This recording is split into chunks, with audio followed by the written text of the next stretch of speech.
begin with a pulley by Commissioner Namuo. Hello, everyone. Aloha e ke okua e ke puni mai I a kako. The love of God enfolds us. E puli kako. Dear Lord, thank you for this day. We pray that you watch over us and everyone in need of your grace. Protect us, guide us, and fill our hearts with your peace. Forgive us for our weaknesses and strengthen our faith in you. Where there is faith, there is peace. Where there is peace, there is love. Where there is love, there is the Lord. Your love never fails. Give us all the strength and courage to do our best in working together for the good of our people. And when we are done with our beloved work here, kindly guide us all safely home. Amen. Amen. The meeting of the Hawaiian Homes Commission is called to order. The meeting is being held virtually on Zoom and in person at Halepono'i 91-5420 Kapolei Parkway, Kapolei Wall, 96727. I'm Kali Watson, Chair of the Commission. Today's date is Monday, December 15, 2025. Time is 9:36. Leah, will you please call the roll? Commissioner Freitas? Here. Commissioner Kalekini joining us Aye. by Zoom. Yep. Commissioner Kalepa? Present. Commissioner Kaneakua? Aye. Commissioner Lasua? Aye. Commissioner Marfil? Ew. Commissioner Namu'o? Here. Commissioner Ornelas is excused. Chair Watson? Here. 8 members present. We have a quorum. Okay, we'll start with the approval of the agenda. Items G2 as well as C2 related to the beneficiary consultation workshop on the proposed EVA donation will be addressed together. The commission will recess at noon for a contested case hearing, deliberations, and lunch.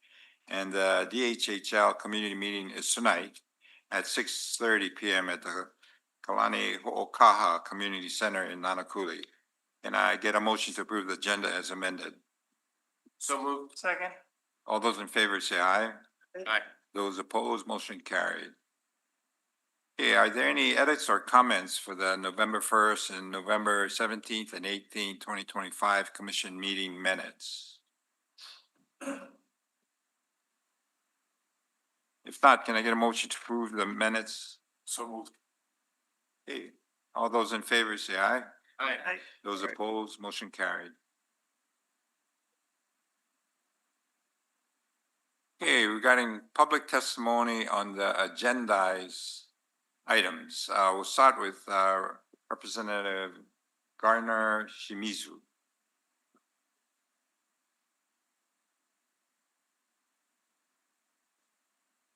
Can you hear me? Yes, we can.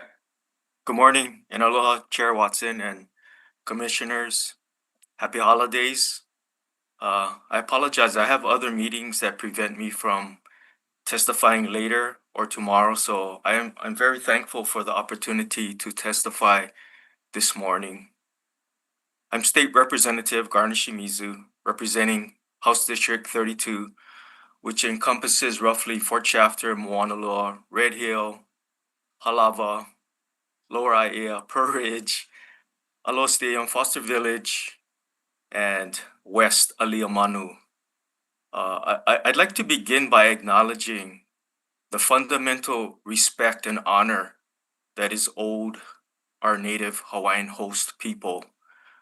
I firmly believe that we as a government and state have failed them, and much is needed to make things pono and provide healing for wholeness.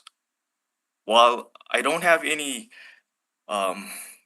Hawaiian Homes project within my district, as a member of the House Judiciary and Hawaiian Affairs Committee, I have beneficiaries that have contacted and continue to contact my office, expressing their serious concerns and objections to this project agreement, agenda item C-2 and C-4, citing the process has possible and suspected violations of policies, fiscal procedures, and even possibly state and federal requirements. To determine the legitimacy of these claims, my office has communicated with the Department of Hawaiian Homelands to provide information pertinent to these agenda items C-2 and C-4, and additionally requesting information via the Uniform Information Practices Act, or the UIPA.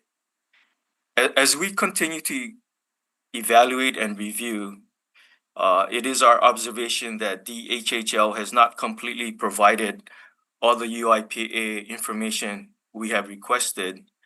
Therefore, a subsequent request has been submitted, and we are currently awaiting full compliance. Therefore, in my capacity as a state representative serving the people of Hawaii, including Native Hawaiian beneficiaries, I stand in strong opposition to the approval of agenda item C-4. I ask that the matter be deferred until DHHL has fully complied with all outstanding UIPA requests and sufficient time has been afforded to provide a proper examination of all documents, correspondence and emails pertinent to this agenda item. Commissioners, while you are granted the authority to pass agenda item C-4, you are still entrusted and relied upon to be responsible for upholding the tenets of the Hawaiian Homes Commission Act by examining and knowing all documents and agreements are meeting all legal, ethical, and moral requirements to ensure that beneficiaries are being rightly served and protected. Should you have any questions regarding my position on this item, please feel free to call me at 808-586-9470 or email me at repshimizu@capital.hawaii.gov. Again, mahalo for this opportunity. Blessings. Aloha. Keakua. Thank you. Thank you, Representative. Okay. Okay, I guess other people that are gonna be testifying as we take action or consider these other agenda items. Okay, so anyway, so the next on our agenda would be the consent agenda. Juan Garcia?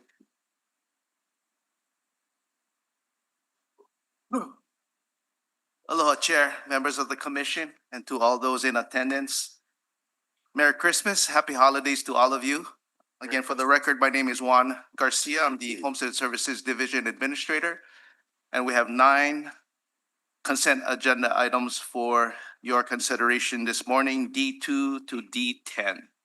I'd be glad to answer any questions that you may have.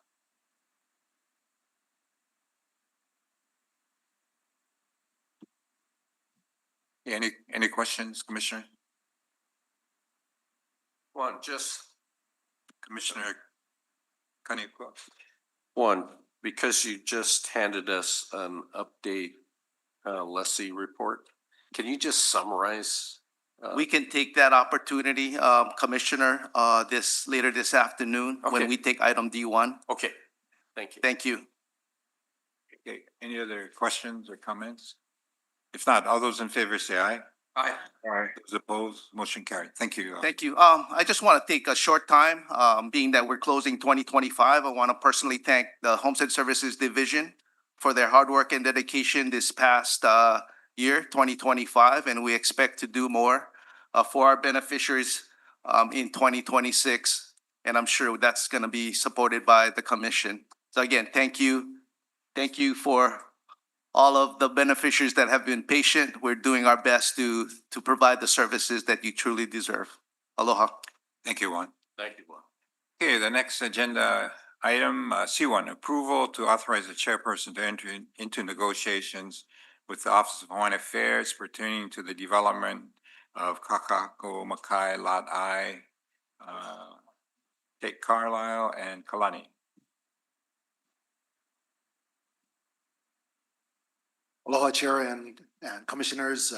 For the record, Kalani Fronda, Acting Administrator with Land Development Division, along with me, and I'll let Carlisle introduce himself, and he will also present the submittal. Good morning, Commissioners. Carlisle Hanley, Land Agent with Land Management Division. Presented for your consideration is the approval to authorize the chairperson to enter into negotiations with the Office of Hawaiian Affairs pertaining to the development of Kaka'ako Makai Lot I in Oahu TMK 121-1561. Recommended motion is that the Hawaiian Homes Commission delegate its authority to the chairperson to negotiate the terms and conditions of a proposed memorandum of understanding pertaining to the development of Kaka'ako Lot I with the Office of Hawaiian Affairs, consistent with the policy direction of this action. So there's two items that, or two actions that would be performed with approval. Negotiate the terms of the MOU for development of Lot I with partnership of OHA, and to negotiate the terms of site access for Lot I. So for some background, the Office of Hawaiian Affairs has 29 acres in Kaka'ako Makai that they're looking to develop, but they've had limited ability to develop that parcel. With that, OHA is open to exploring an alternative path to development in collaboration with DHHL. This property located at the corner of Forest Avenue and Ala Moana Boulevard.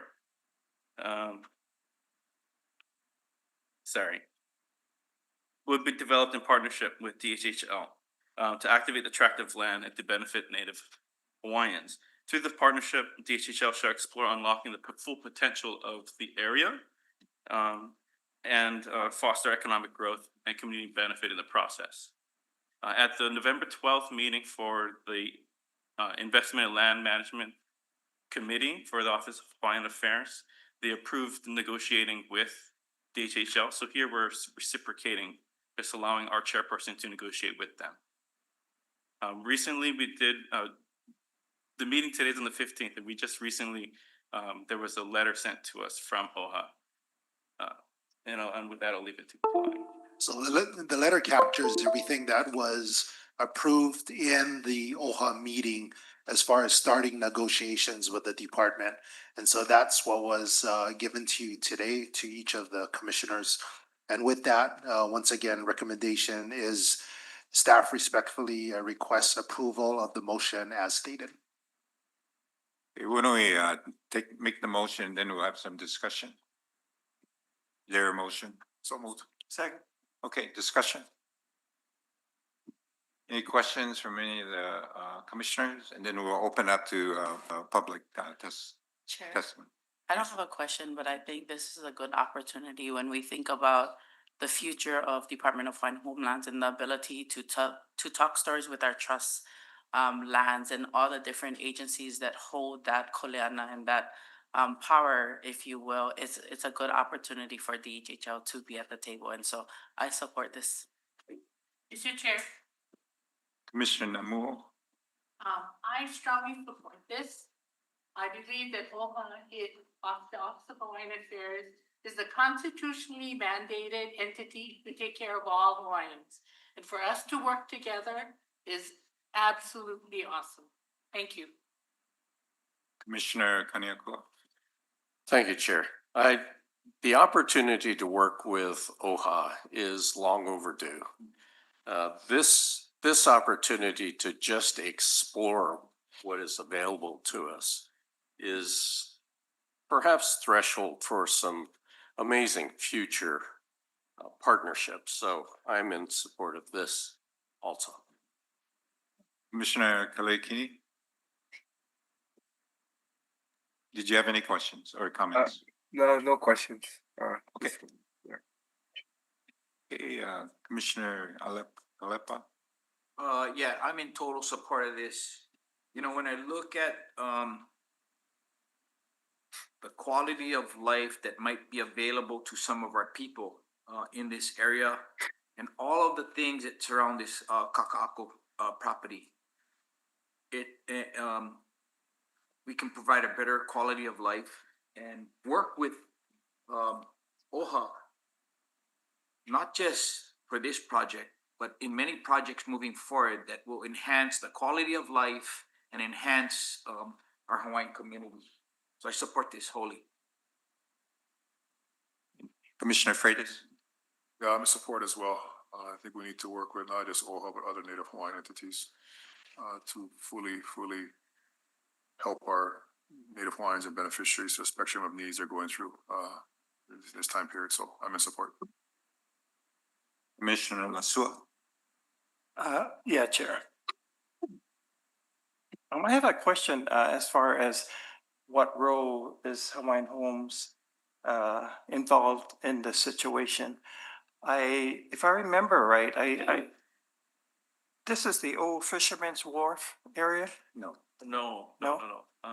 right across the street from, Can you pop up that map? The collection. Thank you. Okay, so, So it's the opposite corner of Fisherman's Wharf. It's closer to Oh, where okay, okay. Collections is, Punch Bowl Street, et cetera. okay, what a medical building, Yes, on that side of Okay. the property. okay. So if So- you know where Goldman, Yeah, so Hawaiian Homes is part of that property? Is that, no, Okay. the Office of Foreign Affairs owns it. so we're just partnering with? we are exploring opportunities. And Okay. so this gives Chair an opportunity to talk story and see what's the possibilities. Okay. Yeah, so I support all that. Okay.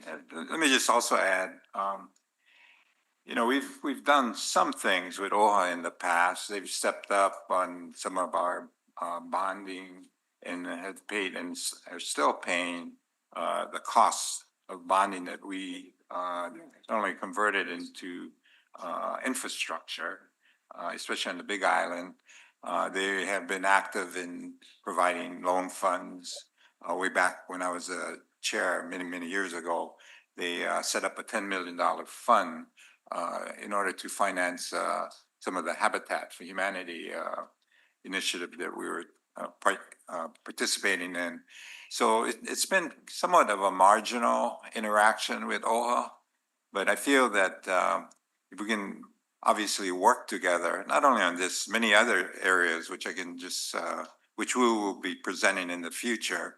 I mean, this is really an opportunity just to explore, do our due diligence, and on their side too, and see if we can come up with some kind of mixed use for that site, which would not only provide housing, but some potential income for them in the commercial portion of the mixed use development. I think what really kind of opened everybody's eyes was our Bolodrome development, the 23-story high rise involving 278 units that are eventually going to be homesteads for our community. It's a high rise that's innovative, it's different, it's in a great location.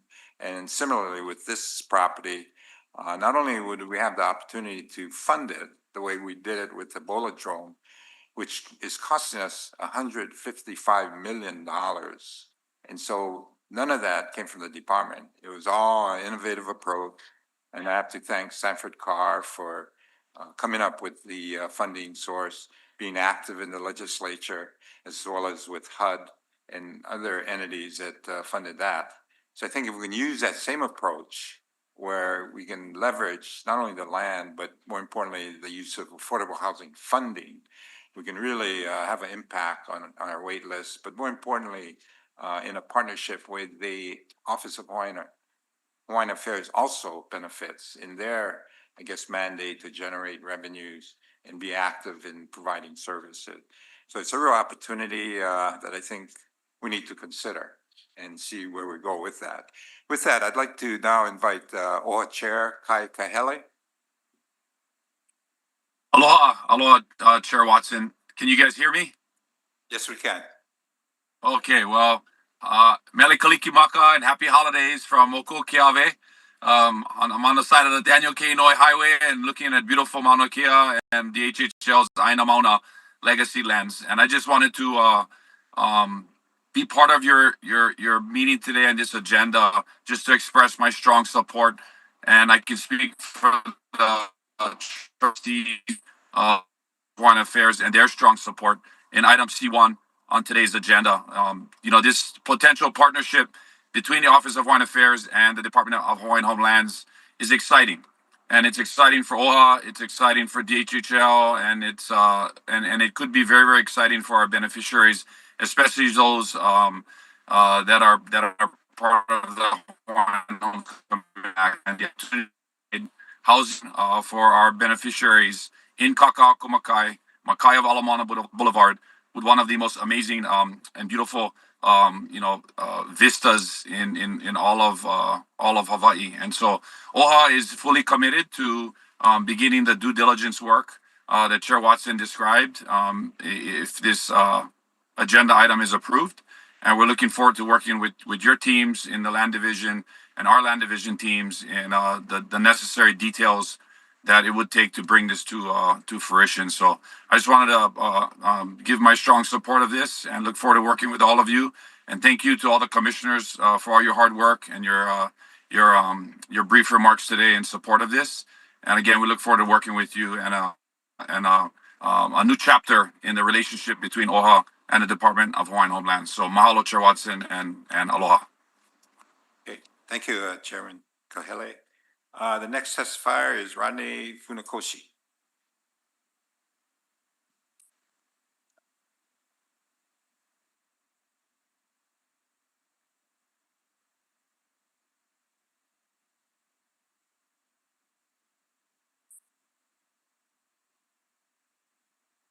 Morning, Chair Watson and members of the commission. Good morning.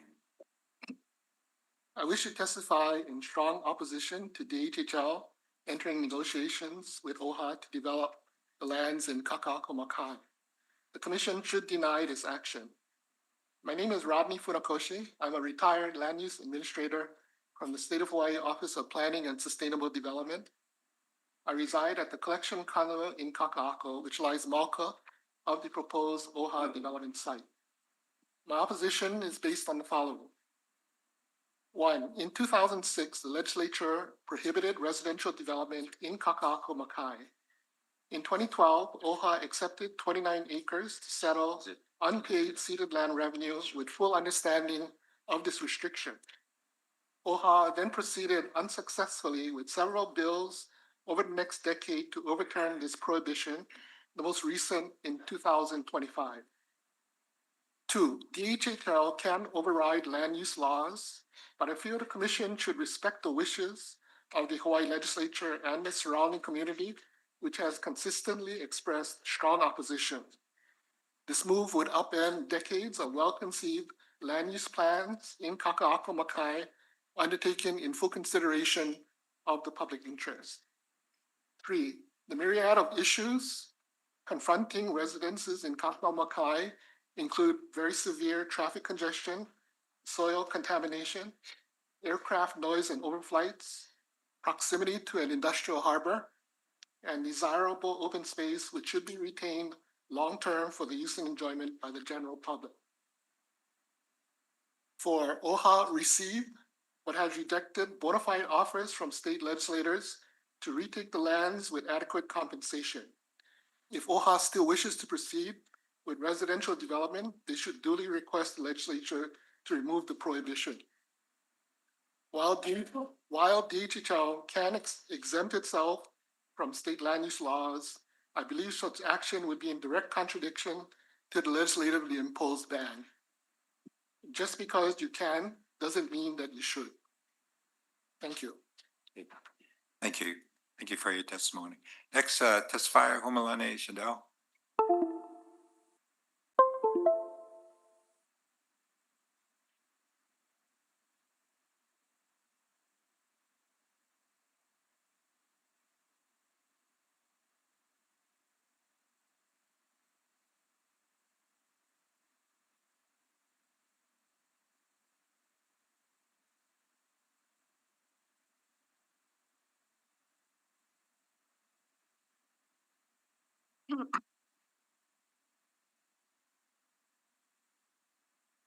Aloha, Chair Watson and members of the Commission. I'm Homalani Shadell, a beneficiary of the Hawaiian Homes Commission Act and the Office of Hawaiian Affairs. As Hawaiians, we should not trust our destinies to philosophy based on despair. For without hope, we shall be nothing more than futile gesture. More and more, the Hawaiian community must make themselves knowledgeable about current issues, recognize and acknowledge that there are very few who have the patience or time to spoon feed us. The choice is yours. If we are to become successful in all our efforts, we individually and collectively must assume the responsibility for becoming aware. I know more time is a cop-out. Equally important is the need for us to learn well our history in order that we do not repeat the same mistakes. Practice our cultural values that are just as applicable to our present day situations as they were in the time of our kupuna. These are not my words, but they are from none other than Auntie Frenchie DeSoto.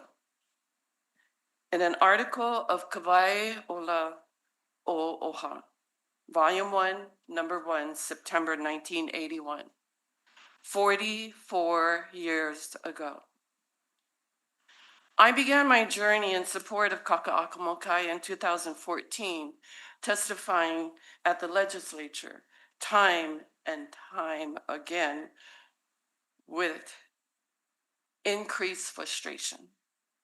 Since then, I refused to travel on Ala Moana Boulevard from Cook Street to Ala Moana Hotel, seeing the Waiea and Park Lane condos and the other condos are a painful reminder of the biased political partisanship that allows residential development mauka of Ala Moana Boulevard, but not Makai.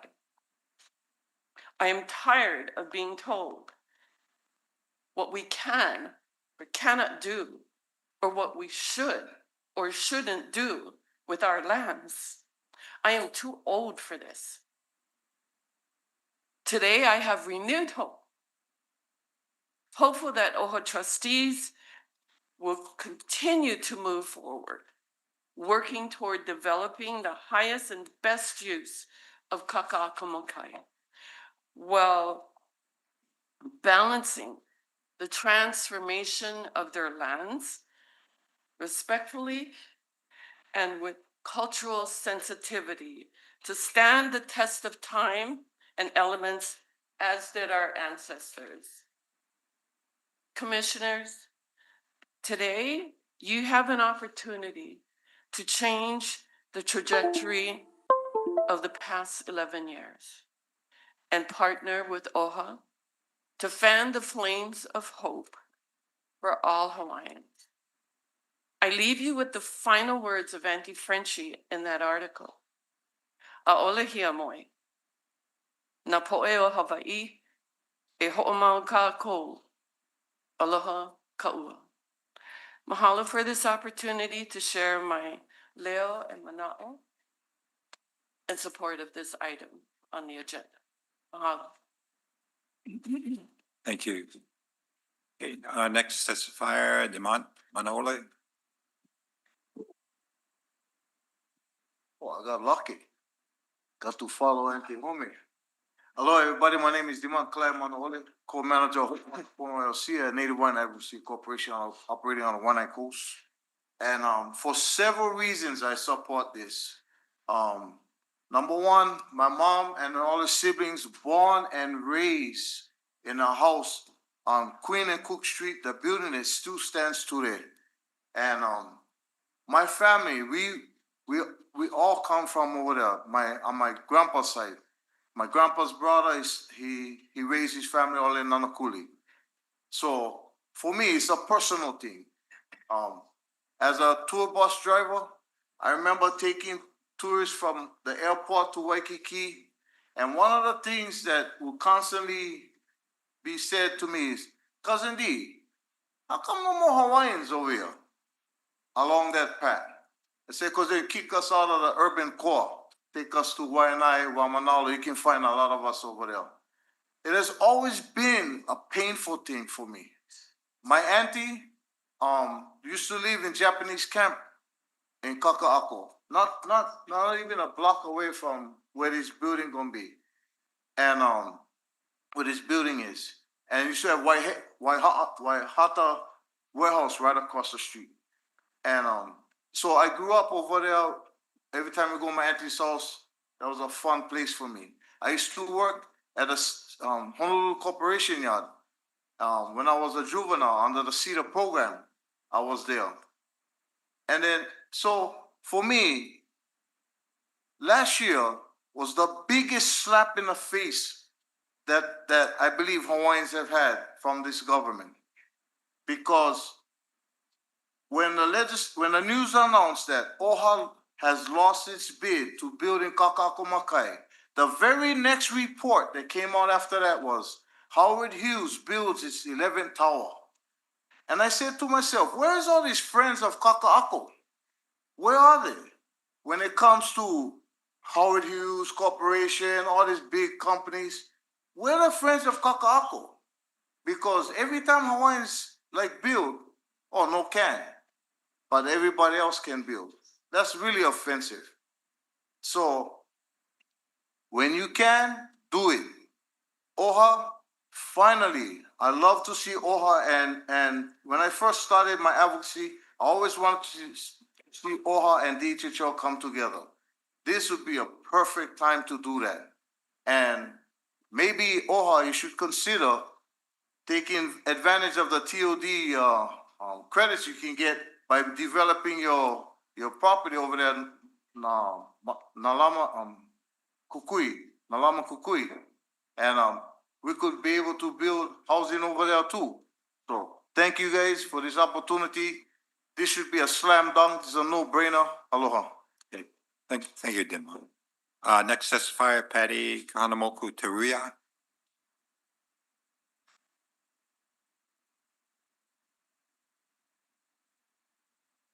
Aloha Commissioners, good morning, happy holidays. I am in strong support of this negotiating item for DHHL to work with OHA. My mother, Joanne Kamuela Kahanamoku, used to be an administrator for OHA during 2014. Her love and compassion was for the people of Native Hawaiians and beneficiaries to grow. And this is such a exciting time that OHA can negotiate to work with DHHL together as two strong agencies to serve our Native Hawaiian people. It's been years of legislation, meetings, and opposition and fight that we had to go through to convince legislature, the body and government and the Kaka'ako development gang that beneficiaries deserve to be able to have residential properties there or commercial properties and to be self-sustained, especially with commercial properties that OHA can build and put into our trust. I strongly believe at this time it is a great day that DHHL finally can network and work with OHA together, and we will see very, very strong beneficial services to our people. So thank you, commissioners, for your diligently and support for this item. I stand strong to support OHA and DHHL in the negotiating moving forward. Thank you very much for this opportunity. Okay, thank you. Okay, let's take the vote. All those in favor say aye. Aye. Those opposed, motion carried. Thank you, Commissioner. Thank you, Arlo. Okay, next agenda item E1, approval of lease awards, the Puhona subdivision. Kalani and Michelle or.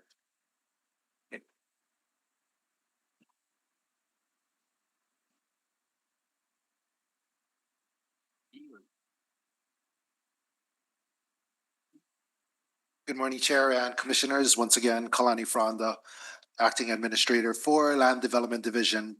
We have about 5 submittals here in reference to a number of different offerings that we've had. So I'm going to go over first item E1, approval of lease award for Puhona subdivision residential offering in Waikapu, Maui. Recommendation is to approve the award of Department of Hawaiian Homelands residential lot leased to the applicant, Daniel Moikeha, for 99 years, subject to the purchase of the existing improvements on the lot by way of a loan or cash. Okay, is there a motion? So moved. Second. Okay, any discussion? All those in favor say aye. Aye. Those opposed, motion carried. Next item, E2.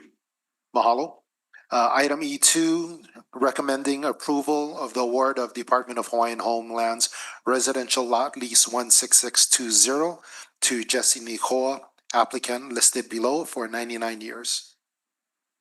Okay, motion. So moved. Second. Okay, all those in favor say aye. Aye. Those opposed, motion carried. Thank you. I didn't mention, I wanted to mention that this is in the Nanakuli subdivision residential. Next item, item E3. This is for Honomu subdivision subsistence agricultural lot offering. Approve the award of Department of Hawaiian Homelands Agricultural Lot Lease 16609 to Lillian Doman, listed here below for 99 years. Okay, a motion. Second. Okay, all those in favor say aye. Aye. Those opposed, motion carried. Next item. Mahalo. Next item is item E4 in Kaumana subdivision residential vacant lots. Recommendation is to approve the awards of Department of Hawaiian Homelands residential lot leases 16617 and 16621 to two applicants, Gwendolyn Ishibashi and Renee Kamohai Mormon. And this is for 99 years. Here's the motion. Second. Okay, all those in favor say aye. Aye. Those opposed, motion carried. Last item for decision making is E5. This is in the Maku agricultural lot offering in Pahoa, Hawaii. Recommendation is to approve the awards of Department of Hawaiian Homelands agricultural lot leases 16625 and 16626 to Jules Dudois and Charlotte Lee Napeahi for 99 years. Is there a motion? So moved. Okay, all those in favor say aye. Aye. Those opposed, motion carried. Mahalo, Chair, and Let me just say, I want to thank staff for kind of running the gambit of the types of homestead lease awards we're doing here. If you look at all 5 items, there's a variety of awards. We have the Puahona, which is, a brand new subdivision, new area where we use a whole bunch of creative financing, as well as the first project using Act 279, the 600 million. So that was a good stepping off of the 28 projects that we're doing statewide. Also, some of the scattered lots that are vacant, that's where the Nanakuli Village Center project and award comes into play. Then the Honomu subsistence agriculture lots, that's something that I think is very, very appropriate, whereby we can not only award a parcel that a person can work, grow food, as well as raise livestock, but more importantly, also build a large home to bring all his ohana home, as well as have a place where they can flourish and be safe. And the Kaumana, as well as the Maku agricultural lot, these are, again, a variety of awards that we're making today, and moving forward, we'll do a lot more of these. So I, again, thank the staff for putting this together. Thank you. thank you, Chair. Okay, the next item, Land Management Division, F1, approval of the issuance of a lease to Nakupa'a Okuhio regarding a parcel on the Big Island involving the preservation of our koa forest. Hi, good morning, Commissioners. Happy holidays. For the record, I'm Linda Chin, Acting Administrator for Land Management Division.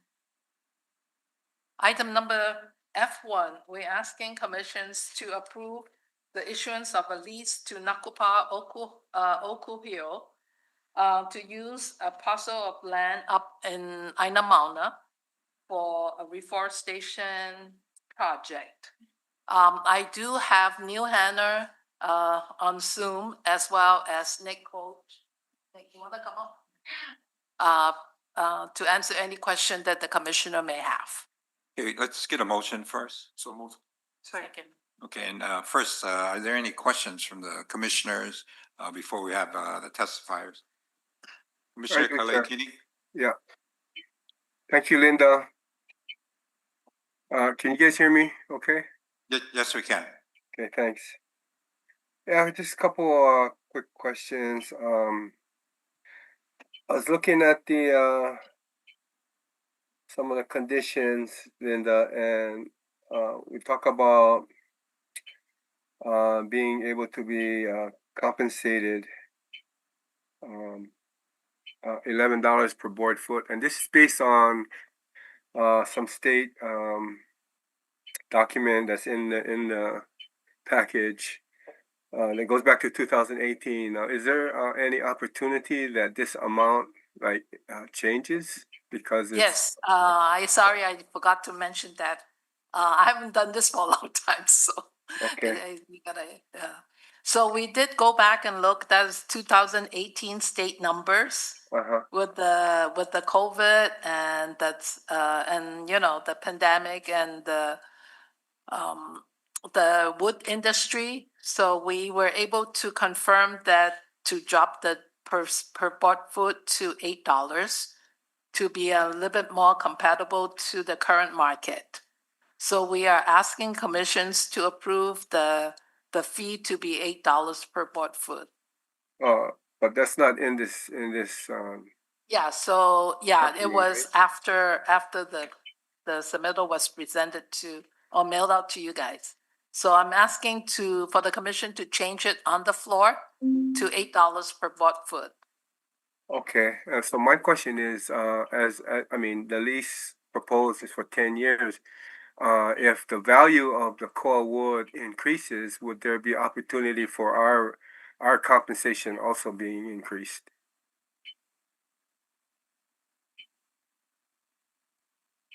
We can talk to Neil and Nick for the second 10 years that they have the opportunity to extend, that maybe we can renegotiate the fee at that time. Okay. All right. Yeah, I got a couple more questions. At the department level, do we have anyone with experience in the timber industry and logging and manufacturing and whatnot, or is there? I mean, what is our plan to monitor this project? LMD will have a new employee coming on board, taking over Cooley's position. Okay. So he will be joining us hopefully by January 1st. And he is from the U.S. Fish and Wildlife. So he's very familiar and he understands this. So he will be taking over the working with Neil and Nick on this project. Okay. Okay. Next question. So maybe, and we apologize if we went over this in September in Hilo, but as far as the logging project, would a facility be situated in this 500-acre parcel area, or how would that work? Does the project folks log the wood, the core trees, and move it off-site to process somewhere else? What's the process for that? Neil, can you answer that? Yes, thank you very much. Thank you for your questions. But before I do that, mahalo for allowing us to be here. Lono ika makahiki. It's a wonderful time of the year for us to be contemplating a project like this. And I want to thank you for allowing me to testify virtually. I have some care duties for my 99-year-old mother, and Commissioner Kaneakua, she said specifically to send her aloha to you.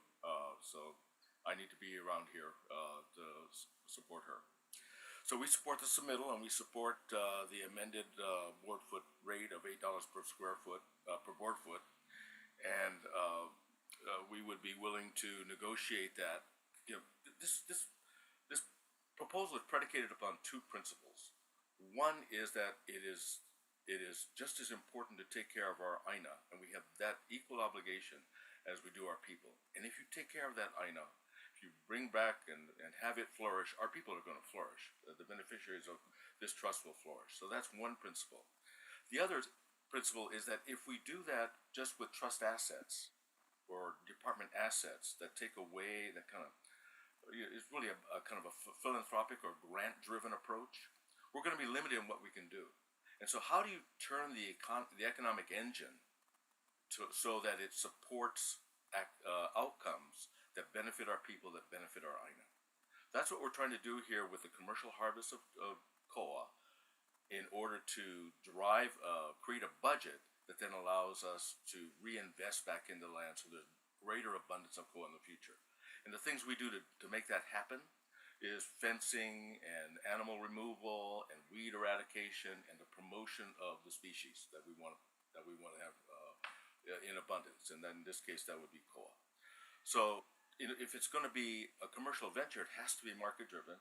The market right now is $8, and it's a fair question to say if the market increases, the fee should increase, and we would be willing to structure that into the proposal to have some reopener in a timely manner to check back and see if we're on market or not.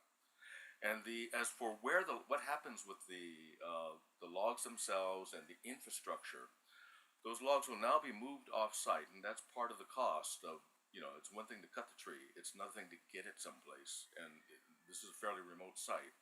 We need to get it someplace where it could be, the logs can be processed, and then we need to kind of deal with that there. That won't be on site.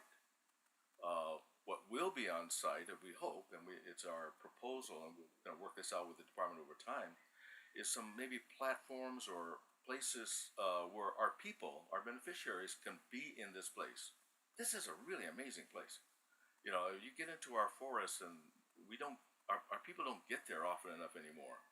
It creates an association back to the lands that define our that allow us to really understand who we are.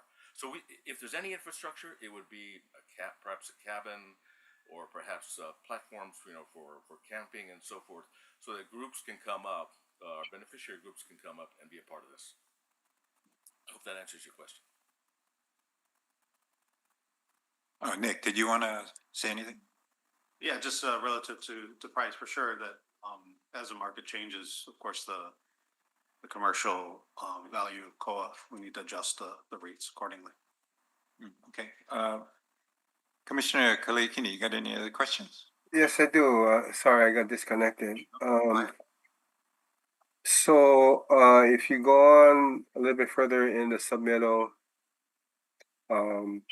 they talk about the Aina Mama Legacy Program and the 10, priority issues, of which one of them, number 9, is about identifying alternative renewable energy projects. So my question is, when and we're saying in the submittal that we're not addressing that, but my question is, when the logs are being processed, will there be a lot of like scrap lumber or wood left over that maybe could be considered for a biomass fuel? Nick, why don't you take that one? Thank you for the question. Yes, indeed, there's, of course, always scraps associated with logs and processing of wood. And primarily those, they ideally would go into local wood products or local community first. But then also scraps that are really not even commercially viable would then be available for energy use. The real holdup with conversion of wood to energy is clean air permits, federal level legislation that would make it difficult to have a biomass energy facility or something of that nature, which is how you would convert wood into energy. Right. So and perhaps I'm not saying we should have a biomass facility generating electricity, but you'd have fuel. There's a biomass facility that's been proposed for a long time on Hawaii Island.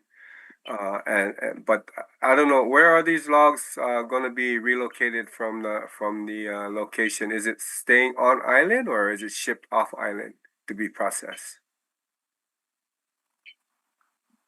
Initially, our intent over time is to process them on island near Waimea town, Okay. Ahualoa area. Initially, our sawmill's still not set up yet, We have it existing on island, it just hasn't been set up. Okay, So that's our ultimate So- destination. so that's actually, it could work out. I mean, if there is, lumber that's available for fuel, the Honua, Honua folks, in Pepperkill, I don't know if you're familiar with them, Nick. They've been going back and forth, on the biomass project, but something maybe to just keep, in the back as a consideration. Okay, For so, sure. I wanted to go on to, like, on page 4, Linda. Talk about, like, the coal salvage at Humu'ula between '03 and 2012. Um, so yeah, looks like we got some full-time jobs created, and it says we supplied wood to 60 plus woodworkers. I wasn't sure what does it mean by woodworkers? All the individual crafts person that Okay. they were able to supply them with Okay. the wood. It's not the board foot, but all the leftover. Not all the wood that was cut can be used for the board foot uses like building or guitar or whatever. There's all these little pieces that we're able to provide to the craftsperson for their, Martin MacArthur, the pen, that kind, Right. craftsman, yes. So yeah, that was my last comment or question. I support this project. Let's do something up there with um, and I look forward to whoever we hire to hear back staff wise, on the progress as this if this is approved and if it, and when it continues to go on for an update at some point in the Yeah. future. Definitely. Thank you. Okay. Good Chair. Any other commissioners, questions? I just have a remark, Chair. When we listen to informal proposal in September, I was pretty excited about an opportunity to reforest our areas that are really not being stewarded, perhaps, and maybe overrun. And when I take a look at the opportunity, not just to care for the land, but care for the land for something that legacy-wise is the strength of our Hawaiian community, goes way back. I'm especially energized toward that. The opportunity to generate income, obviously, because everybody's asking us, what are you doing with your lands? Why aren't you generating income? And so this serves that purpose. The opportunity to do something culturally significant that historically has been our legacy, and the opportunities for education, not just cultural education, but the economic education, the opportunity to have jobs where we have Hawaiians on the land, caring for the land, is amazing to me. So I appreciate the work that goes into this, some of the foresight, looking at a minimum of 10 years. What's the best time to grow a tree? 20 years ago. When's the best time to grow? Second best time? Now. And so I support the project. I'm excited about it. Nick, Neil, thank you so much for putting your heads together with some partners to try to move this forward. Mahalo. Any other Sure. commissioner? Sure. Commissioner Freitas? Just a quick comment. Thank you guys for putting this together. Thank you, staff, for working hard, collaborating to get this proposal together. I think this is a win-win. We're able to create a economic engine with Native Hawaiians as part of the process, but also reinvesting back into a special area, area that has its obstacles with animals, ungulates, as well as invasive species. So I think this is a win-win on both sides. So thank you guys very much. Any other comment? Let me just add, there's a bigger picture here that's involved. Granted, we're preserving and protecting an existing forest that is kind of getting degraded with the feral cattle that populate the area. But we have surrounding lands that are owned by Parker Ranch as well as Commitment Schools and private landowners like Siglo, whereby we're looking at, not only preserving our lands and maybe generating, a forest that will help bring the water back, but we're also looking at our situation with our homesteaders and providing them jobs, opportunities, as well as use of the lands and, the wildfires and all this other thing. That's pretty straightforward. But we're also in a situation where as we start to develop and build all these new homes, where we're using a lot of imported lumber, to get the cost down versus buying this expensive lumber that's subject to fluctuation in prices, we got to go local. We got to go, use the land and resources that we have. And that's already being done to a certain extent. And I think we're kind of providing a catalyst to a certain extent in the fact that we're getting very active in building new homes. So you have Commitment Schools with over 30,000 acres of eucalyptus trees.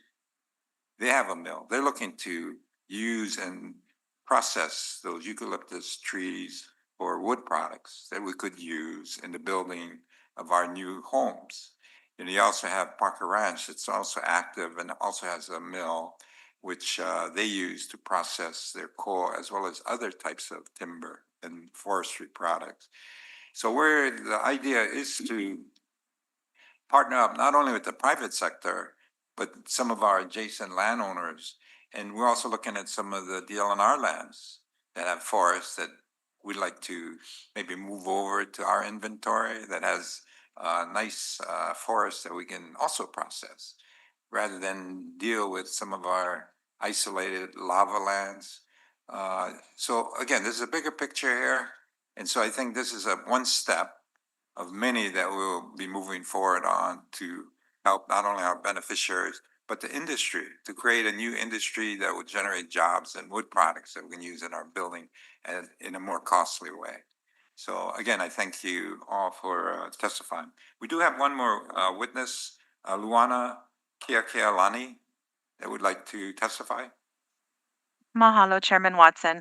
I'm Luana Kiakialani, and I just wanted to speak to the notion that let me turn my video on. So sorry. Okay, here I am. In terms of the impacts to the community, I feel like maybe I could work with Makai and in scheduling a dedicated consultation session with the people around Honokaia.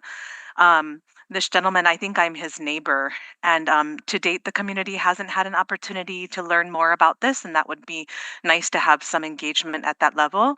I did hear a little bit about it, and sometimes I can see the trees growing, and I can see people working up there, but we just don't know what's happening, and and I feel like before the commission makes a decision on moving anything forward, there needs to be a little bit more engagement at the community level with the ohana that live in the area. Thank you. Not a Mahalo. problem. I'm sure they'd be more than happy to do that. Okay. Let's also, I'd like to entertain a motion to amend the board fee from $11 to $8. Is there a motion to do that? Is there a second? Second. All those in favor of the amendment? Aye. All those opposed? Okay, now to the main action item with the amendment. Is there a motion? So move. Second. Oh, we already have that. I'm sorry. Okay, all those in favor of the motion as amended, say aye. I have a question. Okay, Sorry. Commissioner Kalepa. Is there going to be an opportunity to give us a progress report or an annual report on the harvesting that's being done, the replenishing of or replanting? Because we approved this and then we never hear anything, so I'm just wondering if that's. Yeah, we can make a presentation on an annual basis when we meet in Hilo to give you a progress report. Yeah, we can make sure staff does that. Yeah. Okay, with that, all those in favor say aye. Aye. Those opposed, motion carried. Thank you, Nick and Neil, as well as staff. Okay, the next item, F2, approval to the settlement on reopened ground lease rent and surrender general lease 204 Pacific Waste Inc. Yeah, Linda? Item number F2, I do have Andy Naden from Pacific Waste here on Zoom, joining us to answer any question that you may have. The motion that I putting in front of the commission is that we're asking commissions to grant approval to the surrender of General Lease 204 issued to Pacific Waste for the property located in Kauai High. And then the payment of $288,750 as the final settlement for the longstanding issues on the ground lease rent reopening from May 5th, 2008 to December 31st, 2025. These approval are subject to the conditions as listed. Okay, is there a motion before we open the discussion? We'll Is there a move. second? Okay. Second. Okay, discussion, commissioners, if any. So should I give you a little history on this one? Okay. So there was a rent reopening scheduled for 2008. The reopening was late. We didn't do the reopening until 2010. And the appraisal value came out, Pacific Waste contested, did not agree to it, and we went through arbitration. There was arbitration completed. 2 out of the 3 appraisers settled the rent as $42,000. However, Pacific Waste is still believe that is overcharging them due to the 2008, the Great Recession in 2008. If we have reopened in 2008, the value will be way less instead of 2010 determining the rent after the recession. So they have been paying the rent based on the old rent, and then we've been charging him based on the rent on the established arbitrated rent. So there's became a big balance due from Pacific Waste, and Pacific Waste has been talking to staff on and off all these years, trying to settle, and now they wanted to walk from the lease because they found another place in Kona that they will move their operation to. And it's an opportunity for us to take back the property. It's a 2-acre property with 2 warehouses on top. So it's a great opportunity for us to find another tenant for longer term use. And then if you look at the schedule, I have kind of show you how we came up to 288,000 as the final settlement.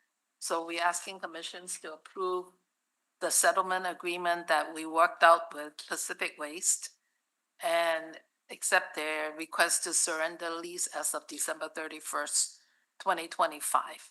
And I do have Andy on Zoom. He's the legal counsel for Pacific Waste, and he's there to answer any question that you may have. Okay, Andy, would you like to say something? Well, thank you, and aloha, Chair, and thank you, Aloha. Linda, for making that recommendation.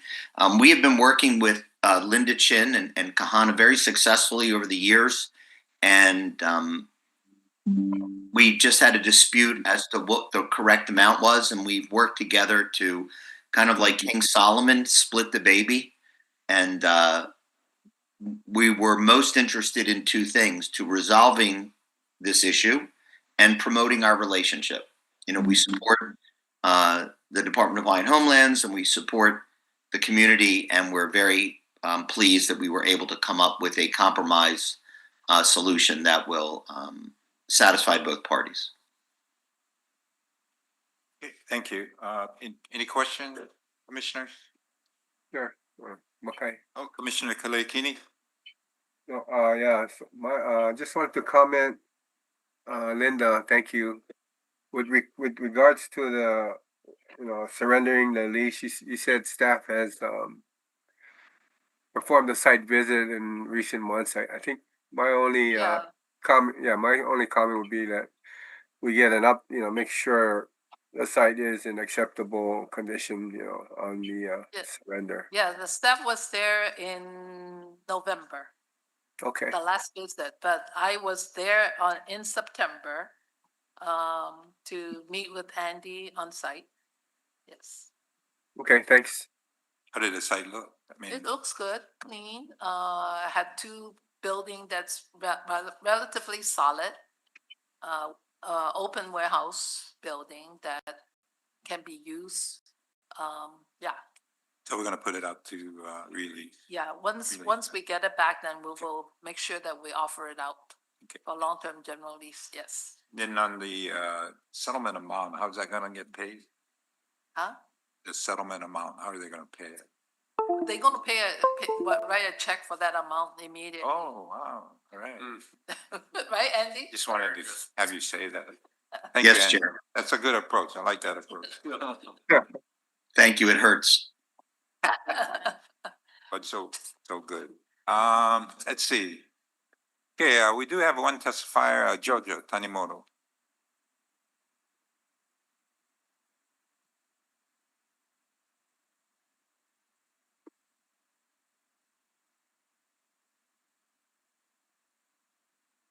Jojo? Ah, am I on? Yes, you are. Thank you. Happy holidays, everybody. Same to you. I I am Jojo Tanimoto, and I live in a Kailapa subdivision all these years.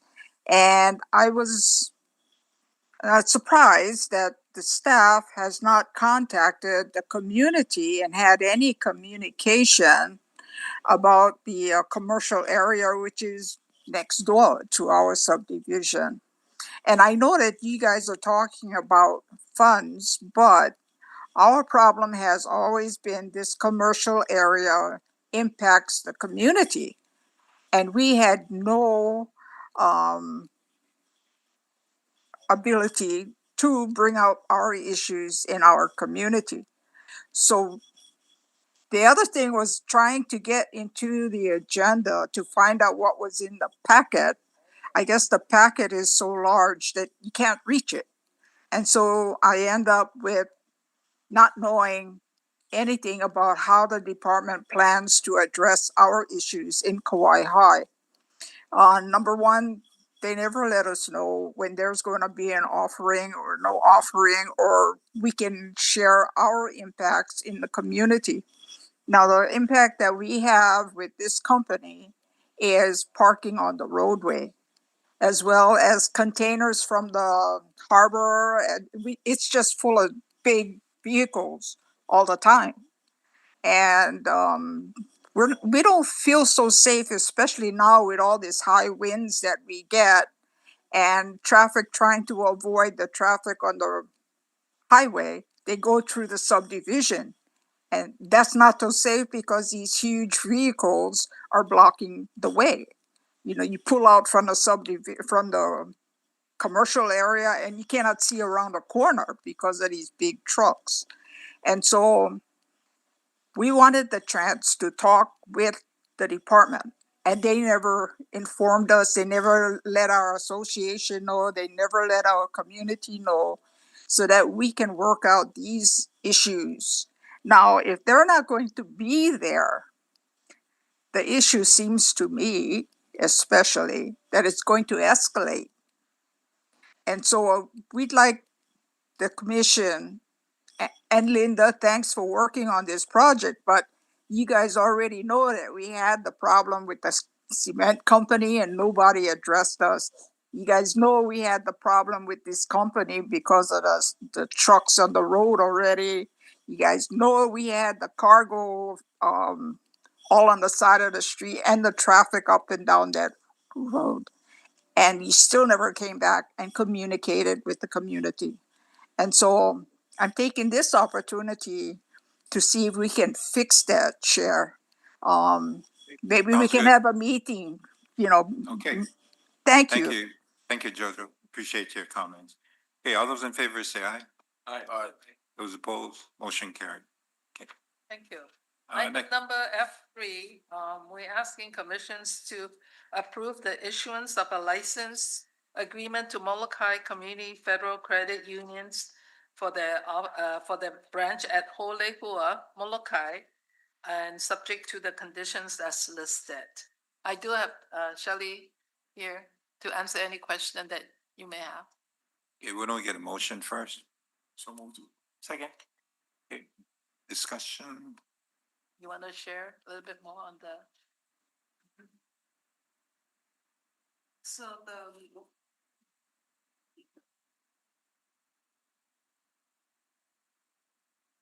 Good morning, Shelley Pereira, Land Agent with Land Management Division. The Molokai Community Federal Credit Union currently occupies the subject TMK under license agreement number 632, which has expired on February 1st of this year. They're seeking a new license to continue operations for the Ho'olehua branch.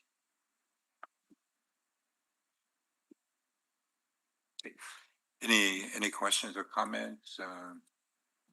Commissioner Lasua? Yeah, Chair. Just wanted to make a comment as far as credit unions is concerned.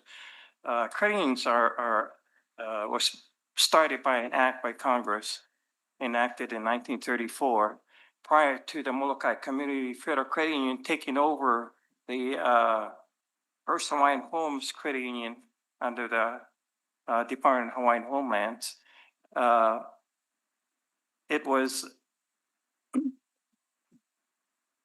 They began that in 1937, so that credit union has been in existence for a long time. And then Molokai Community Federal Credit Union came along and took it over. So I just want to say thank you to the department for the extending the lease for the Molokai Community Federal Credit Union because their members are all members of the credit union up in that area in Ho'olehua. And the members, credit unions operate as a nonprofit that was started by Congress. So they don't make a profit per se. Even the board members don't get paid anything. It's all voluntary. And so, a credit union operates on what they make out of loans and fees. So it's very hard for them to get the lease and pay for the lease over the years. But as long as the department continues to give them that lease, they'll continue to operate it for the benefit of the members of the Department of Hawaiian Homelands, the beneficiaries who benefit from all that because they do loans and other things. And the other thing too is I remember that as a former manager that I was also looking at a memorandum of understanding for loans to the homesteaders, to the beneficiaries. So hopefully they'll be doing that as well in the future. And I'd like to thank Shelley for her processing and Linda. Thank you very much. Okay. Any other comments? Commissioner Sonoy? I just have a general question for the submittals. When are they required to pay for the processing fee and when is it waived? Because we have two submittals that are different. One is waived and one isn't. When do we determine that? A lot of the nonprofit organization, we will waive the processing fee. And for the regular other accounts, then we charge a processing fee because it does, we do have to process the documents with the AG and set up accounts and all that. But for nonprofit, we will try to waive that. Yeah. So. Okay. Any other comments or? Okay. All those in favor say aye. Aye. Those opposed, motion carried. Thank Next you. item. Thank you, Jill. F4, we're asking Commission's approval to issue a right of entry permit to Charter Communications LLC for the Puhona Homestead Subdivision in Wailuku, Maui. And I have Andrew Sante here to present and to answer any question that you may have. Okay, why don't we get a motion first? Second. Okay. Morning Commission, Andrew Sante, land agent with the Land Management Division. Item number F4 requests approval to issue a right of entry permit to Charter Communications, DBA Spectrum, on the new Puahona homestead. This is to for them to do their due diligence, design work, and coordinate with existing Miko poles for potential attachment for fiber. The term for this would be for up to 12 months or until it could be replaced with a subsequent license. I'm just requesting approval of the motion as stated. Any question, comment? If not, all those in favor say aye. Aye. Those opposed, motion carried. Next item.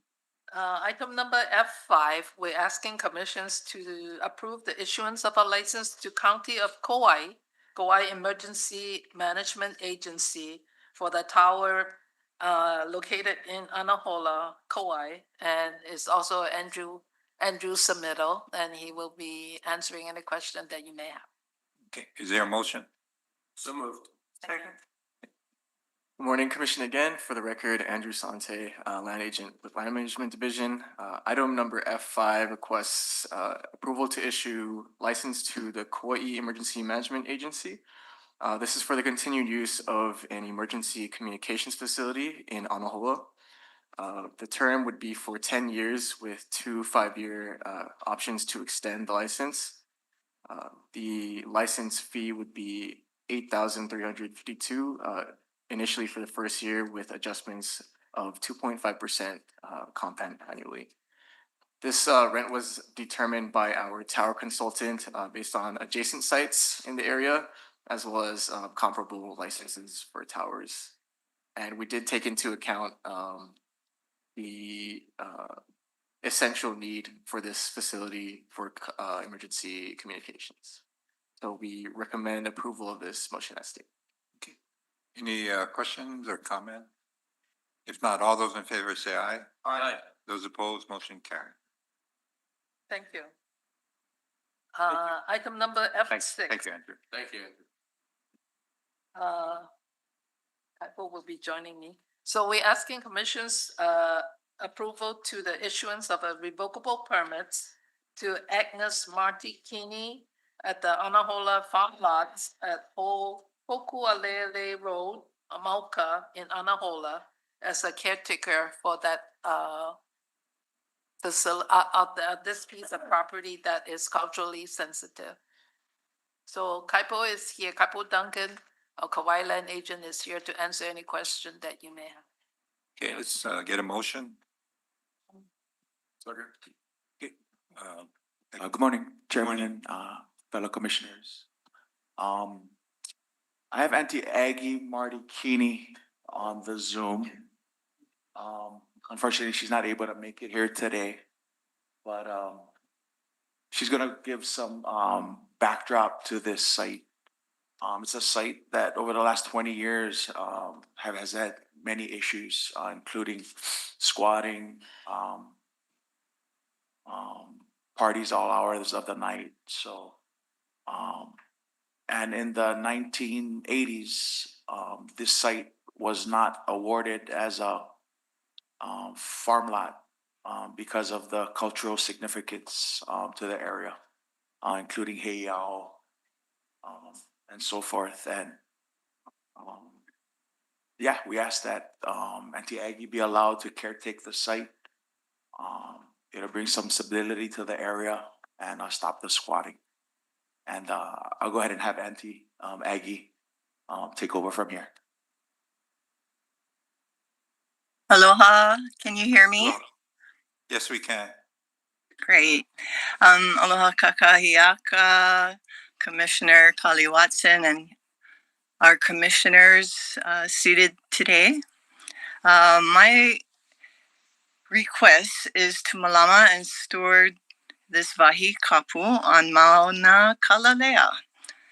I'm doing this to honor our kupuna, past and present, and also to educate our keiki, our kumuhula, our community, our neighbors, and our schools.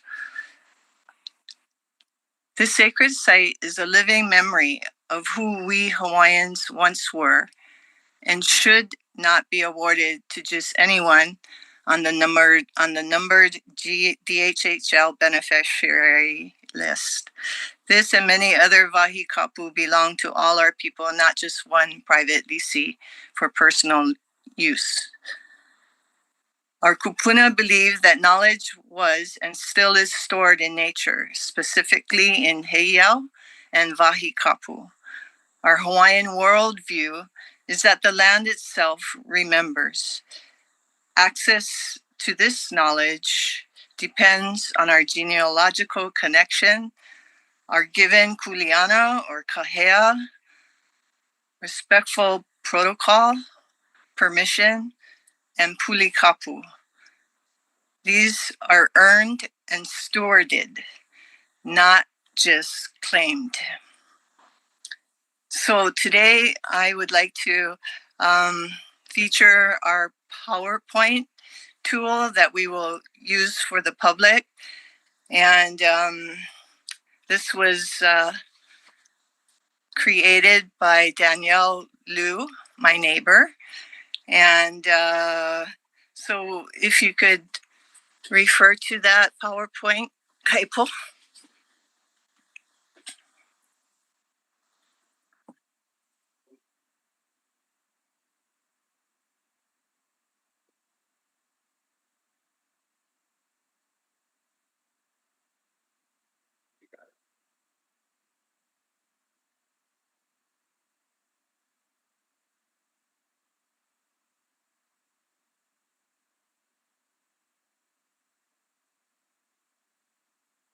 Okay, Auntie, it's up. Okay. So if you don't mind, I would like to oli before I begin this. It's oli pale. No hoana te atua itana hele hele. Ia laia e te tiohu ohu e taua koko. E nā tinu malu i talani malu e hoe. E ho o ulu mai ana o laka I kona mau kahu. O mako noa. E ulu tini o te atua. Ulu kane me kanaloa. Ulu o hia laukoa me taie. A e mai a noho I tō tuahu. E ia tā vaila. He vaila. He ola no e. Mahalo. So we begin our PowerPoint with a picture of Kalalea Mountain. And as you can see, this mountain, it symbolizes a wahine, prostrate, who is hapai. Her head is on the right side, her bosom in the middle, and her hapai opu is on the left side. This, we believe, can be identified as Paleo Papa. So in the Papa Kuhi Kuhi, or the table of contents, I set out to introduce the significance of Haleo Papa, the symbolism, cultural preservation, what we believe, a closing blessing, and my references. So in the introduction, the mana in the back is Kiko'o. It is the peak of Kalalea. Below is the Wahi Kapu. The triangular pohaku represents Wahine, mana, and the phallic kapu stone, the male kane, mana. Haleo Papa are sacred spaces dedicated to the divine feminine, to Vahine Kapu, the sacred women of chiefly lineage who upheld balance and spiritual harmony across the land. The Haleo Papa were sacred women's temples dedicated to ritual genealogy and balance within Hawaiian spirituality. These sites stood beside great heiau, forming paired sanctuaries, one for Kane, ritual practice, and one for Vahine, ceremony and regeneration. They formed an essential duality representing the sacred feminine and masculine aspects of creation. These vahikapu served as ceremony and educational centers for chiefly Vahine, ali'i, and chiefly priestesses, kahuna Vahine, and those who carried ancestral responsibilities of fertility and healing. Change. Haleo Papa were places where the spiritual essence of Papa Hanao Moku, our Earth Mother, was honored. The kapu associated with these sites protected women's rituals of regeneration, birthing, and continuity of chiefly lines. Located near royal centers or important heiau, Haleo Papa embodied the sacred relationship between land, aina, sea, and sky. Offerings, chants, and plant-based ceremonies were conducted in harmony with lunar cycles, reinforcing the deep ecological and spiritual knowledge of Hawaiian women. Change. The Pohaku Hanau. In this photo, we feature the phallic Pohaku, the male Pohaku. This symbolizes the male generative principle, kanaloa, and the fertility of the people and land. These upright stones often stand in view of Haleo Papa sites, representing the union of creation energies, wakea and papa. These stones are not merely physical forms, but living entities, pohaku ola, bearing ancestral presence and energy, or mana. Their presence is not obscene. They are meant to be profound. In Hawaiian cosmology, creation is not born from dominance, but from union, respect, and aloha between all elements of being. Change. In this photo, we have a petroglyph that on this pohaku that as you enter the heiau, it stands to greet you. Preserving Haleo Papa sites safeguards not only the stone structures, but the mo'oku auhau, our genealogical memory of women and the living Hawaiian worldview. Community practitioners continue to visit these vahikapu to chant, clean, and maintain the energy flow. Modern research and oral history projects, often led by cultural lineages, are connecting each site to its landscape story. This includes several hula halau and our charter school here in Anehola, and also the neighbors and community in general. Cultural preservation. Next. So we believe in Anehola, the land still breathes with memory. This Haleo Papa site at the base of Kalalea holds sacred associations with both chiefly women and elemental spirits, or uhane. Oral histories speak of ceremonies held under moonlight, guided by Kahu Vahine, whose chants call forth renewal of life and fertility. Change. In this photo, there is a naturally formed pueo face on the ridge of Ko'onanai. And it stands as a guardian to this Haleo Papa and this fertility heiau. To honor these places is to reconnect with the feminine foundation of Hawaiian spirituality by protecting and acknowledging them. We uplift the sacred relationships between women, land, and creation, a truth that remains essential to the health of our Aina today. Community stewardship, ceremony, and education help to ensure that these vahikapu remain not as relics, but as living teachers. Next, our blessing in Akupuna e ho'ola mai I kana au o ka'aina. I keia hana no kapono o na wahine kapu ame. Ka'aina aloha. Beloved ancestors, awaken the heart of the land. Guard this work done in honor of our sacred women and the beloved earth. Our change, our ho'okupu, let us work.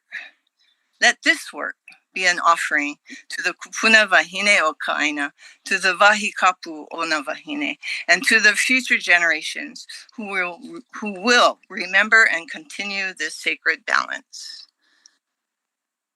Change. On the left is featured our birthing stone. On the top right-hand side is the Papa Wahine Pohaku. This pohaku stands about 4 feet tall. It is smooth on one side and rough on the other side. And this is our Wahine Pohaku. The stone below is our Piku Pohaku. When women gave birth and the Piku fell from their keki's opu, it was brought here as an offering and placed in this puka, which is now full of water from the rain. Change. My references are as listed, and you are free to call me or email me. And that would be on my Mahalo Pau page. Mahalo for your time, attention, and commitment to protecting our cultural heritage. I submit this with respect and aloha to help ensure that traditions and sacred spaces of our kupuna here in Anehola remain protected for future generations. Mahalo.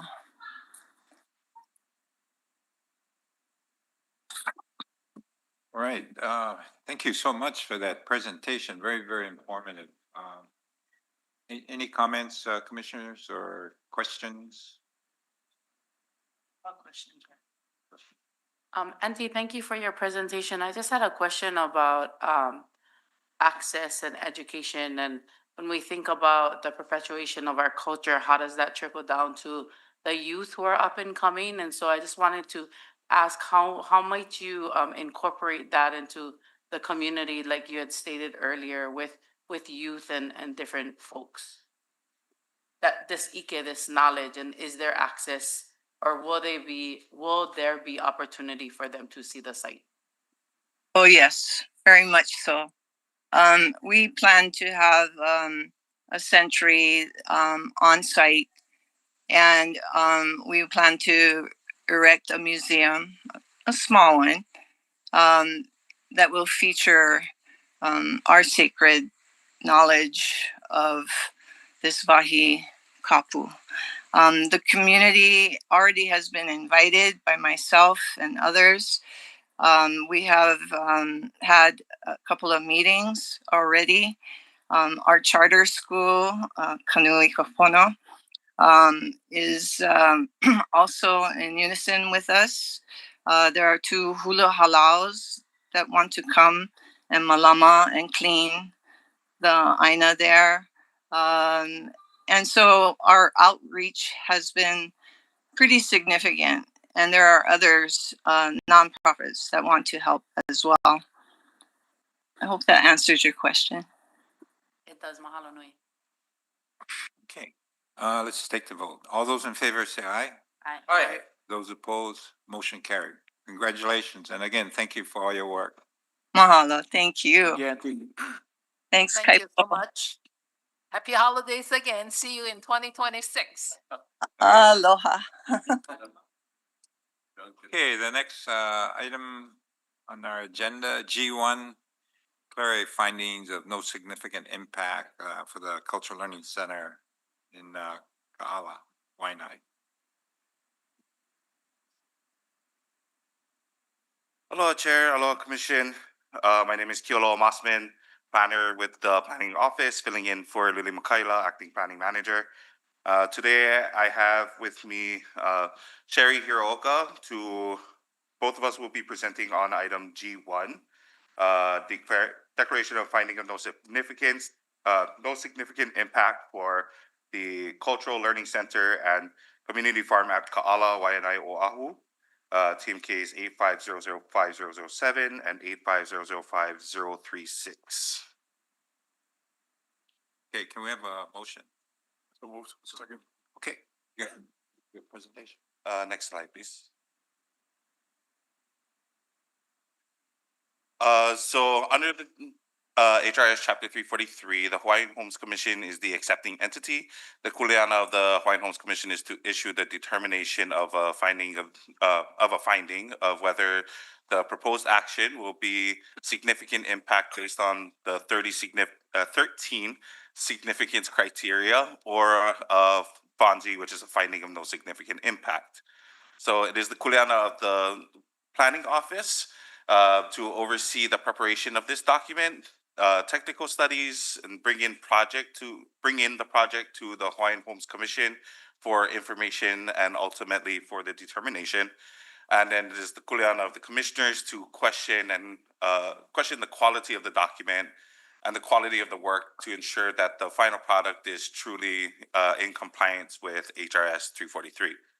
So as staff, we invite you to question and critique this document and provide your concerns, and it is necessary to provide a check and balance for this procedure.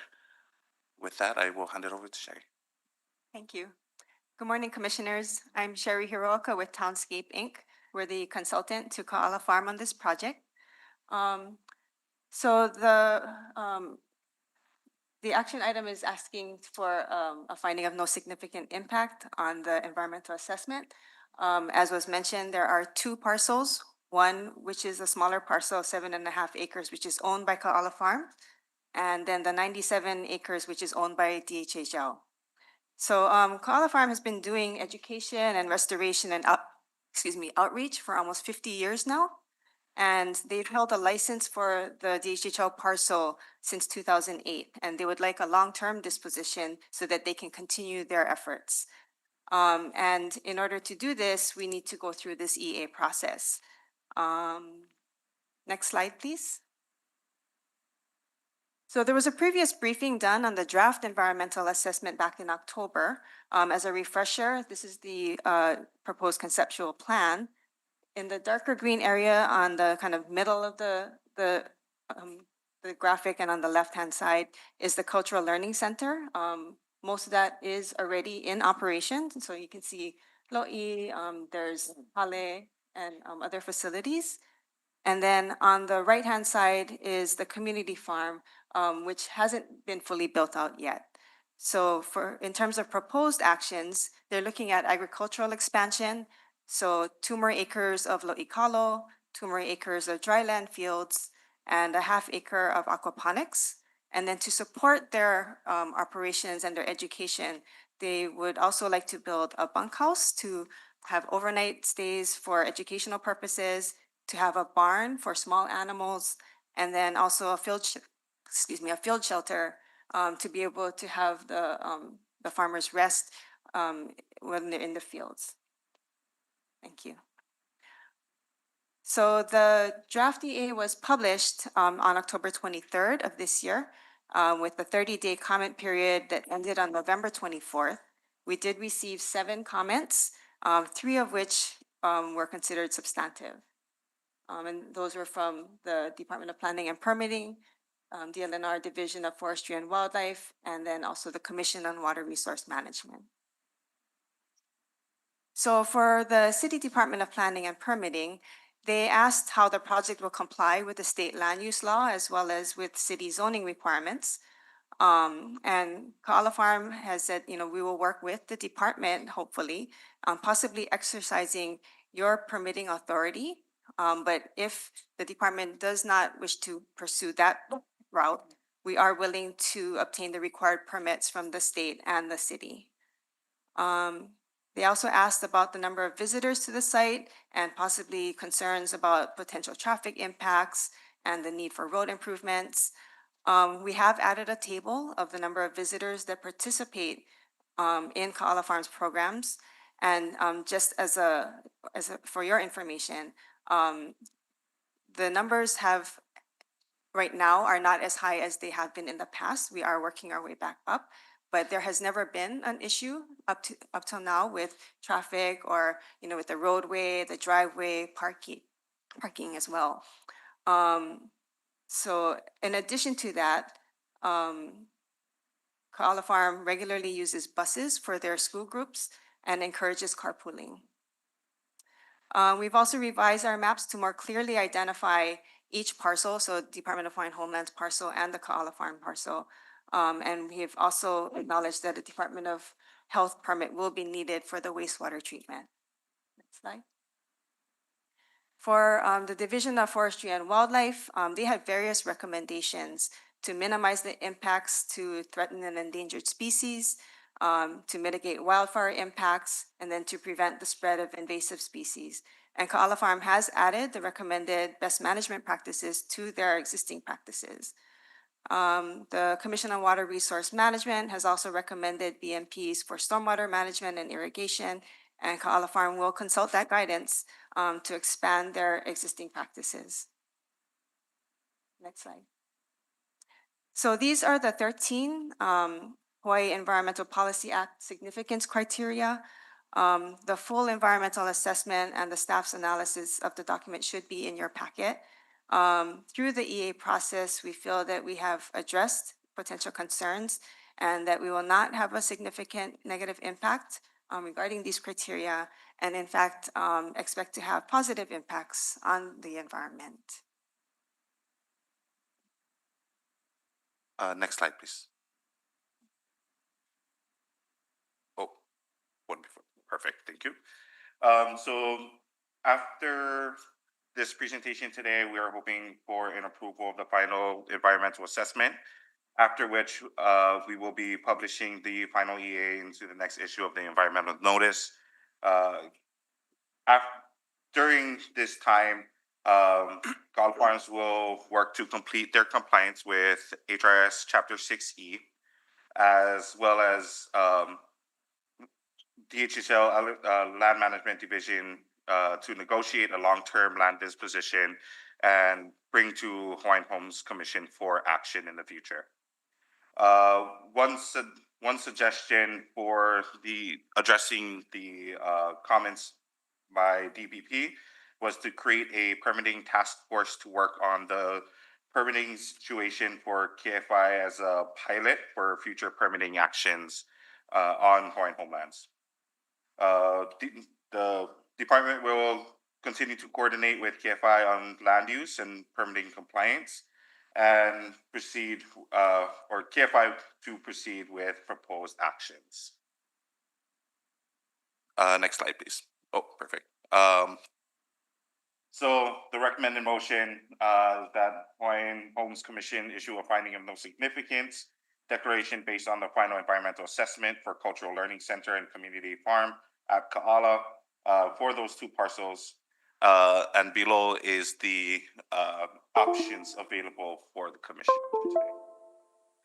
And then the last slide is just a mahalo slide. I would like to bring up Uncle Eric Enos to answer any questions that you guys may have on the project. Eric.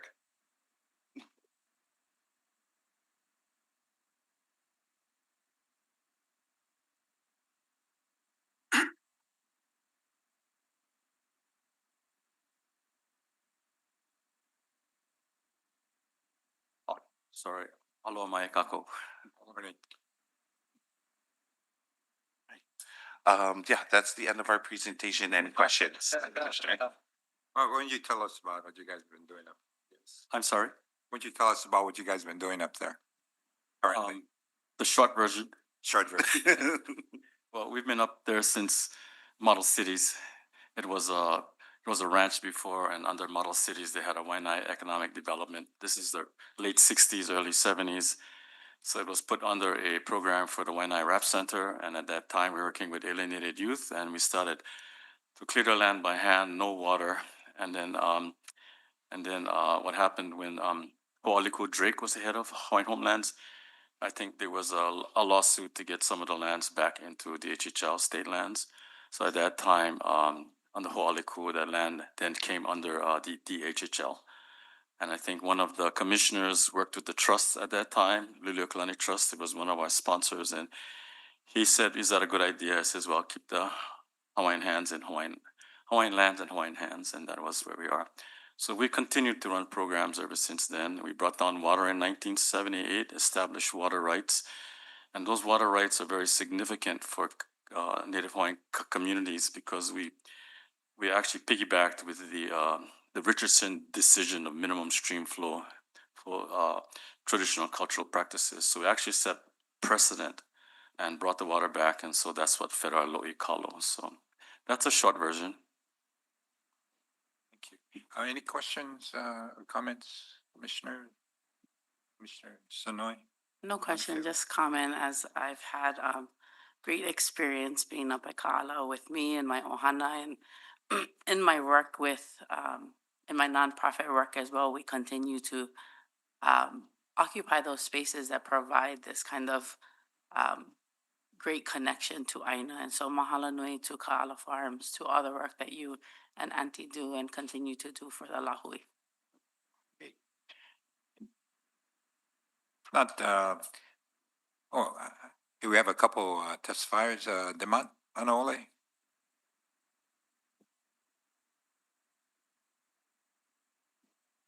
Hey, how's it? Again, Demont Kalaimanole, co-manager, Hope Manapono LC.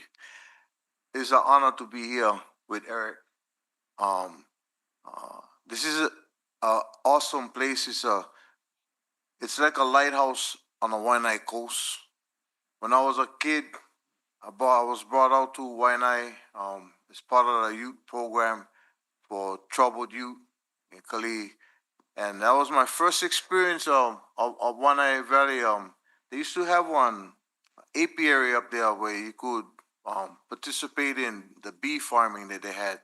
And right up past what is his name? Uncle Chico's place over there, Kona Pockets over there. You guys know. But anyway, but Eric's work that he's been doing up there and Hui Kulikikako, which is Erica Kako Hawaiiani's Hui, they've been up there harvesting kalo and all that, working the lo'i. It's an inspiration. This place is an inspiration to us on the Waianae coast. There's a lot of us who want to return back to the Aina and to return back to our culture. And what model do we have to look forward to? What do we have to see what the past looked like? What our potential is? Ka'ala Farms. So I really appreciate the opportunity to be here, sitting at the table across from brother, because they got solid work over there, and I really support this, and I hope you guys can continue to support that as well. Aloha. Thank you, Demont. Let's see, another testifier, Kapua, Iliko Kamai.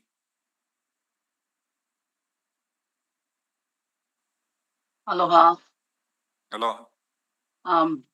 Kapua kili I koa kamai no ka aina ho'opula ka awawa Waianae mai au. Ka ko'o'au Ka'ala.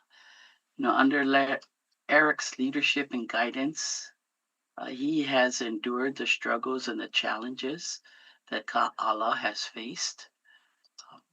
I, as a community member, have supported him and continue to support him in all of his endeavors. And I And I appreciate the community that has come out. I've been a recipient of going out there for community days when they're doing the kalo and sharing.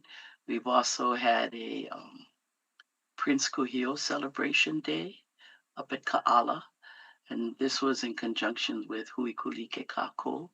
As a longtime member since 2015, we have been going up there.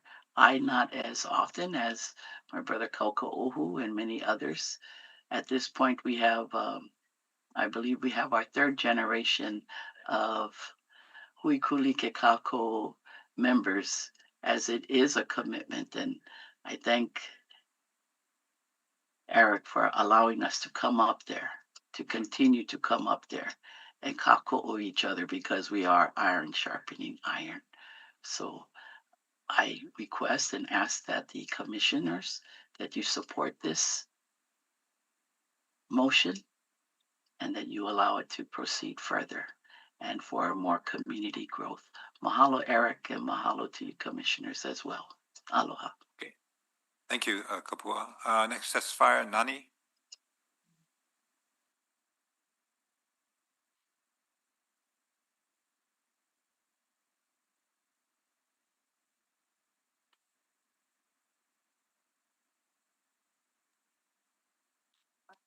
Kalamai, can you hear me? Yes, we can. Mahalo. Kalamai, I'm not feeling so well today, but I needed to come on to give great support for Uncle Eric, Uncle Butch, for your island family, and all the staff and volunteers that come up to Ka'ala. O Ka'ala Ku'umauna.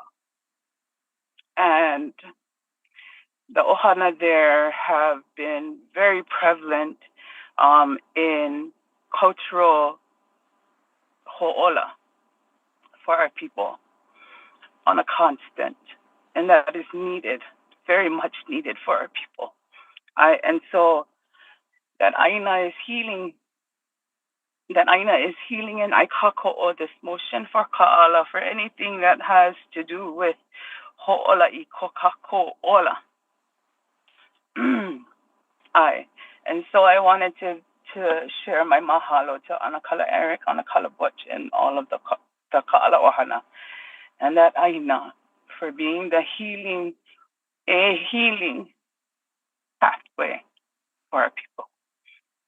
Mahalo, Mikialoha, for letting me share. Thank you, Nani. Next testifier, Misana Aldegar. Oh, you said it right. Aloha, commissioners. Aloha. Uncle. I'm in support.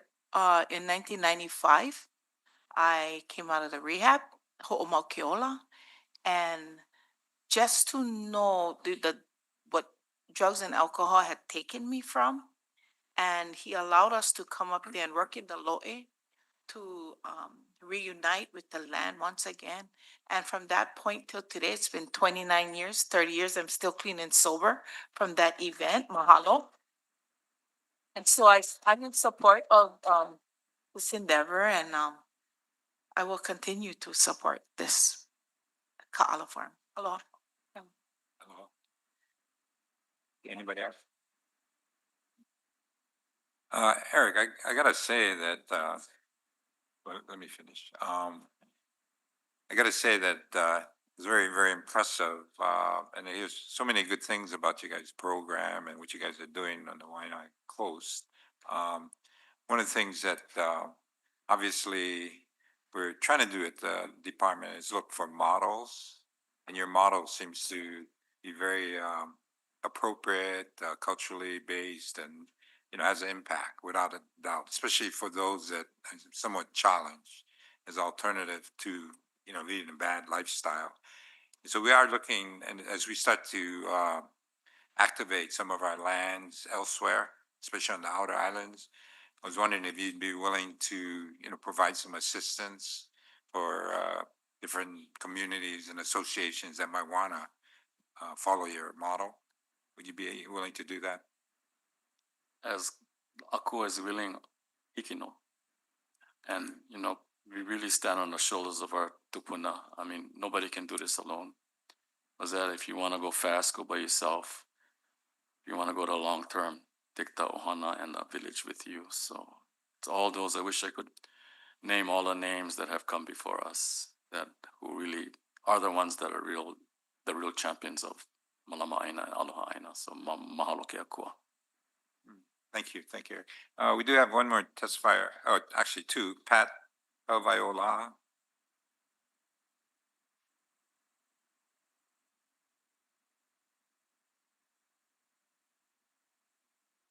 You gotta unmute, oh, there you go. Oh, can you hear me? Yeah. Hello, Mike Ako. Yes, I too would like to have had the opportunity of knowing Mr. Enos maybe 30 years ago, Brother Eric. But we've had this opportunity, and he is and can and still is a model to be used, especially with our people struggling to use below par agricultural lands, but the different styles of growing, aquaponics, hydroponics, above ground, all of those kinds of things. Eric has the knowledge, and Kala Farms has, at least in the west side of Oahu, been able to do that. So I too would like to echo a support from the kupunas here in Panayava and Kyoka to for the work that he's been doing. And nice to see you again, my brother. Aloha, and happy holidays to all. Mahalo. Okay. Thank you. Next testifier, Jan Kepa. Aloha, Kala, my video is down. So Jan Makepa, Waianae Valley Homestead Community Association, and we are in support of our Kanaka Patriot, Uncle Eric Dinas, and everything that Ka'ala Farm stands for. And we mahalo him for everything that he's done to uplift our moku and our pai'aina. Mahalo. Thank you. Any other, Commissioner Kalepa? Eric, you're a treasure. You're a treasure to our people, not just on the Waianae coast. I've never been there, but I've gone up there and I see the work that you've doing. I've been following you for a very long time.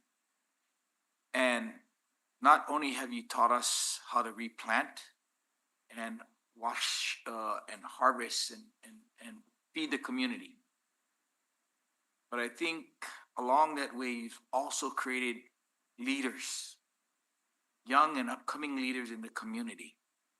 And your humbleness and you're willing to share and help and find a path forward for people has been a long road, 30 years. And your work is beyond commendable. And I just want to say thank you for never giving up, staying in there and helping. Waianae needs this. Not only Waianae needs this, but all of our Hawaiian people need this. And you're a beacon. You're a beacon to our people. You're a beacon to the youth. You're a beacon to community. So I just want to commend you and thank you from the bottom of my heart. Thank you. Thank you, Commissioner. Mahalo ke akua. Any other comments? If not, all those in favor say aye. Aye. Those opposed, motion carried. Congratulations.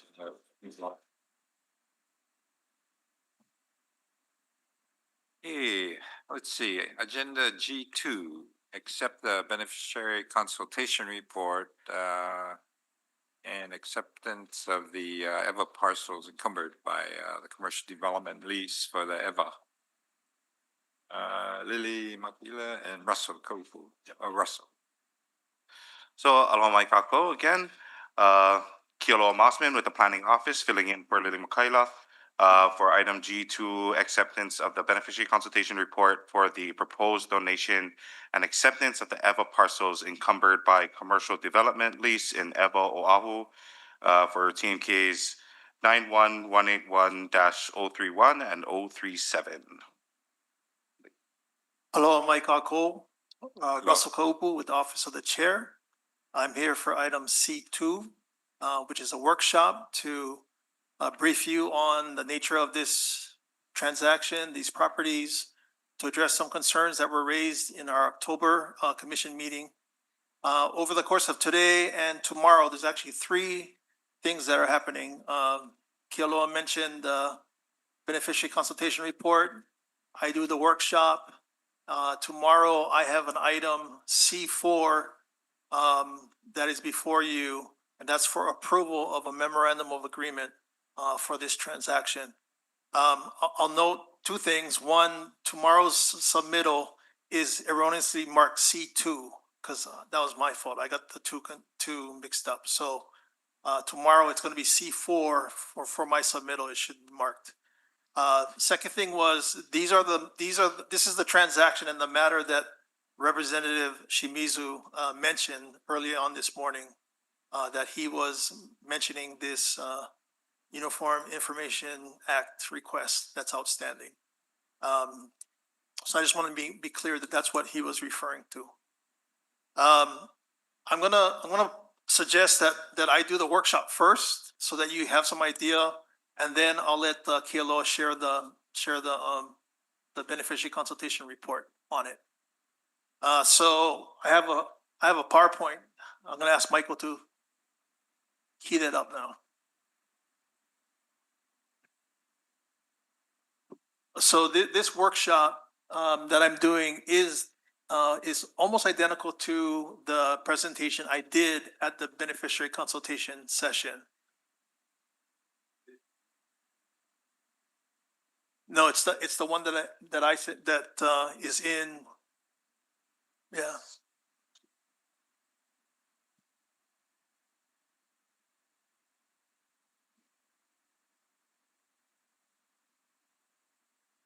Yeah. Yes. Okay, so this presentation is very similar to what I did at the beneficiary consultation, but as I'll note during the presentation, a number of comments came out at the beneficiary consultation that we've addressed in current revisions to our documentation. So so this is what we're talking about today, and this is what I talked about at the BC. We addressed the properties involved, the parties involved, an outline of the transaction, because it happens in an ordered sequence, and then just summarizing where we are in the entire process. So first, the properties. On this map, you'll see two colored filled in lots.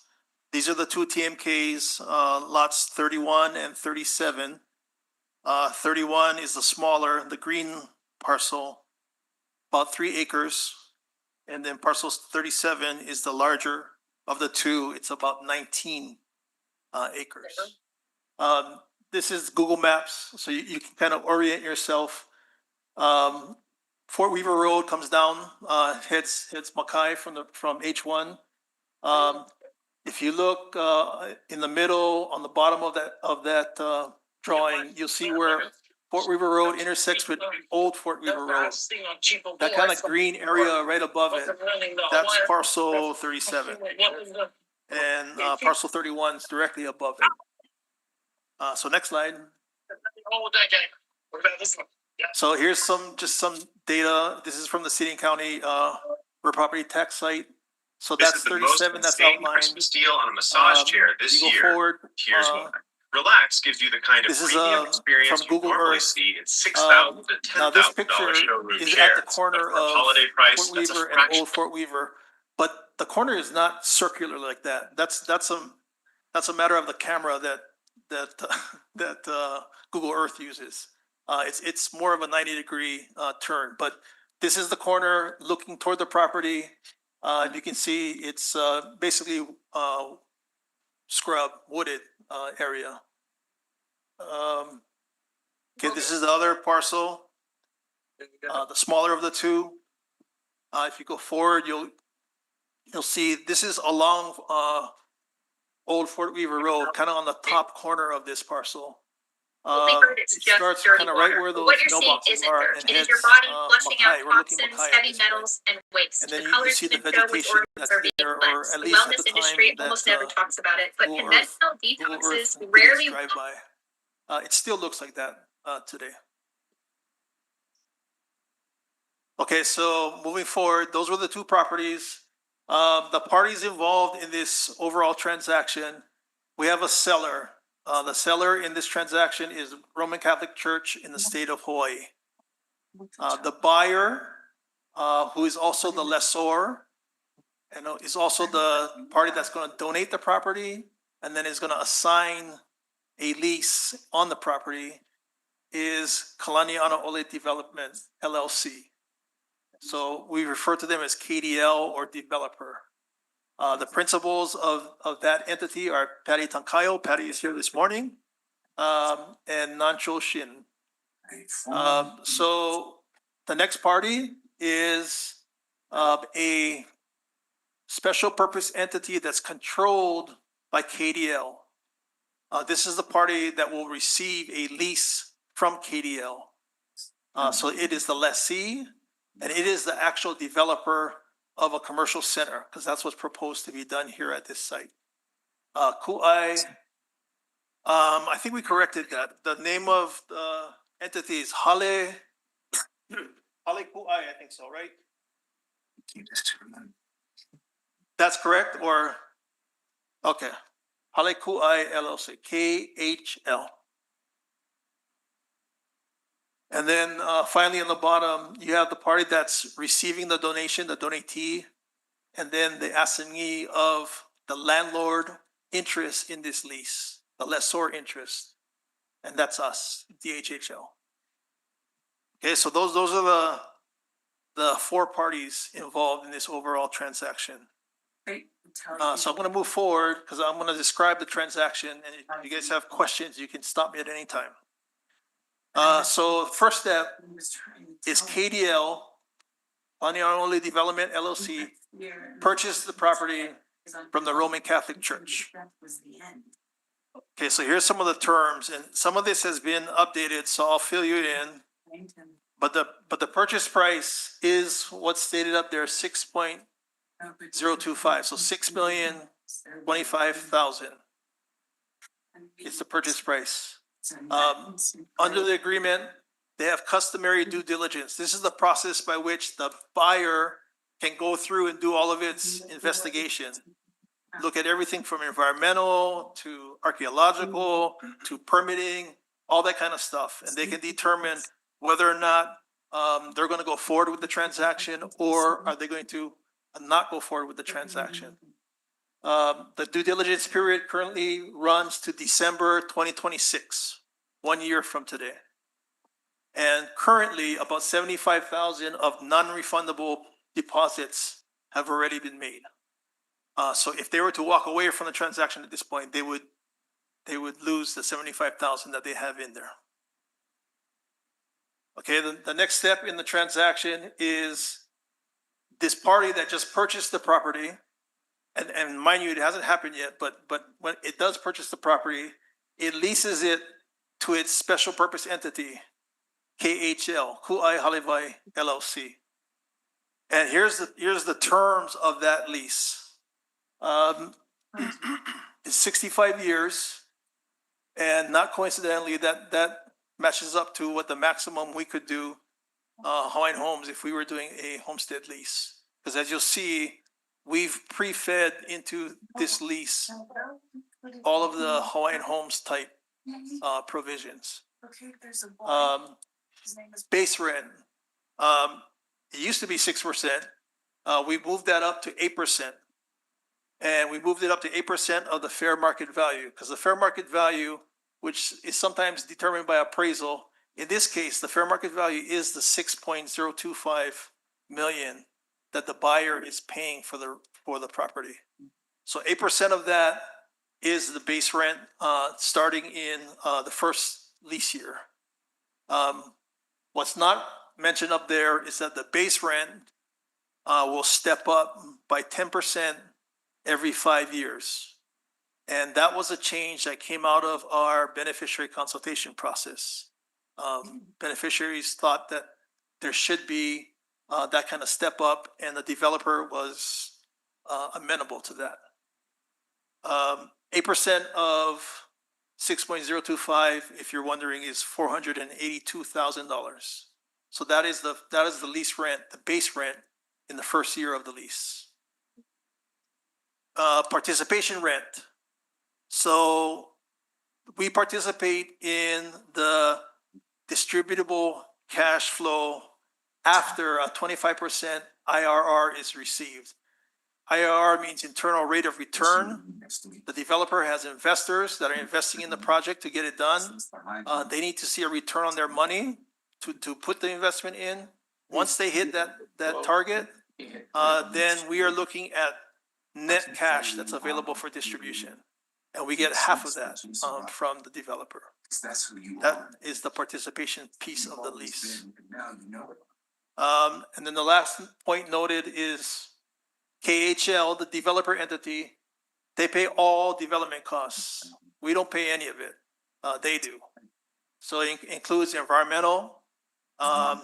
They're going to have to go through the EA process. The commission will be the reviewing body for that. So you'll have another look at this transaction sometime in 2026, hopefully. But that's their kuleana. That's their responsibility. Anything archaeological dealing with iwi kupuna, they have to deal with that process and those requirements. We have loaded into the lease the DHHO provisions that say that they have to comply with our standard in going through that process, because that's very important to us. It's who we are and it's who we serve, our beneficiaries. So we sit over that process as they go through it and make sure that it's done in a proper manner. Design and permitting, they'll have to go through standard process. But again, everything on that list and then everything else is the developer's kuleana. We don't go out of pocket, other than my time, planning office's time, that kind of thing. We're not putting money toward this project. Okay, and then the third step in this transaction, the entity that bought the property and then leased it to their developer subsidiary, they then donate the property subject to that commercial development lease to DHHL. So we now receive the donation. We now hold the fee interest of those two properties I outlined, which are already subject to a lease to the developer entity. You'll see that these are the terms of this memorandum of agreement. That is a subject of the submittal tomorrow that I'm asking for approval. So first, we have piggyback due diligence rights. So these same rights that the developer had in the purchase process to kick the tires, look at the property, walk it, do any kind of investigation they think is appropriate. We have the right to not only see all of that, but we have the right to request that they do additional due diligence if we think it's warranted. Second point on the screen, we accept the property subject to the commercial development lease. So I just went through all those terms. So we step into the ownership, the lessor's shoes in that lease I described. Third point, beneficiary benefits package. The way that they've structured it, the developer, they're going to take a third of the base rent amount. So I mentioned the base rent in the first year is $482,000. They'll take a third of that, and they'll have that paid over to homestead associations within a 5-mile radius. You'll see tomorrow, there's a form of the lease is attached to my submittal tomorrow. In that form, it says 4-mile radius. Basically, we're trying to set the radius so that it captures not only all of our existing Kapolei homesteads, but it also pulls in the future Kapolei Homestead associations. It also pulls in the future Eva Beach association when the site down Makai comes online. So somewhere between 4 and 5 miles radius will pull in all of those homestead associations. We will peg it at 5 just to make sure. So if you draw a 5 mile radius from the property, all of those associations are the ones that the developer entity has negotiated with and will be negotiating with as they come online to receive 1/3 of that base rent amount, that 482,000 in the first year. And then the last point on the screen, go back, Michael, please. Thank you. We allow commercial and mixed use development. This is why the developer is proposing this. This is why it's a win for the department. It's because we have the ability to do our own land use. Right now, the properties are zoned, I think, residential and agricultural. So the developer, if it wanted to go through the process without Hawaiian Homes involved, it would have to upzone the property. And that would be a prolonged, very expensive, very contentious process for the developer. In our hands, we do our own land use designation. And we would, per this memorandum of agreement, designate it as commercial mixed use so that the developer can do the project that they envision. I'm just noting on the bottom there that the combined order of closing of all of the separate parts of this transaction, including acquisition, financing, will happen at the same time, either in the purchase escrow between the seller, the Roman Catholic Church, and the buyer, which would mean that DHHL would join, that's the legal term, we join in that escrow, or we do it via 2 separate escrows that are back to back. So there was some question in October, I think from Commissioner Ornelas, actually. But she had asked, how does all this work from a closing perspective? So we either join in the purchase escrow or we have our own escrow, which happens back to back. It all happens with the same company, with the same escrow company. It all happens at literally the same time, but it has to happen in order. So the purchase happens first, the lease to their subsidiary happens second, and then the donation happens third in time. Okay, so wrapping up, this is the process where we are. This is the slide that I presented at BC. Back in January, we approved accepting the donation subject to a lease. In September, I presented, I'm sorry, I said October earlier, but I guess it was September in Hilo. I presented the form of memorandum of agreement to the commission. This was in Hilo at the hotel.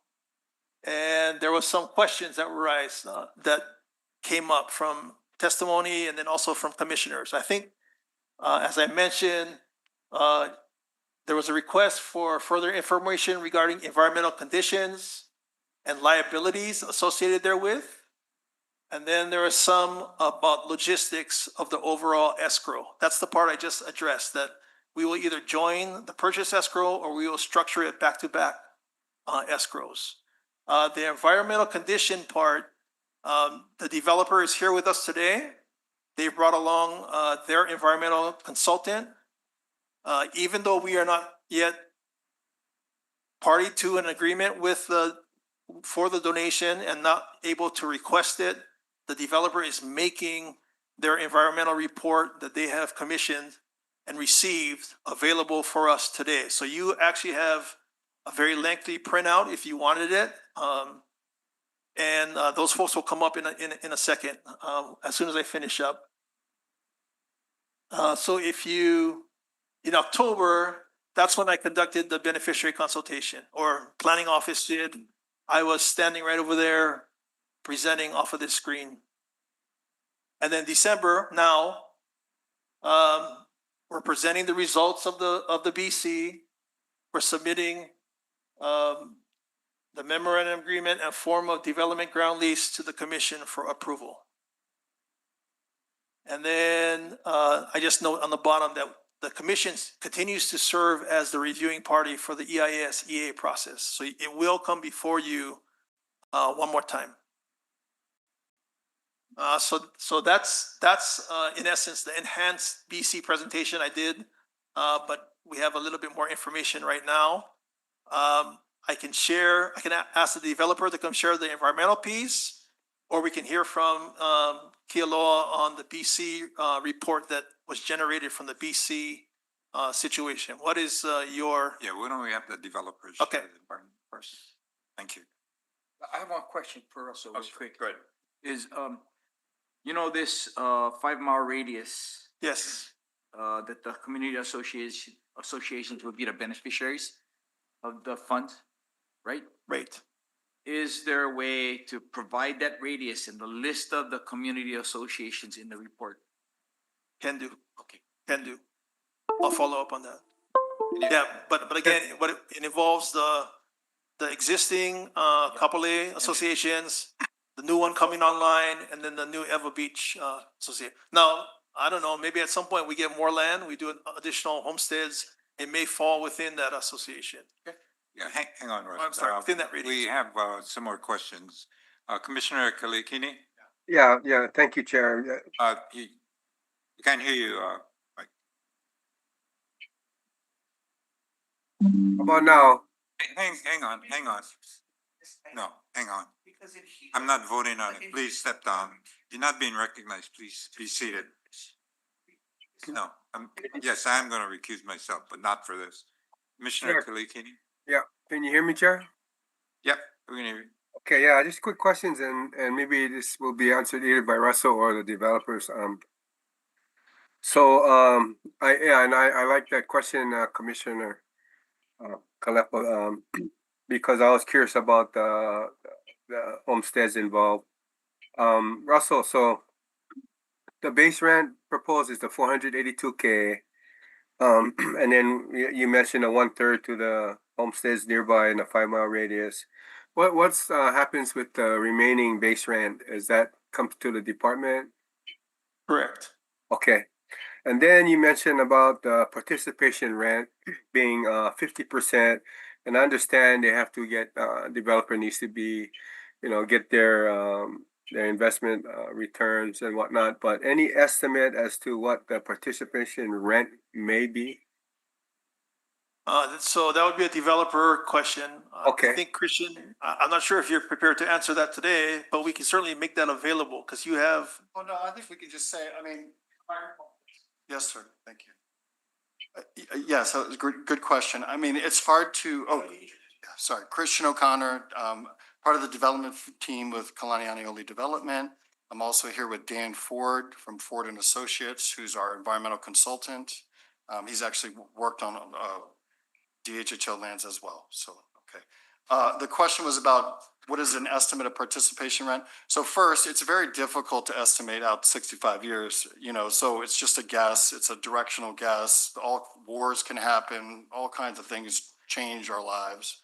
But just generally, if things ended up going as they're supposed to go, it could generate between an additional, $50 million to $60 million.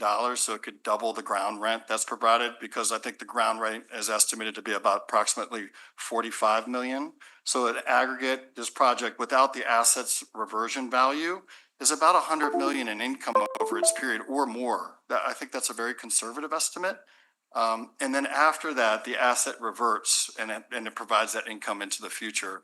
And the reversion value is estimated in the $100 millions range at that time. But it's, again, 65 years in the future, inflation, it's a distortionary number, so it's not kind of real. But it's a substantial amount of income over time, and it produces a substantial amount of homes and infrastructure for DHHL. Yeah, so when you say 50 to 65 million, is that 50 to 65 million to the department or the total amount? I didn't do a segregation. I didn't segregate the values per Russell's presentation on where the funds are going, but I could provide that in better detail to you if you'd like, sir. Yeah, that would be interesting. Michael, I don't know if this is what you're asking, but the participation rent goes to the department.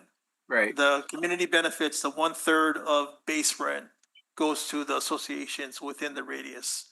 Okay. Not the participation rent piece right now. Got it. No, Yeah. that helps. Thanks. That clears it up. Thanks.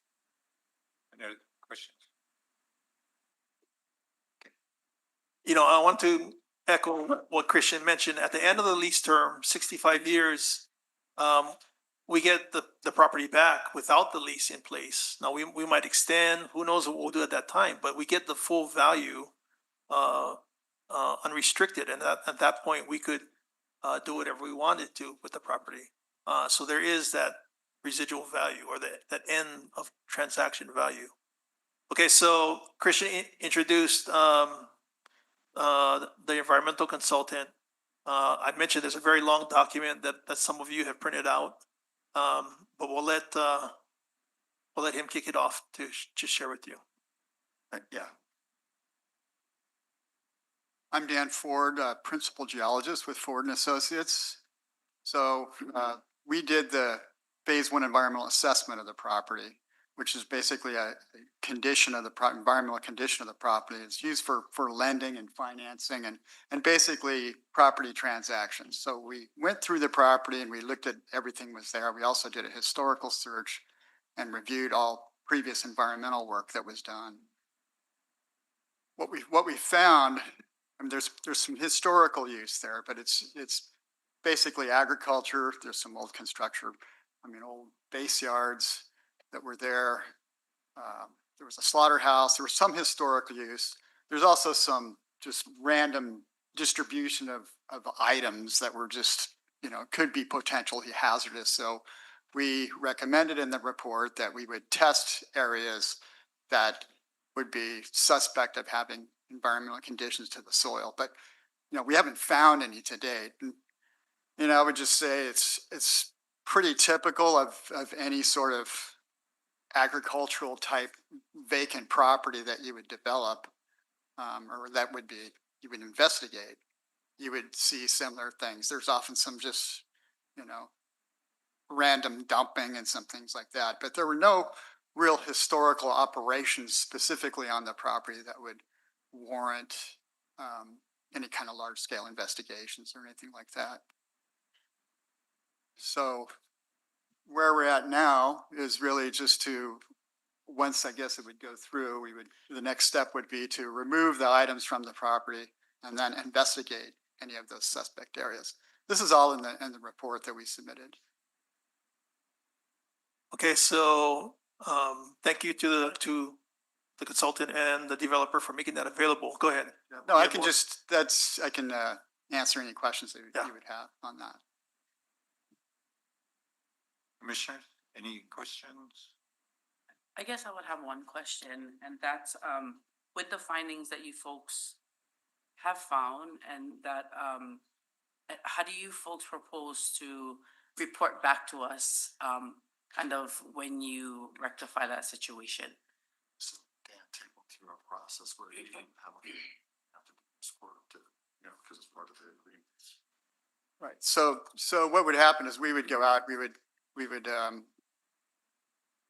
items would be removed, we would test certain areas, and then we would prepare a report, which would be a Phase 2 report. And then that would have the findings in it. So that would be, used, depending whether there were issues or not, or needed to be remediated. If there were areas that did need to be remediated, you would have to report those to the Department of Health. So you would be working under the oversight of the Department of Health and submitting them reports. They would review the reports and approve them. And then eventually we would get a no further action for the property. Now this is all if there's actually something there or not. So if there were areas of soil that needed to be remediated, that would be the process. So you would go through this process of submitting reports, Department of Health oversight, and then in the end, you'd get a no further action. Commissioner, just to supplement on that, so these piggyback due diligence rates that we have, we're seeing the reports, we're telling the developer, specific things that, in addition, that we'd like to see, if there's any.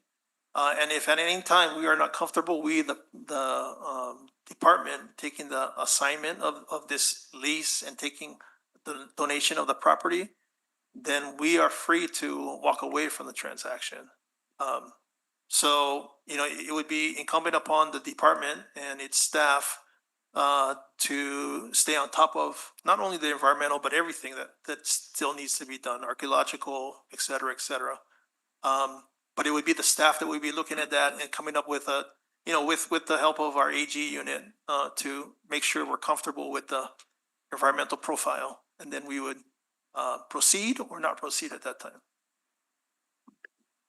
I have a follow-up question, Chair. Commissioner Kalikini? Yeah, Russell, on the environmental review, the due diligence, is the developer performing an EIS? So they have not yet done that, but they're going to have to do that. Yeah. Okay, Yeah. They're gonna have to do it, probably an environmental assessment. an EA. Okay, Yeah.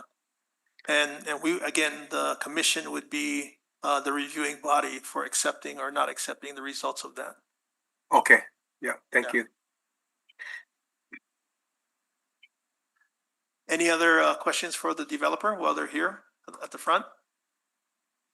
Okay, so let's, go ahead. Just as a note, there are a couple of things that the community and the commission's concerned about. One is contamination of the soil, which I know you're gonna take a look at. And then the other one is traffic flow and interference with the community out there. So I know as you're doing your assessments, those are two sticking points that we have. And so, please. Just to the intersection, we're still waiting on some topographic information to come back, but that survey should be done right before Christmas. And so already in the plans with the Department of Transportation, we've looked at adding some turn lanes, and it's really not about us. It's about the parkway that's going to come in off of Ho'opili, the community. So because we're touching it first and they're not there for 15 years, we kind of have to do some of the work for them. So eventually there would be two turn lanes coming onto Fort Weaver. So we're going to have to do those. We're going to have to upgrade the intersection, widen the intersection. So there's already a ton of stuff we're doing to start to deal with this traffic concern. So we're thinking about it. And we'll have a TIAR that responds to all these things done by Austin Satsumi and Associates with Matt Nakamoto. And I mean, if you guys would like, he could come talk story to everyone too. So we don't mind all that stuff. And we're just taking our time, doing the steps as you're supposed to get the right information to improve things so it doesn't harm anyone, it makes it better. There's also a flood consideration down at the lower portion of the site that can flood Fort Weaver. So we're already with our civil engineers working on that flooding issue so that when we do our work, the flooding may not be there as it was before.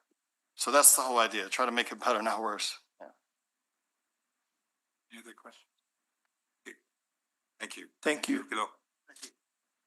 We do the beneficiary. Thank you. Report. Chair, is this the matter you want to recuse yourself on? On the vote and stuff. Yeah. I don't really know why, but I'm going to.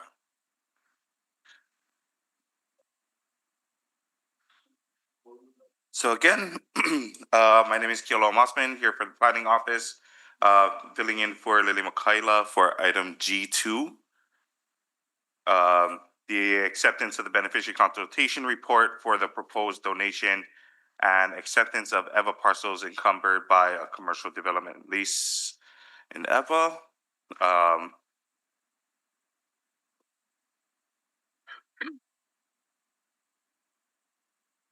For parcel 31 and 37. All right. So as Russell stated in his report, the beneficiary consultation occurred in October, specifically October 7, 2025. It was a hybrid meeting. A total of 2,892 postcards were mailed out to Hawaiian Homelands applicants and lessees in the 96706 and 96707 zip codes during the week of September 29, 2025. There's also a website that our beneficiaries can go to retrieve more information, and the website is listed above there. And for the full report, or for the postcard and for the full report, you can see the exhibits that are attached to this agenda item. Next slide. So there were 20 people, 20 participants that signed in that night on October 27 or October 7, 2025, and an additional 20 participants who were there present but chose not to sign in, along with 16 to 20 participants online. Of these, 15 in person identified themselves as DHHL beneficiaries, and that's not including those who didn't sign in. And we are unknown. It is unknown of the DHHL beneficiary makeup online. After the beneficiary consultation meeting during the comment period, 22 online responses were retrieved via Google form. Majority of them self-identified as our beneficiaries. So there were a few concerns that were raised during this comment period. Some environmental contamination concerns, as Commissioner Kanekpua had previously brought up, mostly frequently raised in person meeting and in several online submissions as well. Beneficiaries cited prior industrial activity on the parcel, reports of potential petroleum and chemical residues in the area. There was a concern that DHHL would assume long-term liability for the cleanup for this, for these kinds of concerns. There was a request for environmental assessment prior to commission action. Some beneficiaries urged DHHL not to accept the donation until full environmental due diligence is completed. Another concern was the alignment with DHHL's mission. Many expressed concerns that DHHL should prioritize residential or agricultural homesteads, not commercial development. The parcel's location within EVA could support homestead development rather than commercial. And then commercial development may not directly advance homesteading opportunities. Another concern was that traffic and infrastructure impacts. Eva Beach already experiences substantial traffic. New commercial activity could worsen congestion, and infrastructure impacts were not fully addressed in the beneficiary consultation meeting. The last two concerns that were kind of pointed out in the comment period was lease structures and developer motives are being questioned by our beneficiaries. Why the donation is conditioned on a pre-existing 65-year ground lease, whether DHHL is assuming risk while the donor retains commercial benefit, why lease rent terms were not yet disclosed. Some expressed skepticism for the developer and perceived insufficient transparency.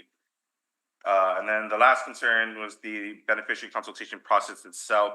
Concerned several beneficiaries raised concerns regarding meeting facilitation, enforcement of participation boundaries, structures and tone of the meeting, safety and comfort of voicing opinions in a contentious environment.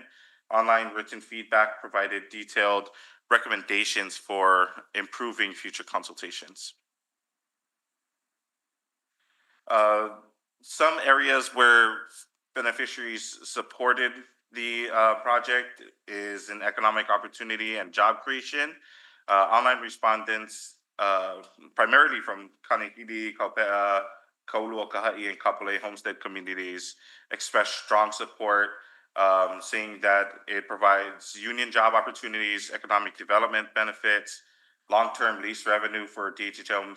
Many noted personal connections to union trades and believe that the project could bring employment to the homestead families. It also provides revenue generation and long-term financial benefits.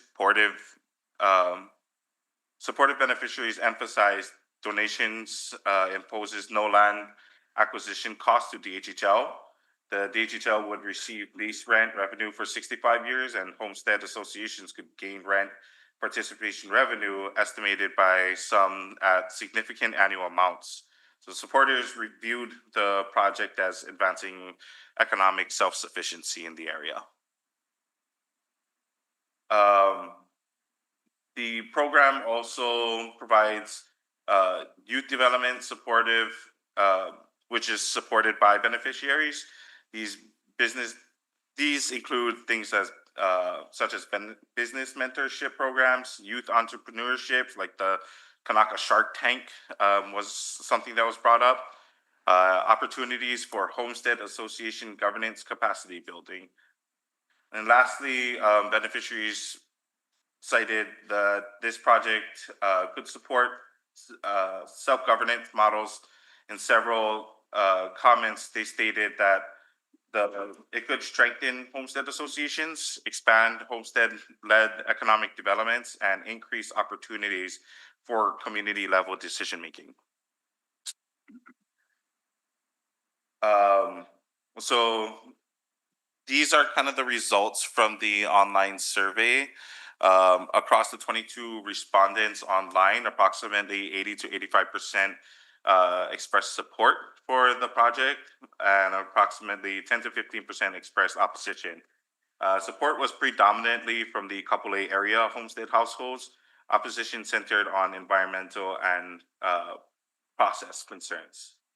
Notable divergence exists between in-person and online sentiments.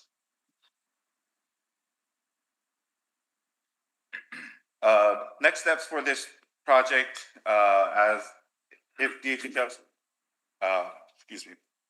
DHHL staff will conduct informal or informational workshops come December 15th, 2025, so today. The next action step in land use request process is for Office of Chair to present the proposed donations and lease dispositions to Hawaiian Homes Commission for its consideration. And environmental concerns will be addressed as the project developers comply with Chapter 343. And once that is completed, brought to the Hawaiian Homes Commission for review and acceptance at future Hawaiian Homes Commission meetings.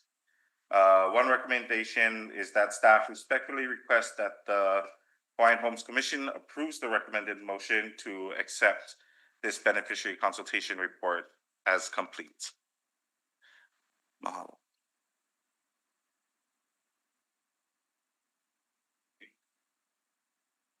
Okay, you guys just, Yes. Okay. At this time, we're gonna allow public testimony, and I'd like to. There's quite a few, so I'd like to remind the people that do testify to keep within the 3 minutes, and also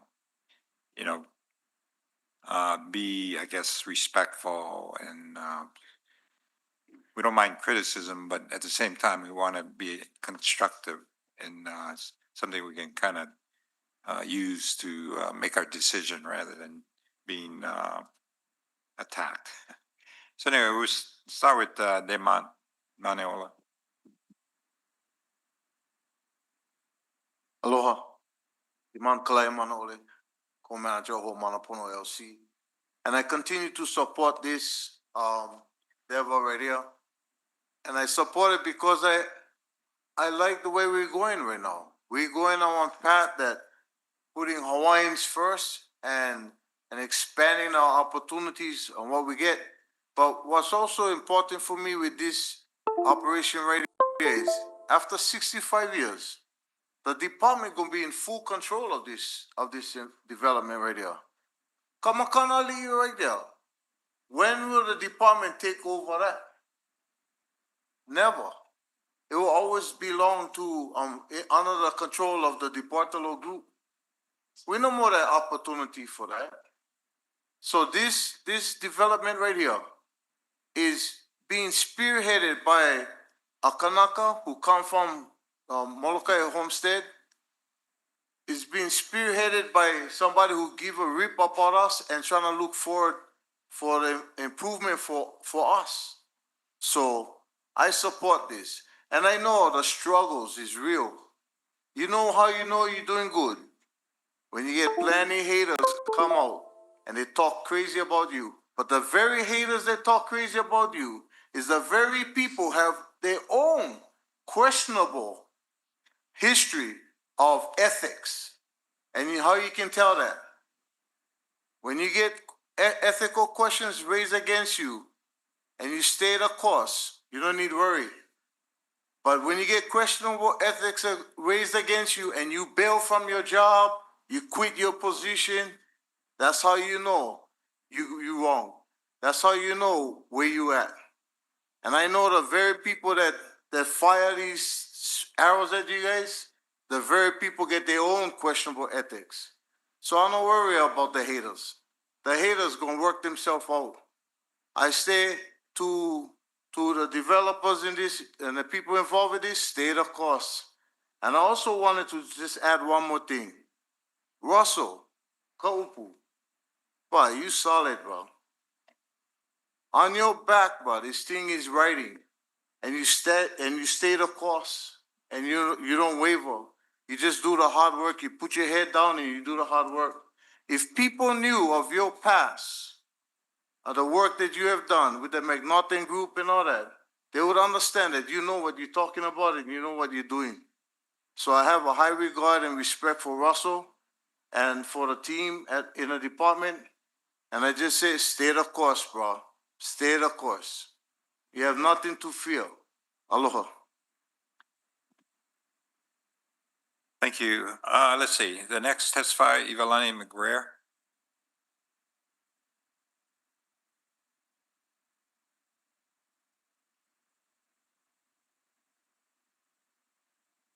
Mahalo, Chair and Commissioners. Ivalani Lepon McBurr, President of Calpel. I am in support of this land donation. This is not just a mere donation of land. This is the work between developers and presidents of the homestead and community. This is what self-governance and self-determination looks like, that we are working together at the table and being able to be self-sufficient in the programs that we can do for our people. What I also want to say is that I appreciate the staff in doing the beneficiary consultation. We did have concerns. You know, this is a very heated topic. Every beneficiary has a right to express their concerns, but in a pono manner. And what you guys have stated on top there, in taking the considerations of us being able to carry the Hawaiian values in a respective matter of projects, because every project that comes to this table is a project that was from a Kanaka.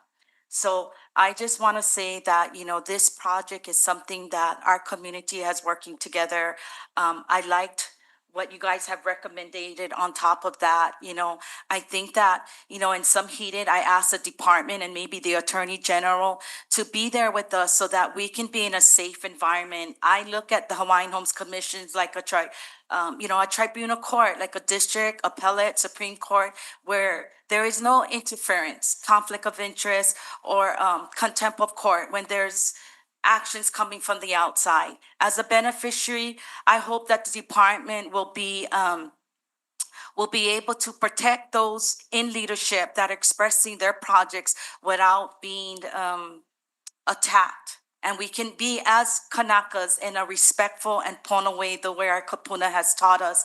But I'd like to thank the department for taking the consideration of the Kapolei president. We have took a lot of kickback, but you know what? I'm going strong. I'm the president, and my community, we are thinking of things that to take us out of the box, beyond that, as if the box don't exist, so we can dream and we can do what Prince Kuhio has told us to do. So mahalo for you guys' time, and I accept the beneficiary consultation. Mahalo. Okay, thank you. Next testifier, Shane Polly.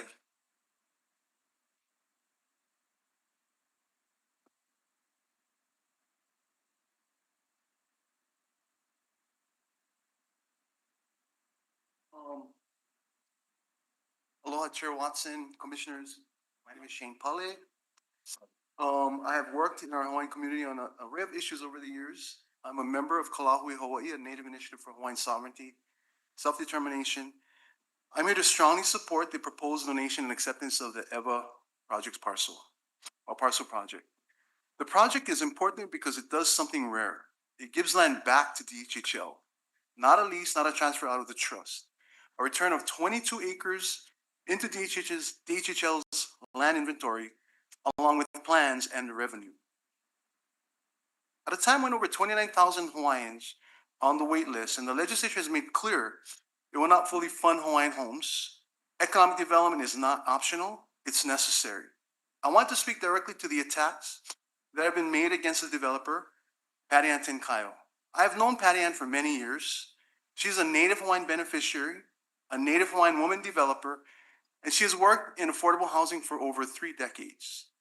Her track record is clear. Over 1,000 affordable homes built across Hawaii.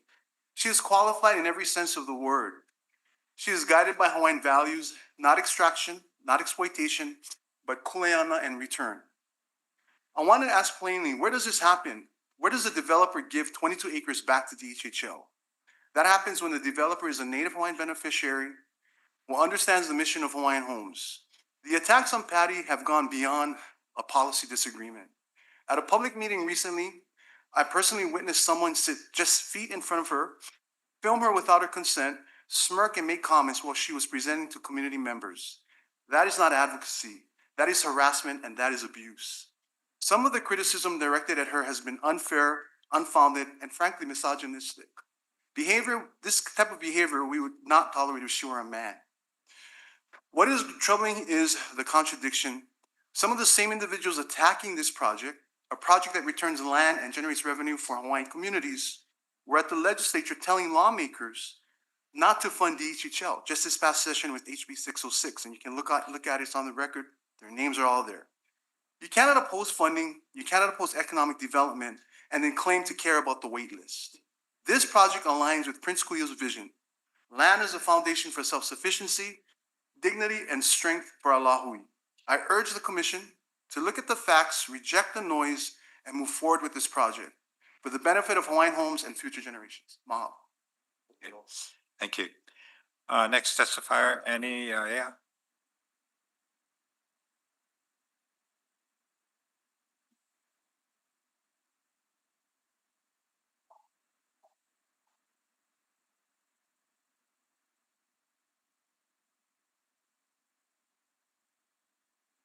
Hello, Ali, commissioners.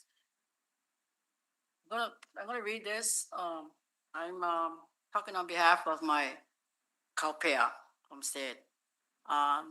Some of those people came up to me, they asked about if I know about any kind of meetings, the board members of Kaupea. I said, I haven't heard that for a long time, also them. So they're not here today to be here with me to talk to you guys. They're all working people, gonna be here. So I'm gonna talk on behalf of all of them too. They told me to come forward. I said, what? I want to come forward, but anyway, I'm here.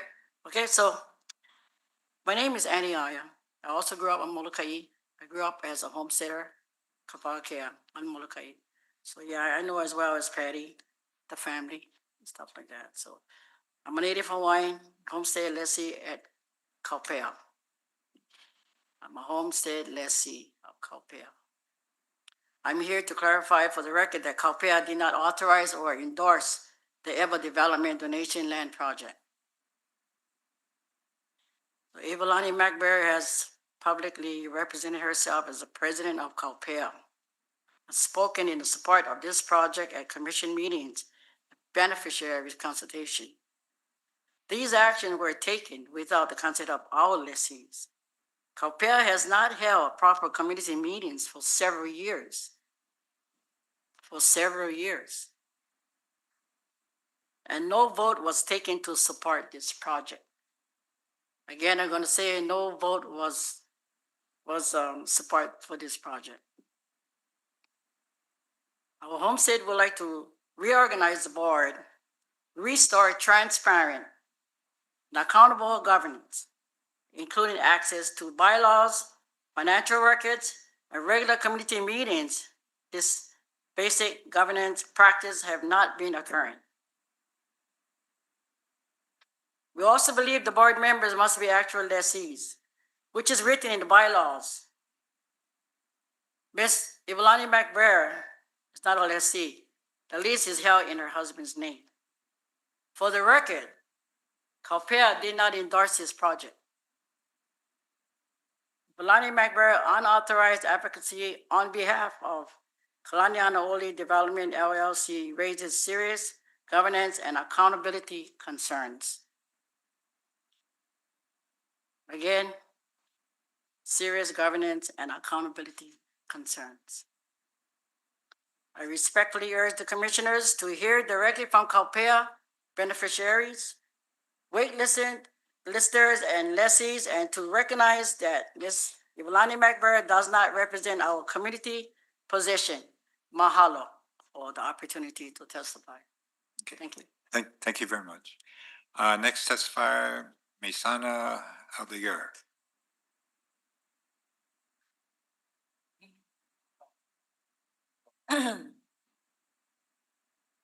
Let me get ready. No stop my time yet.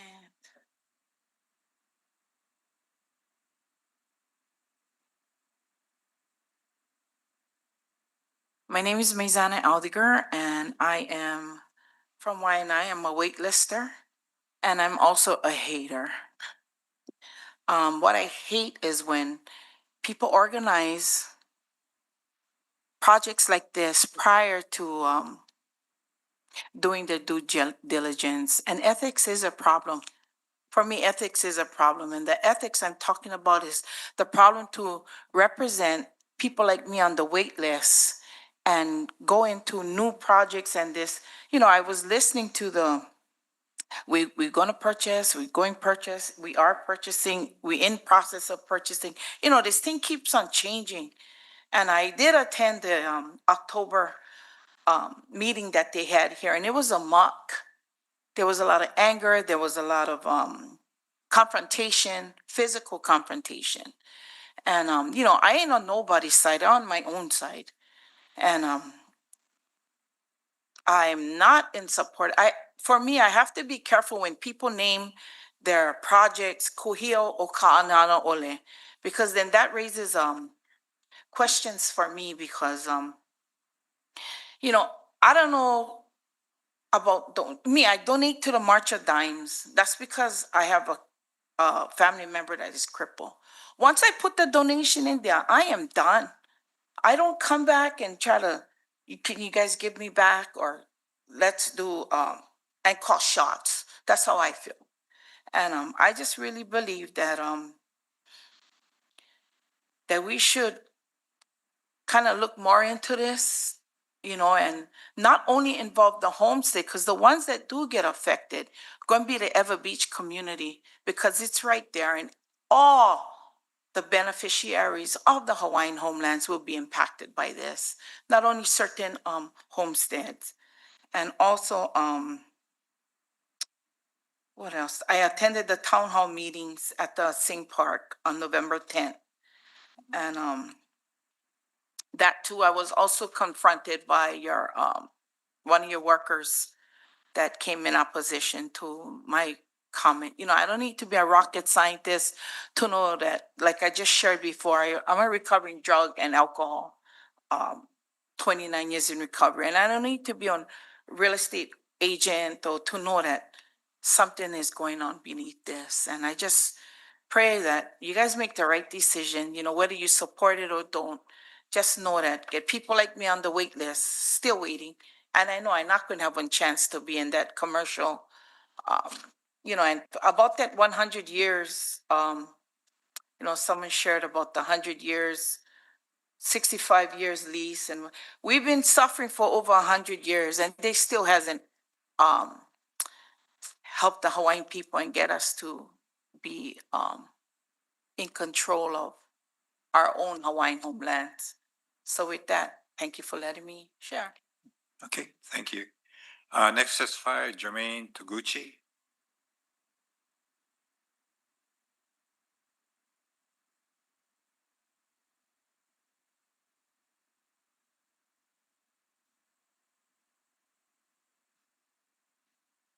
Good morning, DHHL Chair, Commissioners, lessees, and those on the wait list and guests. Let me thank you ahead of time for your presence here this morning. And if I offend anyone this morning, I ask humbly for your forgiveness. A little bit about myself. My name is Jermaine Toguchi. I was born and raised in Papakule Homestead, where both my great tutu and my tutu man had their lease. I was also raised in Waianae Valley Homestead, where my mom had her lease. I had my own lease in Princess Kahano Estate, which I lineage to my daughter and my grandchildren. I'm currently a resident at Kaupea, where my sister have her lease. And I'm also on a wait list for agriculture lot. I am homestead bred. I'm also a 35-year retiree with the Operating Engineers Local 3. Our union members operates heavy construction equipment to do civil work, such as build subdivision, commercial lots, excavate and lay utilities, fine grade roads, parking lots, and so on. On our building site, we send all our trades with their materials into the building with tower cranes, box hoists, elevators, and forklifts. This is just a little bit of my trade. Here I am to testify on items G2, C2, and C4 regarding the EVA development by Kalani Anaoli Development, LLC. I'm submitting my strong opposition to the proposal donation being gifted back to DHHL for the developer project that is not serving our trusts and beneficiaries, but the developer, Kalani Anaoli Development, LLC. We don't need a third-party developer to build for DHHL with an established contractor. This set of troubling precedents allowing developers to receive DHHL permit exemptions while taking advantage of trust lands. Who is profiting from this? Not every homestead kupunas, not every homestead keikis, most of all, not every homestead waitlisters. In other words, not our Hawaiian beneficiaries. These projects should be going out for bid to reputable, local, and small business contractors. It can be divided with a civil contractor and a building contractor. Why are our trust lands being used to fill developers' pocket under this leadership? Additionally, for the record, the Kaupea homestead is currently being misrepresented by a self-appointed president who had endorsed this project without community input and is not a lessee of Kaupea. Our homestead has not had proper newsletter for annual community meetings and elections for years. The current Kaupea officers failed to do their fiduciary duties for their lessees.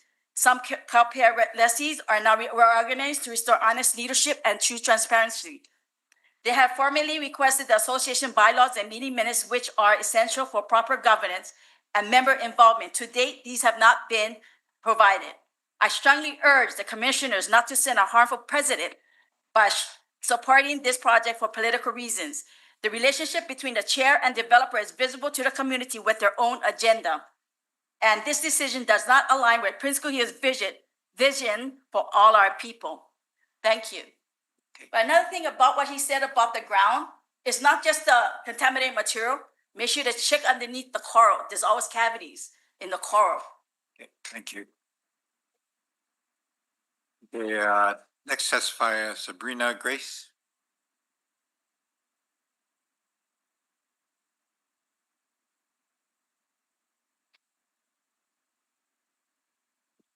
My name is Sabrina Grace and I'm born and raised Waianae.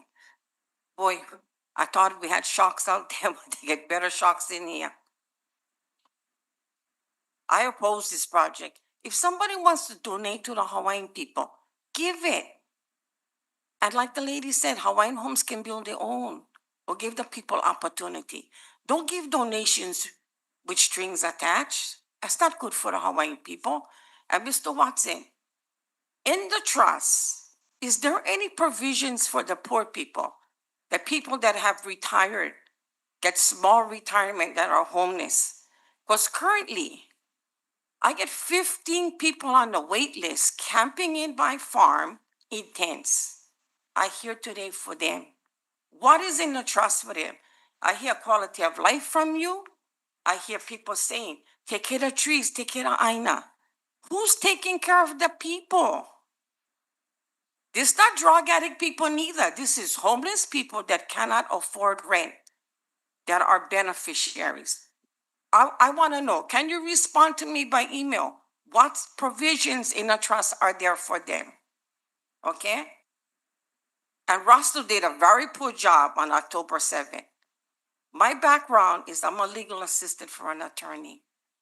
I understand business and I understand that we need to make money too. But some of the decisions are self-serving and we can see it here.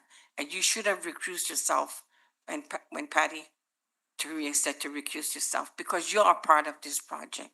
And you know, as commissioners, yes, he may be the boss, but you have the duty to the Hawaiian people.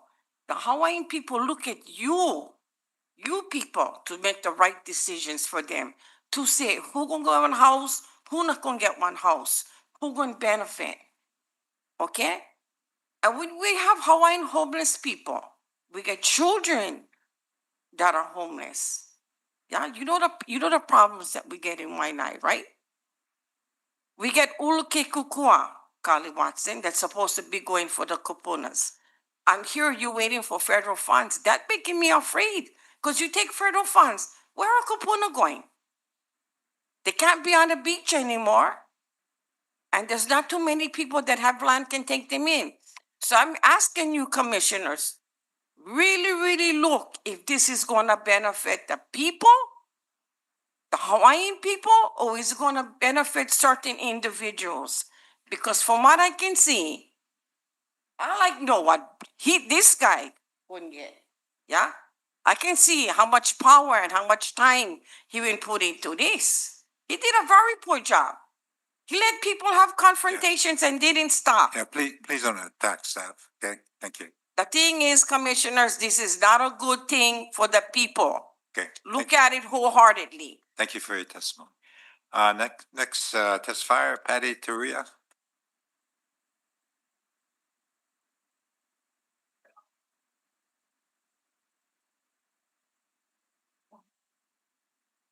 Aloha, Chairman, Commissioners, thank you. I just wanted to bring to your attention for the record that, Chairman, you should have recused yourself from this agenda item. Your influence and discussion and outcome of decision-making, Chairman, will have a great effect on the Commissioners. The Hilo meeting, you recused yourself. Anytime this discussion was on the agenda, you recused yourself. Aloha, Chairman and Honorable, happy holidays and mahalo for your service this year as we end at 2025. My name is Patty Kanamoku. I'm here to testify in opposition to agenda item C2, C4 regarding the Commission's proposed acceptance of the so-called donation land of Eva Beach. I am not a hater. I'm just a trust beneficiary trust protecting our trust. I'm not a cheerleader either. On the October 7 beneficiary consultation meeting, DHHL staff allowed consultants extensive time to present, while beneficiary concerns were limited and not fully heard. Additionally, the presentation delivered in person by Mr. Russell Ka'apu failed to clearly disclose the DHHL did not engage with Eva residents, citing that there are no homesteads in the region. This submission is very troubling for Eva Beach. There were also concerns on ground lease, zoning requirements for residential, and also for our waitlisters. There were also concerns spoke on traffic and it was changed from a commercial site to add a kupuna housing on this site at a town meeting. I also wish to put on record that during this meeting, an appropriate racial slur was directed toward a haole attendee. I attempted to stop the verbal attack. I did not attack anyone. Which came from Evalani McBriar, who identified herself as a lessee.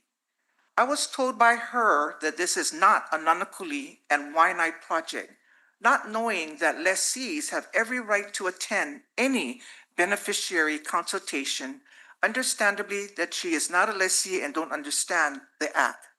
We were invited by Russell Ka'upu by email to attend the beneficiary consultation.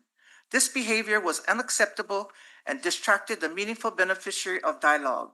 This project is not a true donation that benefits the Hawaiian Homes Commission, Hawaiian Homes Lands Trust of Beneficiaries. It established a dangerous precedent that allows developers now and statewide in the future to encumber trust lands under a donation process. 3 Hawaiian homestead organizations have lobbied heavily in support of this project, despite having no direct impact to their community where they reside, while standing to receive community benefit cash payouts from KCL. I respectfully question their 501c3 compliance at both the state and federal levels. In closing, I urge the commission to not rush this decision. Please stand pono and uphold your fiduciary duty to represent and protect the trust beneficiaries and Hawaiian Homelands Trust. Thank you for this opportunity. Thank you. Mahalo. Next testifier, Senator Kurt Pavella.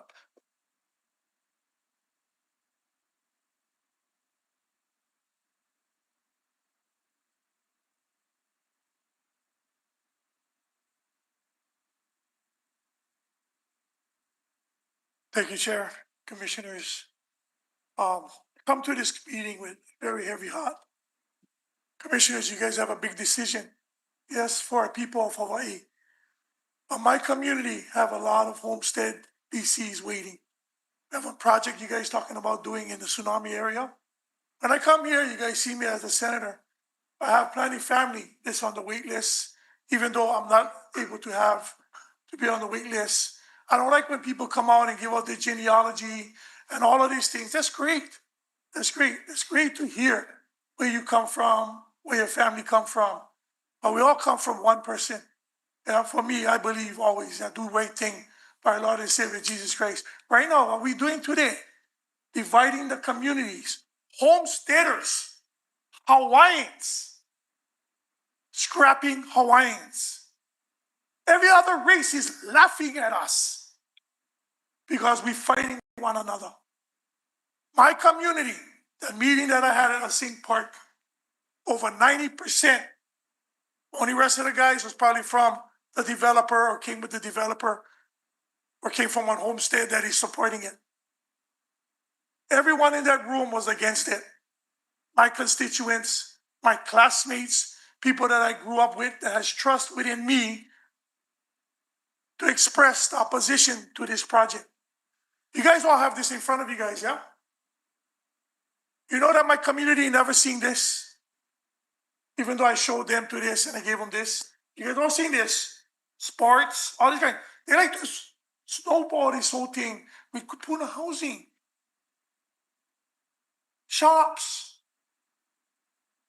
Having one entertainment center there is going to be more worse than having one restaurant. Our traffic right now is crazy. Ho'opili already know. I talked to the president of Ho'opili. I wasn't in compliance in support of their road. Are they talking about widening the intersection? Yeah, that's what Ho'opili was going to do. Don't give my community a Band-Aid when we need surgery. Nobody talking about opening up, Fall Weaver Road to, Renton Road. Nobody talking about that in this project. This is too early to make a decision that, again, setting one precedence, as previous speakers had said, that we're going to have other developers say, hey, we're going to wait for them now. We will say we're going to give them the project, then we're going to take them back. Hey, 400 acres, I'll give Hawaiian Homes. But I like the thing back for 65 years. What are we going to set going towards the future, guys?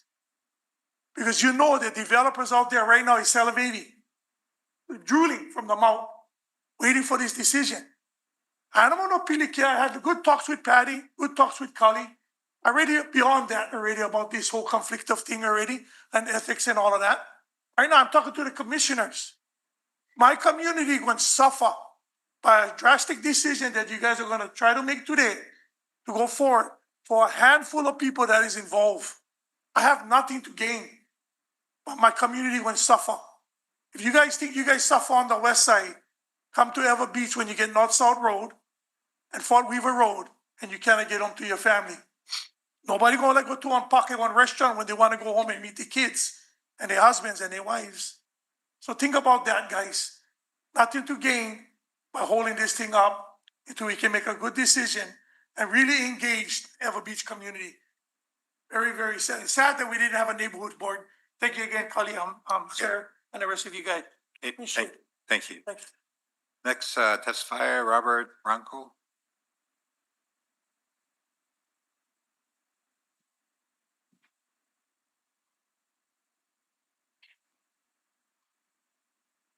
Good afternoon, guys.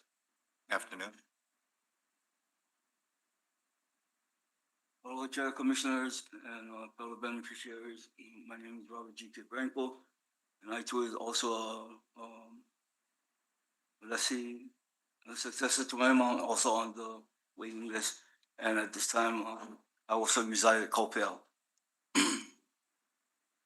In this whole situation that is, you know, what you're talking about. In the beginning, I was going about it all wrong, you know, allowing, you know, when my kupuna told me, you know, nobody gonna hear you when you grumble, you know.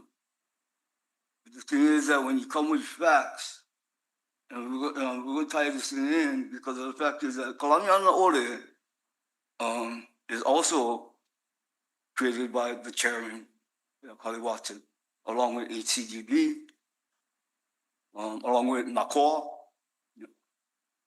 You know what gets me?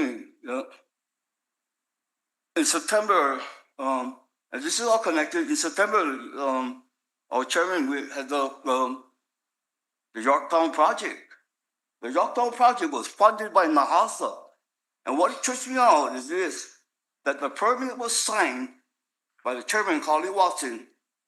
You know, how you gonna sign the permit for fast track for the construction to your own nonprofit organization? So you must be giving your nonprofit organization grants too, because you have the opportunity. See, the reason why we gotta push this real fast, because in December, there he's gone. You know? Him and Josh Greed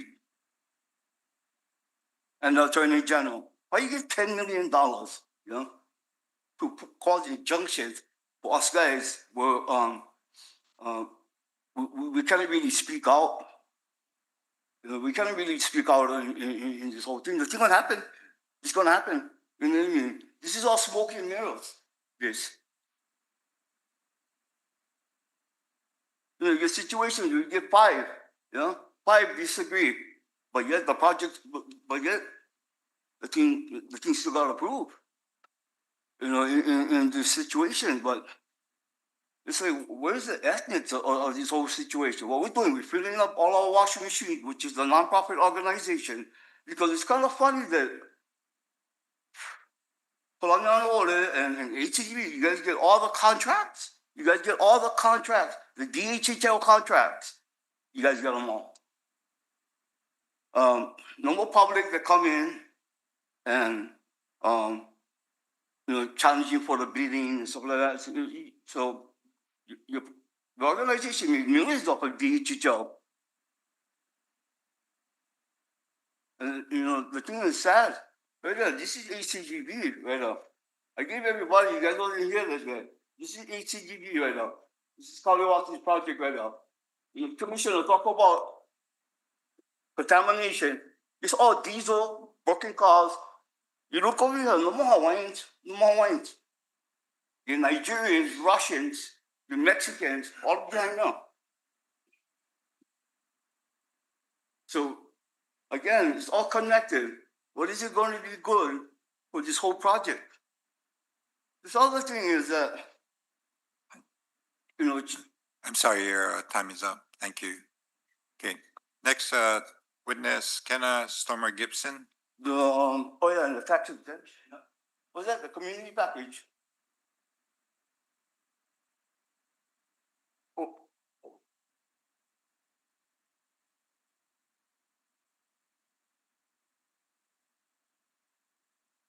Aloha, Chairman Watson and commissioners of this important organization. So I'm the Howley that was at the beneficiary consultation.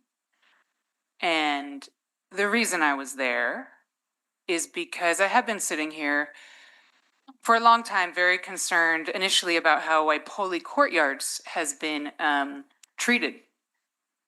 And Christian O'Connor was the main person in charge of the relocation plan.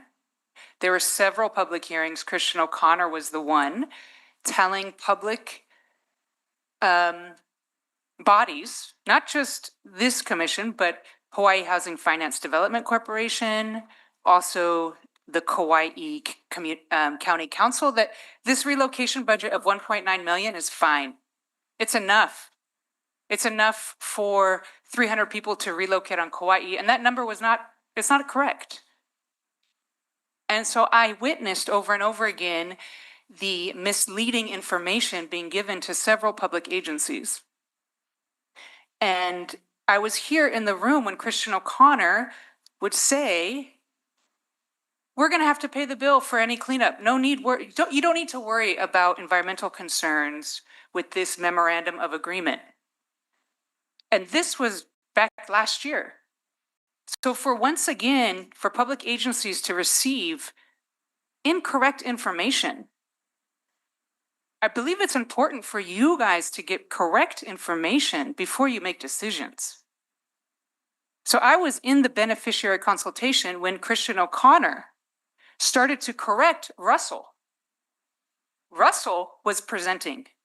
Apparently the information Russell was saying was not quite correct. And so Christian, who is not a member of Department of Hawaiian Homelands, was clearly coaching Russell on what to say. Why is the developer coaching the department on what to say to beneficiaries? Why is the developer coaching the department on how to respond to beneficiaries? That does not make sense. And so that is why in the meeting, I pointed that out. I said, Christian was sitting like this. I said, Christian, you're on the development team. Christian, why are you coaching the staff? Think about that. Just think about that. That is a problem I saw with Waipoli courtyards. And now these residents are facing 90-day eviction orders without a place to go and with an insufficient budget.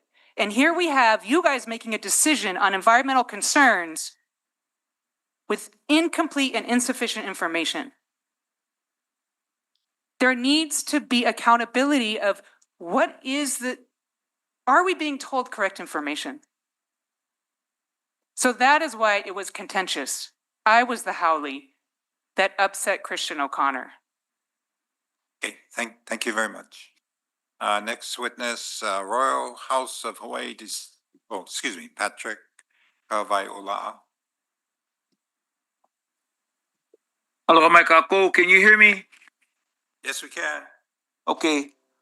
I am in strong opposition also, but it has to do with, and I will just quickly, it goes without saying, because the testimony came before, but it did concern me when a staff member now, who used to be a commissioner, who did not finish his term, but then became an employee of the department when he left the commission, that's Mr. Kaupu.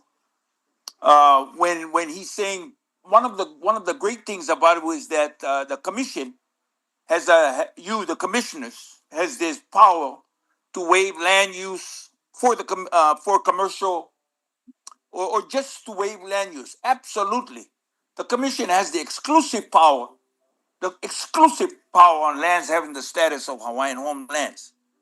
But it's not shared equally.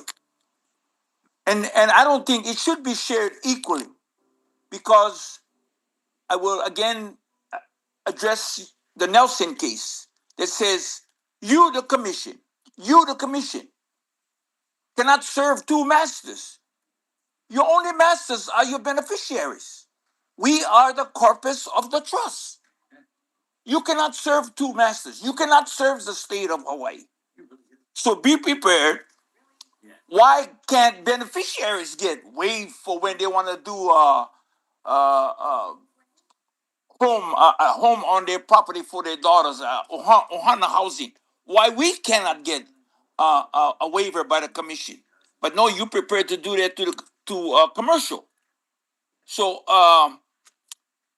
the one of the problems I had was Mr. Kopo mentioned about the base rent, what goes to as a community benefit, and the rest. I think Mr. Commissioner Kalikini asked where the rest of the money go. Okay, it goes to the commission, but is that money then used to help beneficiaries, or is because in a lawsuit in '68 by Sonny Kaniho, it was ruled by Judge Ernest Kubota at the Prisco Hill Plaza that lease rent money cannot be used to operate this department.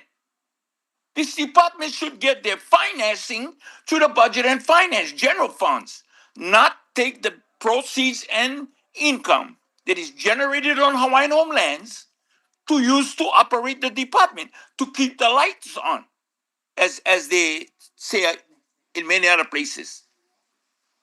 But I do have to, because the majority of the testifiers today was exactly on point, the beneficiaries were. And I will end by this. So be very careful when you throw stones. When you throw stones at people, and you know who you are. If we're haters, we're haters. You can call me anything you like. But do not throw stones if you live in a glass house. So again, my name is Pat Kahabaiola. I am strongly opposed to this for those simple reasons. And I will end by this, Mr. Watson. You mentioned something in the beginning. You don't know why people are concerned about you being need to recuse yourself. Just look at that. Everything's tied together. So again, thank you, and aloha. Have a happy holiday. Okay. Next testifier, the Royal House of Hawaii descendant of Huna Ana Heva Heva. Okay.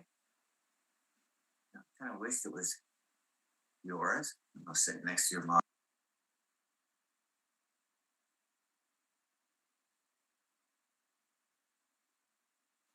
Oh, aloha. You guys can hear? Yes, we can. Okay. Aloha. I'm an ex-beneficiary because what is that called? Oh. Because DHHL is nothing. Because why are you guys frauding the Kanaka people? Every Kanaka you see in that room where you guys stay is piko to a royal, a piko to a chief. And you guys is frauding them. Yeah. Cause DHHL, you guys like to use plenty of and I'm speaking as an allodial land tenant and royal heir descendant, yeah, and allodial land holder. So whatever you guys is making and doing is all invalid too, because DHHL is going over here building on fucking Crown land, yeah, and Crown land is for other people, and then outside of those crown lands, outside of those ahupua'as, right, is allodial titled, royal patented to specific ohana. Outside of those crown lands, and who is the original title holder of this said land that you guys like go do any kind on top? Because I'm 100% sure that's fraud. You got to go back to the Mahele, to Kamehameha III's royal patents, aka Pala Pala Sila Nui, Ano Olorio, yeah, because this is all invalid and all fraudulent, and the lands need to be returned to the original title holder, and none of you guys are them. So please do a title search, and stop leading and misleading Hawaii, and I shouldn't even be saying Hawaiian because that's a made up term in 1920 that DHHL created to illegally coerce and illegally convert all the Kanaka people to call themselves Hawaiian, to believe that they're Hawaiian, but they're not, because if you claim yourself as one Hawaiian, you and all the stupid ass laws, you're under them, the United States. We're not under the United States. We're under the Kingdom of Hawaii, and all you guys is frauding the Kamehameha III's crown lands, kid, and and you guys not even the holder too. You guys not even descending. Go return the lands to all the royal patent heirs and descendants. And you guys get your guys' own lands too. Why you guys over here freaking trying to fight for DHHL? You guys so shame. That is so shame. And a lot of your land titles, royal patents last forever, and you guys frauding all the Kanaka people. Heva, Nuika Heva. Okay, thank you. The next testifier, Kapua, Liko Kamai. Aloha, o wau kapua Aloha. ki ikua kamai. No ka aina ho o pula pula ka awa wau wainai mai au. I'm coming in with comments because I tell you, commissioners, I do not envy your position. I thank you for accepting the position of being our commissioners because you will be tasked time and time again in making these tough decisions, especially when we, the beneficiaries, are asking you to not do something at this time for the various reasons that we share. And it's because we believe that others need to be informed and others need to weigh in as well. Like one of the previous testifiers had shared, the future Eva Beach beneficiaries are not informed. To our knowledge, when I attended the October beneficiary consultation, I recognized 80% of the people there. Even the Tita that had shared earlier as well. But I also want to echo that Director Watson, I'm asking you to recuse yourself to show that you will not be biased. I mean, besides the scenes, you already run the department. You already guide them. So you have guided your staffers to move this project forward. But because you are still connected with Kalani Anaole Development in several ways, in one or more ways, I don't think it's proper. I don't think it's right. I don't even think it's legal for you to continue to weigh in on it after you've already given instructions on how the department moves, on what your staff provides and presents to the commissioners. I love Ivalani, but I'm very concerned to have heard her lessees share that they have not had meetings, that she's not elected. That's concerning because she's a good community leader, but I don't understand why they've made those comments, especially if they're factual. So this is not attacking anybody. This is speaking the truth. This is speaking what we need to hear, and sometimes it's hard.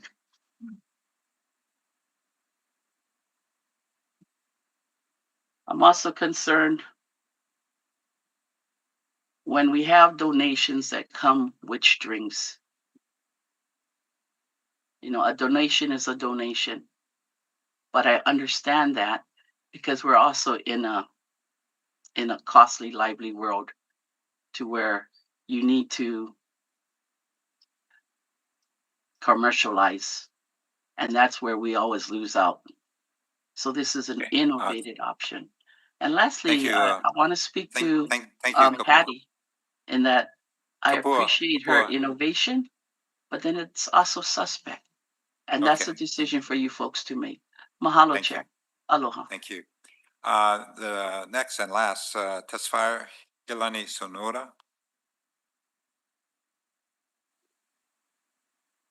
Okay. Aloha. My name is Heleni Sonora Pale. I'm a Kanaka Maoli and I submit this testimony in strong support of accepting the beneficiary consultation report for the proposed donation and acceptance of EVA parcels. This issue is deeply personal to me. My grandmother died on the DHHL waitlist. Her experience reflects a systemic failure that has harmed generations of beneficiaries. We are in this position because the state has failed its fiduciary duties for decades. by not fully funding the Department of Hawaiian Homelands. This failure is structural and long-standing and by design. For more than 10 years, my testimony has been on the record, public record, urging the legislature to fully fund Hawaiian homes as the solution to the housing crisis. That remains true today. To understand the scale of this crisis, consider the following. The average number of residents per Hawaiian homes household is 4.1. When multiplied by the DHL waitlist, the impacts extend far beyond the individual applicants. Using conservative estimates of approximately 29,000 beneficiaries on the waitlist, that means if we address the waitlist, we could house 119,000 people. That would significantly impact the state's ongoing housing crisis. During the most recent legislative session, HB 606, which would have meaningfully funded DHL and reduced the wait list, failed. And sadly, some of the testifiers who have testified today against this donation to DHL were at the state legislature testifying against providing an additional $600 million to address the wait list.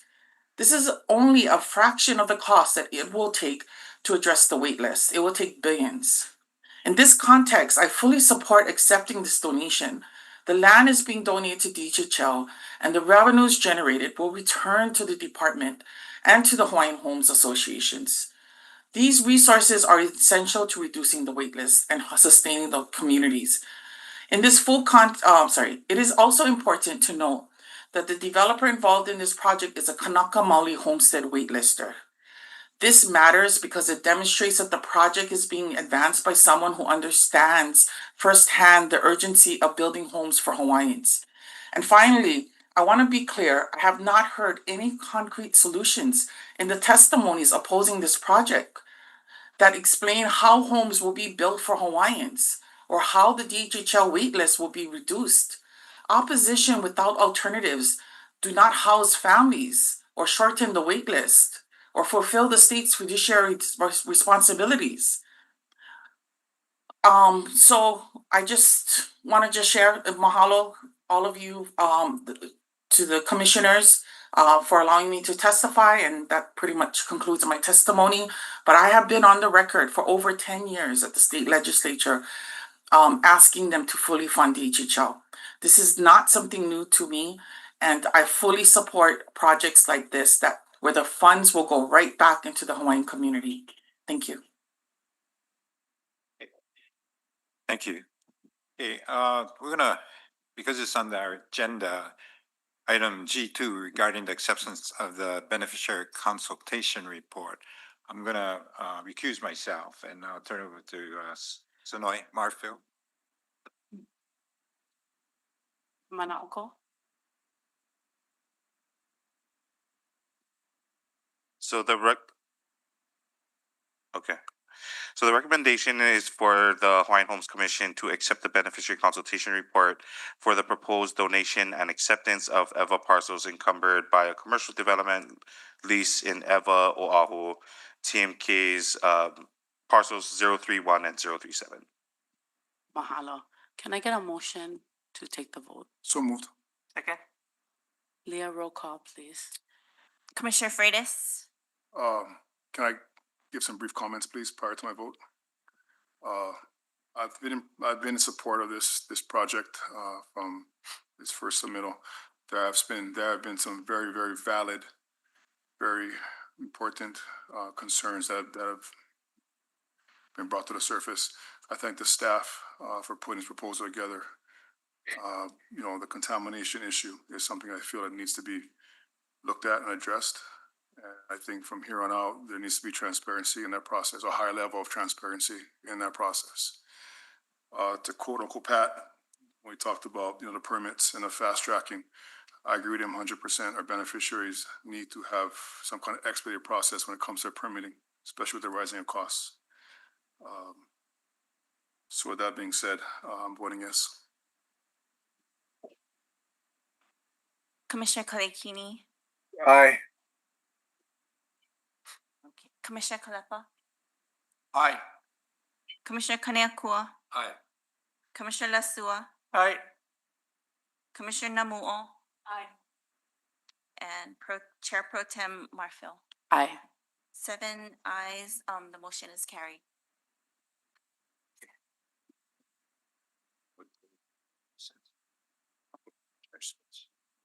Okay, sir. Okay, is there? Okay, the commission will now recess and reconvene at 1:30. So we're gonna have, or excuse me, 2:30. We also have a contested case hearing and, so 2:30. Thank you very much.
Thank you for your work, man. We're looking forward to working with you guys.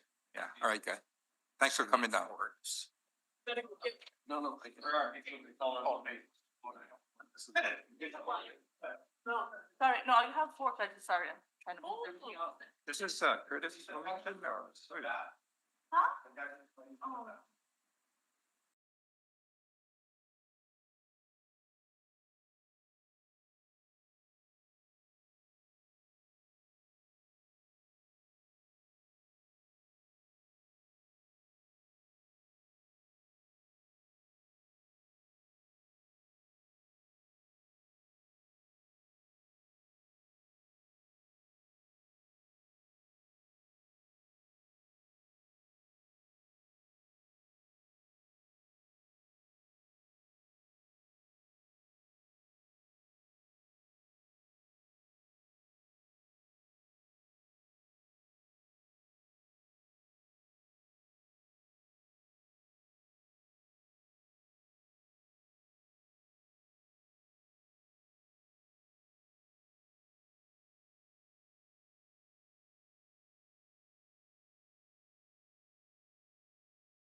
Okay, we are back in session. Agenda item H1, approval of transfer of Hawaiian Homeland's receipts fund balance end of second quarter fiscal year 2026. Do you want to wait for Katie? Yes, you can. We can go to one. Yeah, you can get it. Come on. It's very fast, very fast. Just read the thing and we'll get it done. But why don't you introduce yourself first? Good afternoon, Commissioners. My name is Philip Nguyen. I'm the new Administrative Services Officer. Hey, welcome. Thank you. And item H1 is the quarterly transfer of Hawaiian Homes receipts funds. Money at the end of the second quarter, fiscal year 2026. And the recommended actions is to transfer approximately 1.5 millions from the Hawaiian Homes receipt funds. H1. H1, yes. To the Hawaiian Home General Loans Funds. Okay. Do we need an AG? Yeah, we don't need him on the AG. No need. Okay. We will entertain a motion. Second. Okay, all those in favor say aye. Aye. Those Aye. opposed, motion carried. Thank you. Thank That was easy, right? Yes, thank you. You're an amazing, Wow, amazing. amazing new addition to us. Need more. Okay. Agenda item D1 for information only. HSD reports. Juan Garcia. Good afternoon, Commissioners. D1, Exhibits A, homestead lease and application totals and monthly activity. Exhibit B, which is the delinquency report, and Exhibit C, DHHL guarantees for HCL permanent loans and guarantees for HCL associated with construction loans. I did provide you with an update on the number of leases.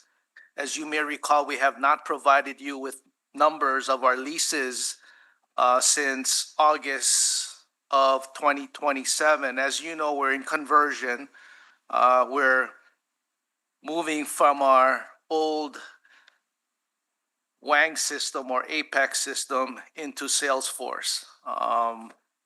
And we've been trying to make certain that the numbers are all being transferred accurately.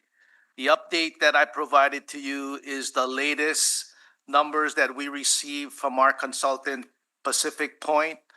As you will notice, there'll be there's some numbers that reflect some of the increases with regards to our leases, namely areas in Kaulu Kahai on the Big Island, Laiapua, we provided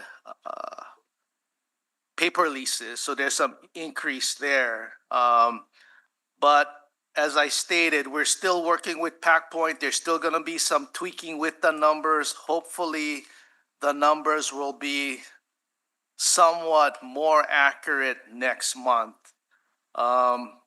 That being said, we also provided you with the latest numbers with regards to the number of applicants. Again, the last numbers we provided to you with respect to those numbers was back in August. When the number of applicants, again, this is Exhibit A, page 2, there were 29,596. Right now, the numbers are slightly lower, 29,589. However, because of the project lease awards, I think we're in the midst still of taking off the applicants that were awarded the project leases from the application list. So there's still some numbers that still gotta be adjusted. The delinquency report, we're hovering at 23% with respect to the dollar amount.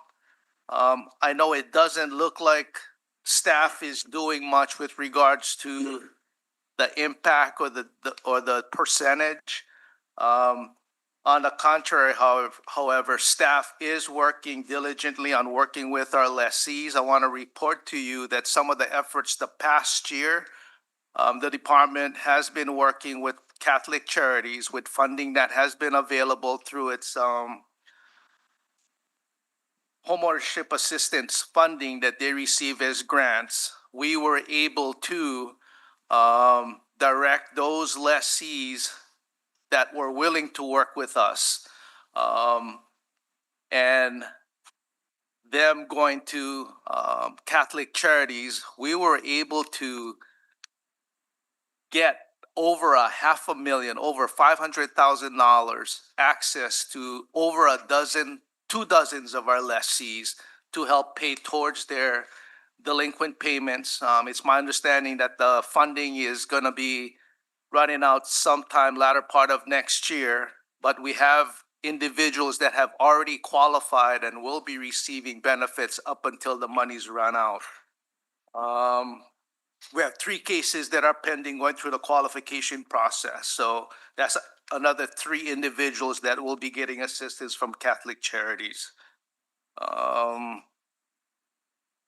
We still are in the process of hiring another collection officer, which will help out the collection group a great deal in, again, impacting the collection effort for our loan delinquencies. Having said that, I can try to answer any questions you may have at this time. Any questions, commissioners? Not, thank you, Juan.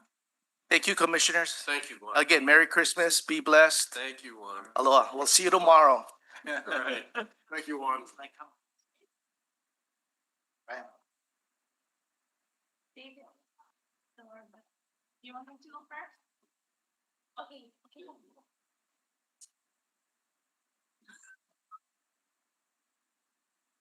I'd like to thank Juan for allowing me to use his time since he, no. Thank you. Just wanted to say for the record, Kalani Fronda, Acting Administrator for Land Development Division, Mele Kalikimaka to the commissioners. It's a season to pause, reflect, and be grateful for our families, our communities, and for the people who quietly day in and day out carry the work forward. I want to take a moment to recognize the incredible work of our staff across the Land Development Division. This is agenda item E6. Ken. Yes. E6. And the Office of the Chair. The progress you see today, moving development projects forward, maintaining critical infrastructure, awarding leases to our waitlisters is because of their dedication, their professionalism, and their deep sense of kuleana to our beneficiaries. The last selection offering in Maui was a great example of all of the divisions and units coming together to serve our beneficiaries so we can award our waitlisters with a project lease. A huge mahalo to all of the divisions for their hard work and collaboration. It's exciting to share a product like this. I've dropped this with you. And what you have before you is the first version that we shared with the State House Act 279 working group. The revised version can also be seen on our website, and it's the version that's included in your packet today. Revised because some of the fonts needed to be adjusted. As you see, some of it is for us, the large fonts for those that need it, but we made it all consistent. And so that's what you have attached in the packet. So taking the plan that was initially shared in 2022, this product shows the updates and improvements approved by the Commission in 2024. On page 2, it mentions, actually, if you could go to the next page, and then stay right there. And so taking the plan, if you take a look at page 2 later on in this booklet, it mentions that DHHL will revise its budget outlook each fiscal year to accommodate for uncertain factors over the 3-year period of this act. And I'll share more details with you as we move forward. I'm going to go through the summary of the booklet, policy considerations that are discussed in the booklet itself, update on the projects, and then innovative partnerships and funding. Next slide, please. Next slide. So this is a summary. You're going to see in here a number of testimonies, and testimonies are really great because it shows the outcomes, but it's coming from the testimonies of our beneficiaries, of what they've experienced and how they've benefited from it. Some of them you will hear from them that said they were either on the continent or about to leave, and this is to provide for generations to come. So it's not just for them, it's for them and their kids and their kids' kids. So we have testimonies we have 3 testimonies, as I had mentioned there. It also gives an update of the $600 million encumbered expenditures, partnerships, LIHTC, and specific numbers about LIHTC program as well. Policy considerations, there are 3 that were discussed. We've also provided updates in there. So this is more for you to go and dive deeper in later. I'm just going to give you very high level of what's in this booklet. And then next is the innovation. What kind of funding are we looking at? Not just relying upon the state appropriations, but other types of funding that's out there, land exchanges, and that's in lieu of putting up cash. We're looking at other ways of exchanging lands to benefit our beneficiaries, to provide more homesteading opportunities for them. Looking at technology and then new construction methods. Next page, please. If you could, I believe you can press play on this.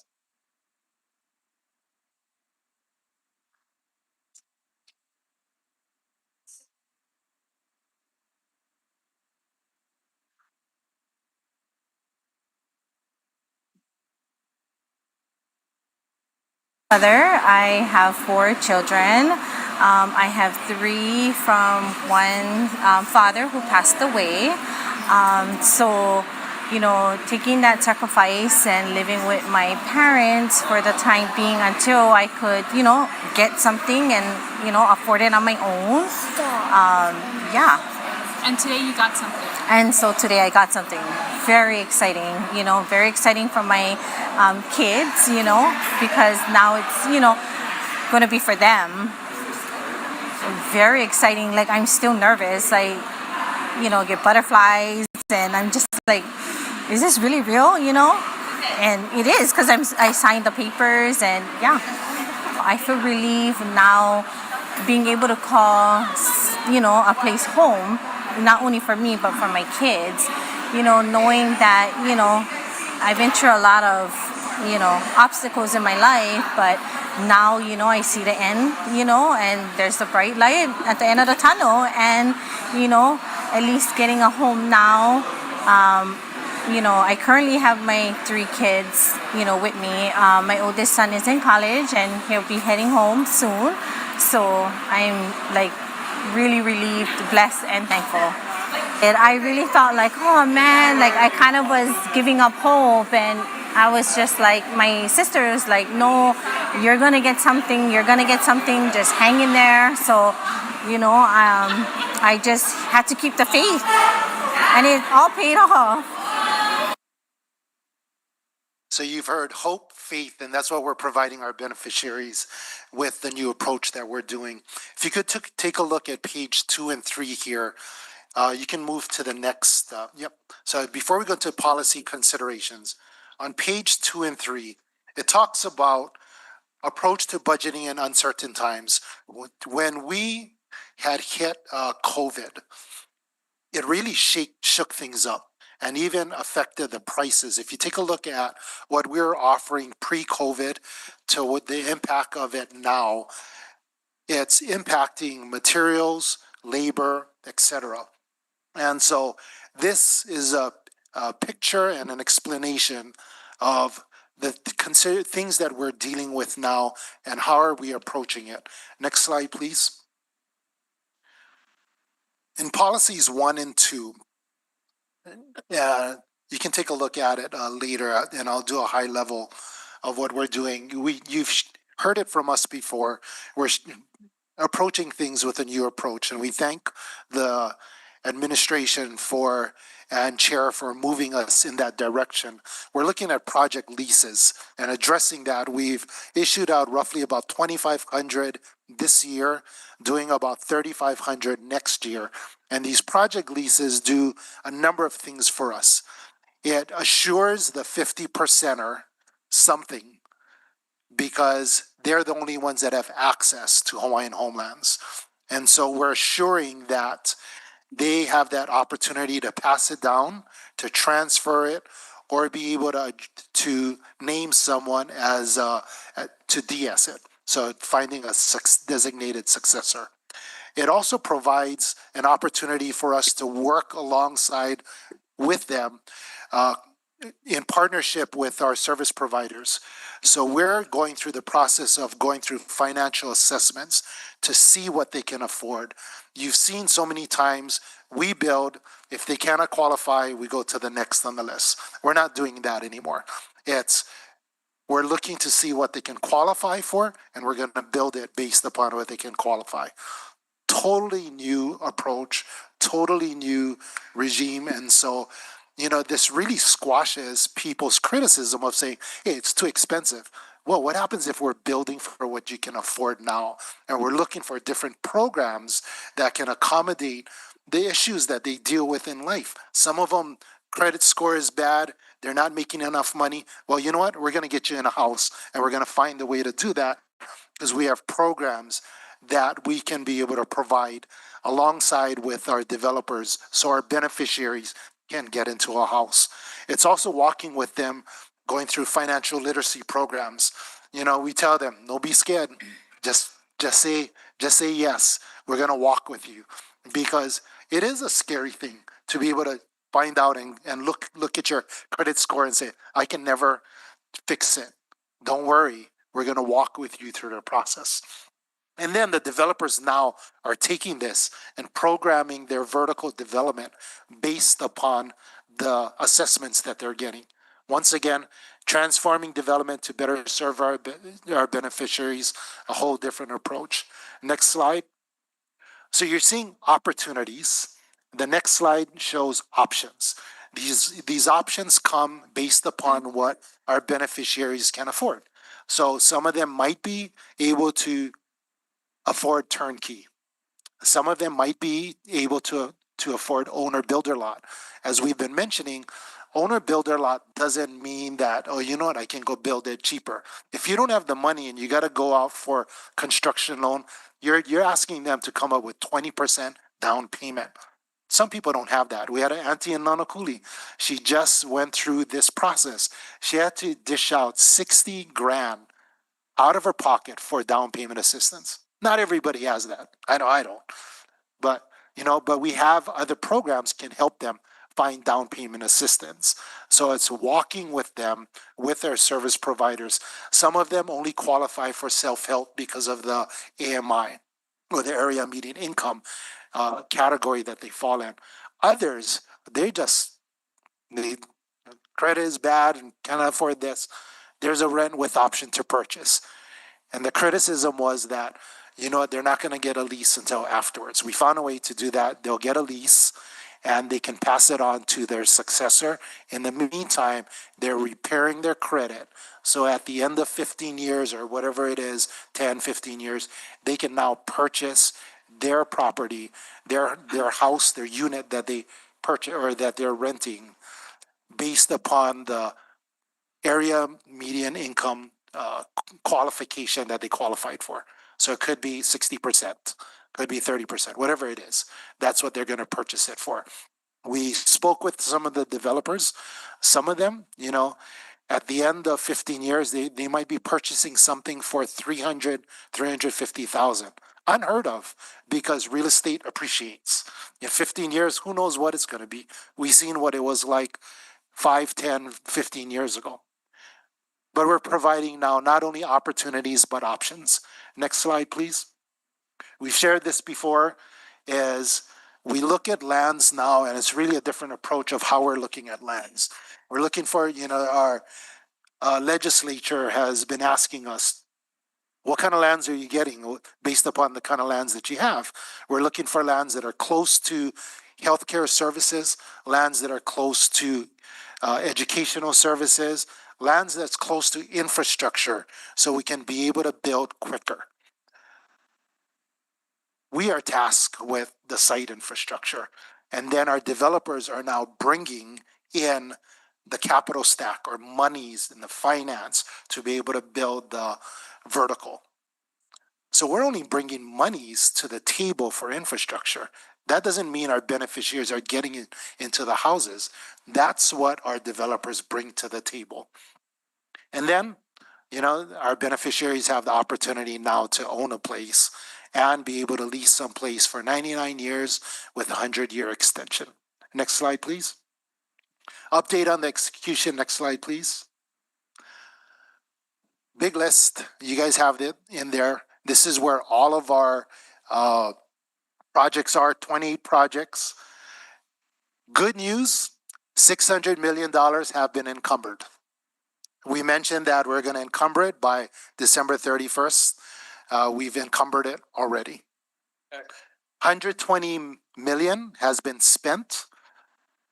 There is some concern of how much of it is going to infrastructure. About 511 million is going to infrastructure. About 52 million, that's roughly about 6%, went towards acquisition of very strategic parcels that met that criteria that I shared with you. About 36 mil went towards financing and beneficiary services. So this is for partners that we're partnering with to help service providers to walk our beneficiaries through the process. It's revolving loans, so our developers have something to be able to tap on and eventually use that as a revolving fund. Next slide, please. This is, sorry, I need my glasses. So this has a breakdown of what was initially proposed in 2022, roughly about 2,700 leases. In the approval that went before, that was presented from the Permitted Interaction Group back in 2024 and was approved by the commission, it rounded up to about 6,000, almost 7,000 leases. And as to date, we've completed roughly about 25. So we have a big task ahead of us in this next coming year to award the remainder of those leases. What's below is a phase 2. So with the 600 million, we're going to complete a portion of the projects, and we need some additional monies. And what will this do? So phase 2 identifies the amount of monies that we need to finish off all of these different projects in these different counties and how many lots will be developed from there. In the far right, you'll see, for your information, lots developed as of 2030. It's 2,230 lots. And then there's the wait list. So you know what wait list it's impacting. There's a question to us was, how does this impact the wait list? So there is so many on the wait list in Hawaii residential, in Maui residential, etc. And this is how we've addressed it. Next slide, please. Innovative partnerships and funding. You know, we, even though the federal government had a shutdown, we didn't stop. We kept on pushing forward. From last year, even though there was a change in administration, we kept on pushing forward on opportunities that were out there. So these are the funding opportunities that we pursued. Back in June, it was a US DOT grant for $2 million. In September, it was a USDA $5 million for Molokai Water. There was a rural and tribal assistance pilot program, which identified tribes as well as DHHL to apply. So we applied 2.5 million for Maui projects, 2.5 million for East Kapolei TOD. And then we also pursued additional grants in October, a US DOT grant as well. So still continuing to push forward. And one of the other areas that I wanted to highlight, you've heard us mention this before, is a GT set aside. We say mahalo to the County of Maui, specifically the County Council.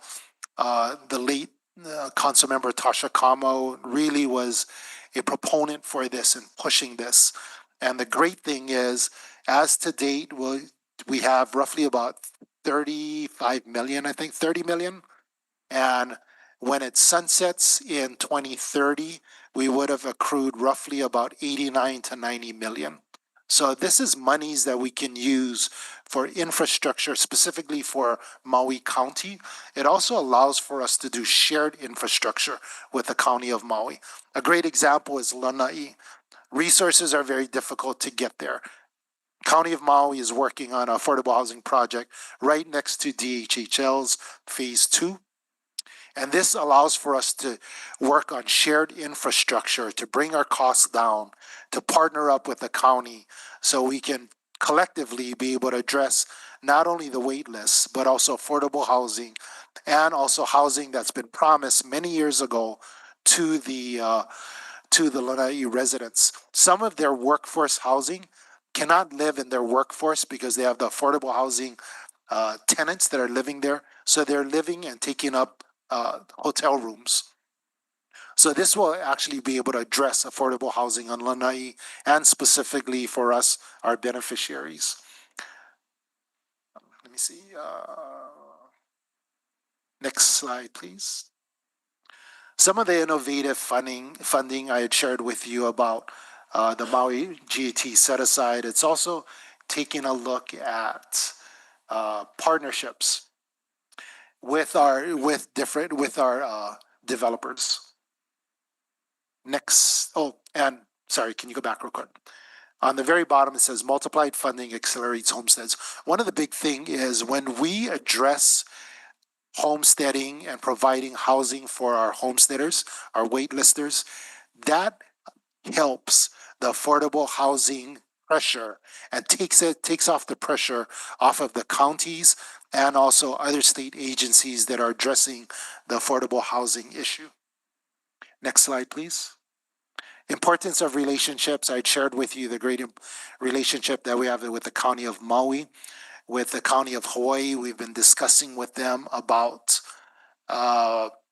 exchange of lands that may be more beneficial to homesteading.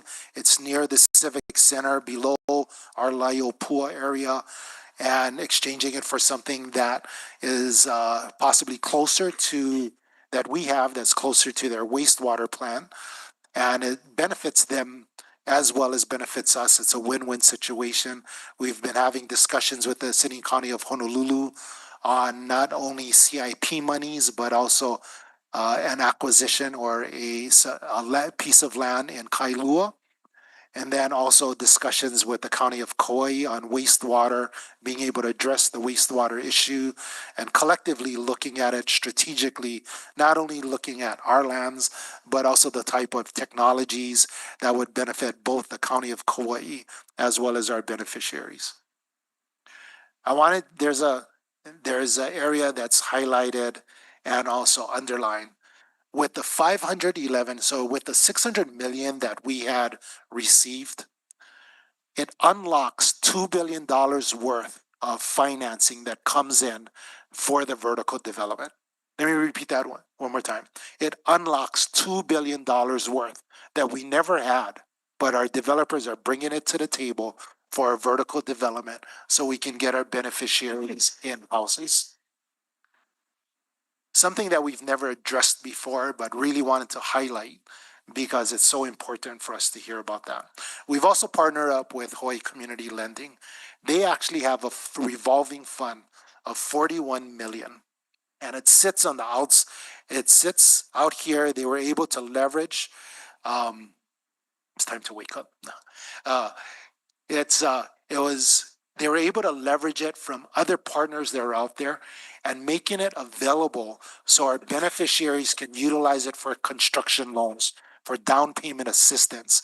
So we're looking at our scattered lots. We have roughly about 107 throughout the state, and a whole nother, about another 100 that's coming in. It's in HSD right now, and eventually going to move over to LDD. And with that additional, we will have that type of monies, the $41 million revolving loan, that once we issue out a project lease, they are now able to work with Hawaii Community Lending to walk through the process of finding a contractor, going through the development process, going through the permit process, finding the necessary funding that fits their financial needs, and then be able to get them into a house. And that's because we are able to provide them someone to walk with them through the process, and utilizing the monies that they have without tapping any of the trust monies for our beneficiaries. So an exciting way of what partnerships and the importance of Pilina and relationships does for the department. Next slide, please. We are looking at acquisition alternatives. So some of it is state lands with Act 14, some of it is county land, some that I shared with you. Monetizing affordable housing credits. How do we look at monetizing affordable housing credits to acquire different lands that we may have? And then also discussions on exchanging for federal lands. Next slide, please. The title is wrong, but disregard that. It's supposed to be innovative financing. And this will provide, and you have this in your booklet more in detail, and it talks about the two projects that we have in LIHTC, the type of monies that have been made available because they pursued LIHTC funding. And so you'll see here the benefits of what this looks like when we look at working with our partners and our partner developers pursuing LIHTC funding, and how it opens up more opportunities for beneficiaries. Below that is one of the things that was asked of us was if we were to give you additional monies on a consistent basis, whether that be 30 million, 50 million, 60 million, what does that look like? Can you be able to accomplish the phase 2 that I'd shared with you earlier of how much more money that you need, or how much more money do you need to be able to finish the 28 projects in its entirety within 10 years? And can you leverage bond financing? So this is in your booklet is some information of how we looked at that. Next slide, please. Basically what I shared with you. And it really is what are very creative ways of us at looking at additional funds. Next slide, please. And that is it in a nutshell. This is for your reading at night. You can go through the details of each of the projects, all of the financing and the progress of Act 279. And thank you very much for the opportunity. Open up for any questions or comments if you may have any. I have a comment. And that, thank you, Kalani, because, you know, it's too bad that a whole bunch of people that criticize the department and the commission for not doing anything because there's a pet project that they're homing in on, and they miss the big picture. So thank goodness this is on the online so that people could listen to some of what you bring. Thank you for putting it in booklet form and digital form that we can, all of our beneficiaries can access it on our website. But what you put together represents the collaborative efforts of all the departments in our state government and all of the divisions in the Department of Hawaiian Homelands. And it's a great representation of what can be done if we're innovative, if we think outside of the box. And so people who try to keep us in the box and say, no, you don't know what you're doing, read and weep, if you will. But I think this is a great representation, and thank you, because we've got to get the word out there. We've got to get people to see that we have the best interests of our beneficiaries and we're doing it, we're accomplishing it. So thank you for every step that you've done and how well you've represented our efforts. Mahalo. I'd like to say thank you to ICRO. They've been helping us really tell the story, both in print as well as digitally, as well as sharing the testimonies. And that the testimonies are really key because we can share data, but it doesn't mean as much as it comes from a kupuna or a beneficiary that has benefited from this program because of the funding and the data that you've seen.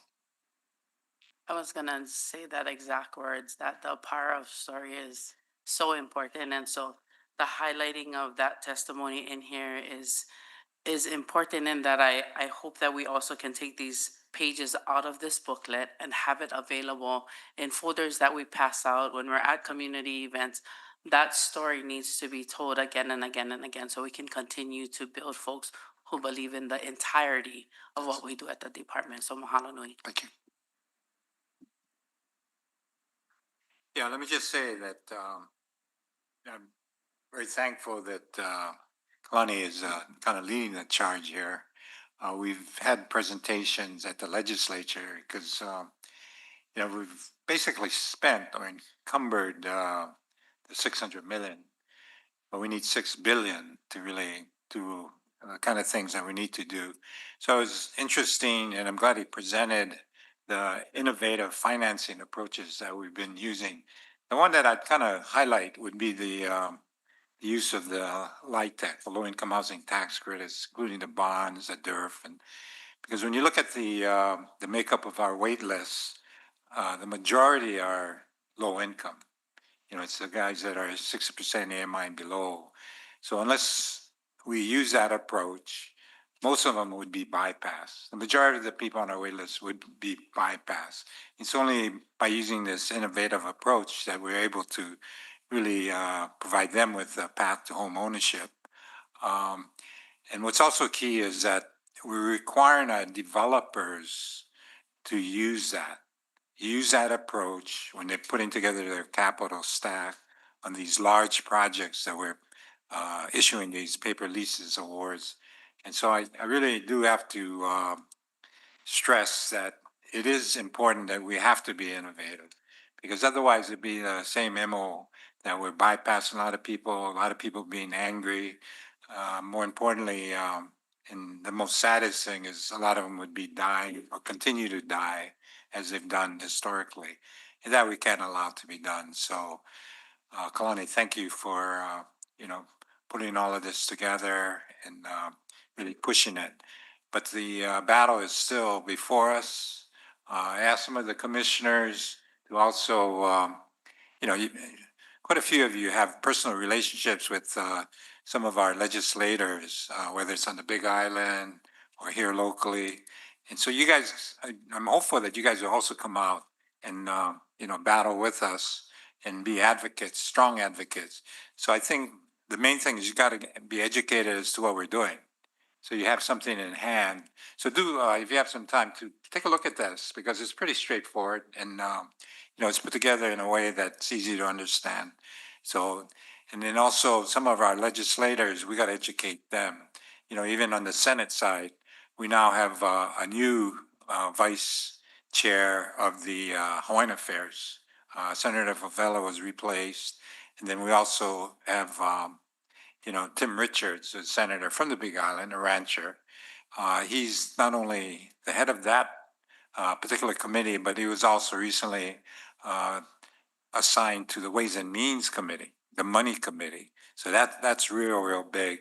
And he's part of the majority. And also Chris Todd, the new Finance Committee Chairman. He's from the Big Island. So I don't know if you take a look at our makeup of our projects, we're going to be doing 600 in Paneva. That's his district. And so we also are looking at doing some improvements on the water systems, especially in Waimea, working with Parker Ranch and KS and some others. And so that, including, I recently was on Kauai. We're going to start working with ADC or the Agricultural Development Corp that have lands adjacent to ours, including the Robinson Trust. that also has a lot of lands on Kauai. So working with those particular, what do you call it, landowners, including the military, at Barking Sands, they have a situation where they have a crucial extension on the military lands. So we're going to try and leverage that and get them to provide and fund for some of the things we need for our beneficiaries. So a lot of things going on across the state, but this booklet is a real helpful tool to take a look at it. So again, thanks, Kalani. Thank you. Okay. Next item, I guess, or you want to make a comment? Come up, Demon. Oh, I'm sorry. We also have Kainoa Le McDonald, but go ahead, Demon. Hey, aloha. Timon Kalaiman Ole. Okay, so number one, I support this presentation right here. That was a very informative presentation, and you're right, Walter. I wish all the haters was here to receive that information firsthand, because then you're gonna see that the department is actually in the right going in the right direction. However, for me personally, nothing in that I heard there relates to people that I'm affiliated with, right? People that where I come from. I come from Camford Housing, right? My motto is food stamps. We get food stamps, and when you're talking about a person who is on welfare on SNAP benefits, that's only $700, $800 of food stamps. You cannot use that for anything else but food. And the very least you could get is like $250 cash if you qualify for $1,198 in 3 months. If you make that much, you can probably get $250. But the less you get, if you get $1, then you can probably get more money, right? You don't have the kind of money coming in if you're on welfare to even pay for rent, right? Where that money gonna come from, right? You gotta hustle. You gotta, like my wife, we sell $10 plate lunches. You know what I mean? You gotta do something, and if once you make that kind, you're not gonna be able to get cash. So my question is that when this is for the haves, what the presentation you saw is for the haves. I'm talking about the have-nots, and I brought this up last month, and I know tomorrow the issue gonna be before the commission. So this is my question to you, the commission, right? The Hawaiian Homes Commission Act is specifically an act for homesteading, right? But I am for all the innovative ideas outside of homesteading as well, right? Rentals and all that, right? It's not a housing program, it's a homesteading program. That's what this program is all about, okay? So when we're talking about that, we're talking about getting our people on the land to work the land, right? And law enforcement came up and saw the Aina last week, and they saw the one that we built was for $3,000. We had platform with a Costco tent, and Brother Dave said, "Hey, I think that's doable," because it is, right? I know, because my own Ohana been staying there for 13 months. You know what I mean? Of course, as you get more materials, you can build upon that because it's steel frame, right? So there's an opportunity there. If the department would be considerate of those of us who are in that kind of range to provide that, no amount of financial literacy program when you broke and you're on the beach can help you get out of that, especially if you're coming out of drugs, alcohol, whatever your desperate situation is. So my plea is that while we should support this and be more, Kali is right. You need $6 billion, upwards of $6 billion to make all this work. But there's other alternatives out there that if the commission would be so willing to hear that and to listen to our people when they come tomorrow, I know it's a J agenda, but you have the ability to say to the department, we want to help with these guys and work with these guys. You know what I mean? Us guys who are poor, broke, and in the bottom of the bucket. Because we do have a situation of haves and have-nots in the Hawaiian Homes Commission in the wait list. There is haves and have-nots. So what I'm asking is that you also consider those of us who are that, right? And take a serious look at it. As the commissioners, you guys can ask the questions when we're here. We cannot talk to you, but you can talk to us and you can talk to each other. So thank you and I appreciate it. And Kalani, the hell of a presentation, bro. That was the best one I've seen yet, and it's a true statement. Aloha. Okay. Thank you, Demond. The next testifier, Kainoa Le McDonald. Aloha mai kako. Hello. Trying to put my camera on. Leah, is my camera? Okay. Alrighty. Aloha Chair Watson and Island Hawaiian Homes Commissioners. My name is Kainoa McDonald, and I am testifying as Secretary Director to the Association of Hawaiian Homelands, a federally recognized homestead beneficiary association. Our mission, simple and urgent, ending the DHHL waitlist. I am here to speak on agenda item E6, the strategic approach to implementation of Act 279. Act 279 was enacted in 2022 to reduce the waitlist using $600 million, the largest appropriation in trust history. The legislature gave clear direction. The strategic plan required priority for shovel-ready projects, focus on single-family homeownership, use the 2020 beneficiary survey, minimal land acquisition, and a 10% set-aside of $60 million to ensure rapid delivery of homes for beneficiaries ready to build. These requirements matter as they reflect the legal trust obligations, not policy preference. In Nelson versus Hawaiian Homes Commission, the Hawaii Supreme Court confirmed that DHHL's trusts are legally enforceable, not merely political. The court recognized that beneficiaries may challenge actions that delay placing families on land without a reasonable time. The legal standard applies, directing to how Act 279 is being implemented today. All is concerned that Act 279 implementation has shifted away from its legislative intent.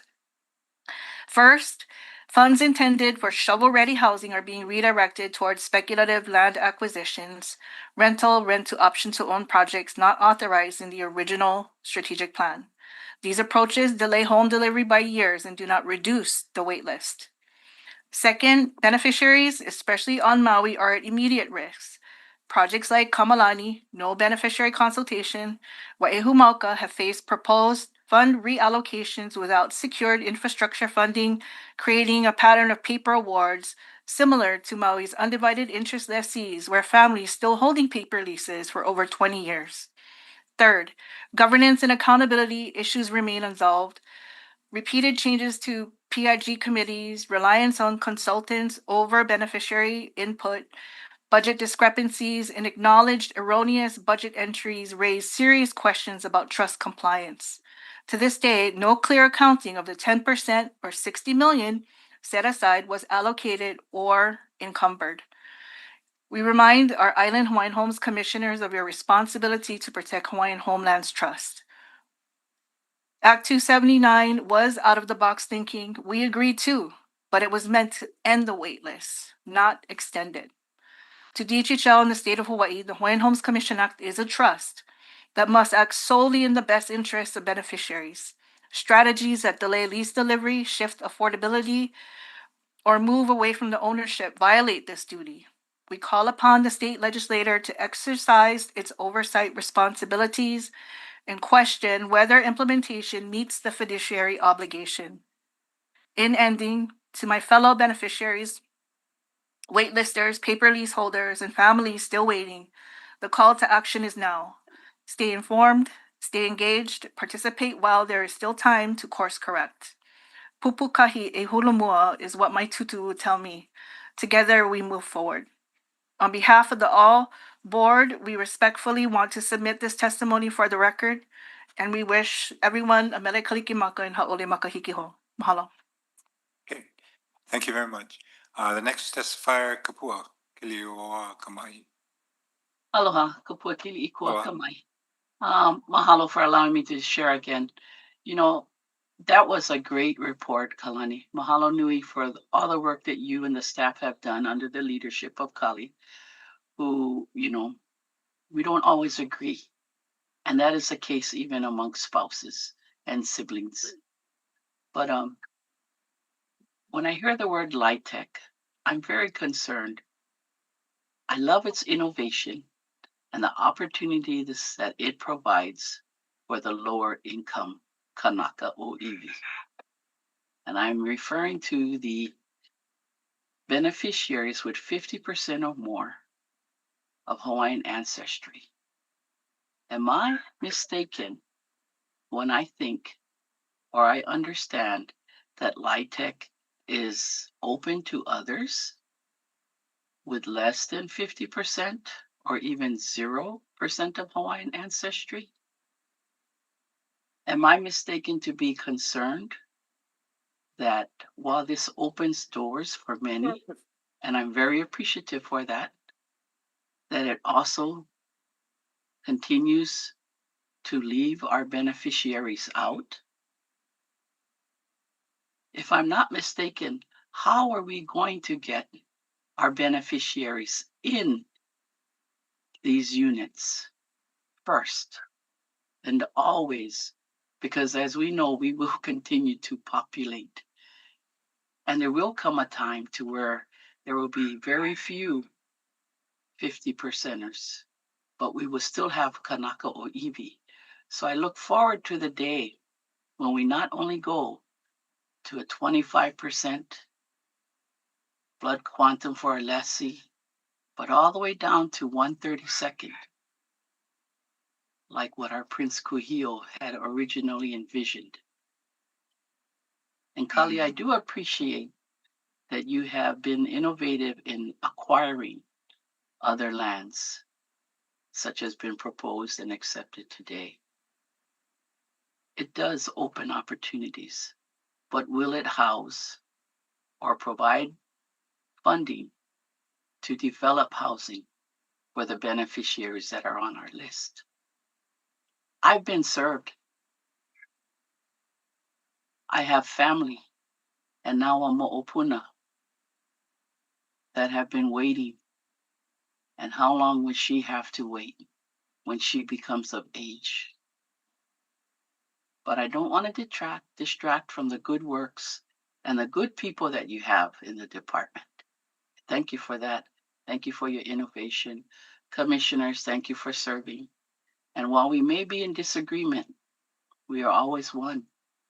We can huipu to move our nation, to move our people forward. Mahalo nui. Aloha. Thank you. Okay.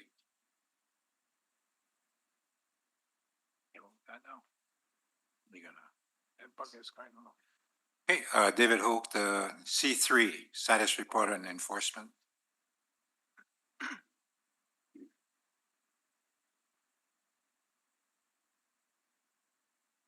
Good afternoon, Chair Watson and members of the commission. David Hoke, Administrator for the Enforcement Unit, just with our monthly update. This time frame is November 10th through December 7th. During this window, we received 16 requests for enforcement, bringing the total number for the calendar year to 190. In this last period, staff submitted 45 reports, bringing the yearly total to 435. And thanks to our legal assistant, Casey Corpus, she sent 10 official correspondences regarding enforcement investigations. Also during this past period, we had several days of work securing the three San Juan telecommunication sites, four of them. And then we also had two property inspections regarding criminal activity. This is the same procedure that we used back in, I think it was 2024, referring to the pilot program for organized criminal activity, where we deconflict with the police and we take it all the way to the end where we're completing a property inspection. And happy to say that at least one of the homes we were able to help assist the family regain control of the property in which the beneficiary was elderly, kind of got run out of the house, taken advantage of, and so we're able to work with the family to kind of regain control. So again, our biggest focus is for the safety of the community and the surrounding beneficiaries, we also want to do our best to preserve the leases when possible. And again, we continue our beneficiary engagement, send out our monthly emails, and again, we continue to work with multiple agencies, outreach, the state departments to again try and expand our reach across the state and maximize our limited resources. Okay, any questions or comments? Okay, thanks, David. Okay, thank you. Okay, next agenda item G3, status update on plan implementation in the Waianae Moku Island Plan. Julie Cachola, Yola Mossman. Aloha Chair, aloha Commission, Kiolo Mossman with the Planning Office, filling in for Lily Makaila, our Acting Planning Manager, here to present on item G3, status update on plan implementation for the Waianae Moku Oahu Island Plan, Nanakuli Regional Plan, and Waianae Lualua Lei Regional Plan. I have with me Julianne Cachola, who will be presenting on this item. Aloha, Chair and Commissioners. Julianne Cachola with the Planning Office. I'm also born and raised in Waianae, and so it made sense that I would be the liaison for the Waianae Coast for the Planning Office. I'm here to report on our island plan and regional plan, and I want to give highlights on some important updates. This is our planning system. I have animation, don't I? You can just keep on going. Sorry for that. Just keep on going. I forgot that there was animation. It's codified in our rules. And today I want to report on two aspects: our island plan, Oahu Island Plan, and then also our regional plan, which is at a tier 3. We have implementation tools, we have an evaluation program, and all of that is directed by a general plan that is part of our planning system. Go ahead. So our future plans for Waianae and Lualua, as per our Oahu Island Plan, with regard to residential development, I'd like to point out that we do, of course, have existing lessees, but we're looking at, potentially 20 additional residential leases or lots on 75 acres in our island plan. We're also looking at subsistence agricultural lots, additional lots of 140 on 100 acres. We have community uses. Our Ka'ala Farm is under Waimauka. It's under a special district designation. We also have the tops of pu'u in Waianae that are in conservation. Some 3 acres of industrial lands that I'll point out to you, and some general agriculture. But the thing that I really want to point out to you on this slide is the undesignated Lualua lands, which are the yellow lands, highlighted in yellow. Because I think everybody needs to remember what the deal is, right? We actually had, it actually is under federal management right now, but they have to give us equal land of equal value in order for us to turn over the land title.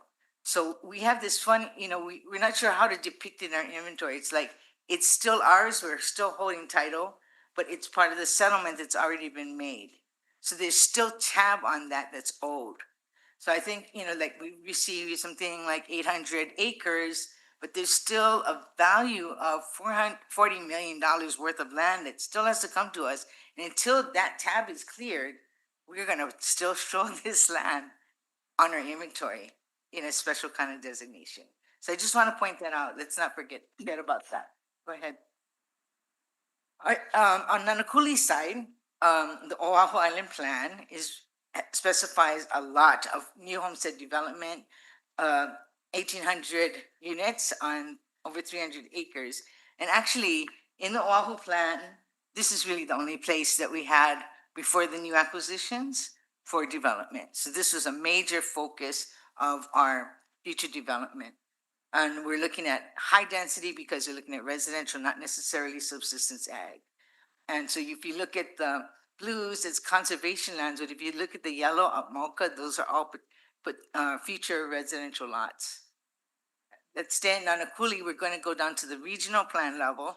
The regional plan, as you know, works with lessees. So we're not looking at applicants, we're looking at people that are on homestead lands and what are their priorities to make their homestead better, right? To make life better for them. So they identified and they go through this process, and what's really good is they vote actually at the end. So this has gone through this consensus process, and these are the definitive priorities from the homesteaders themselves.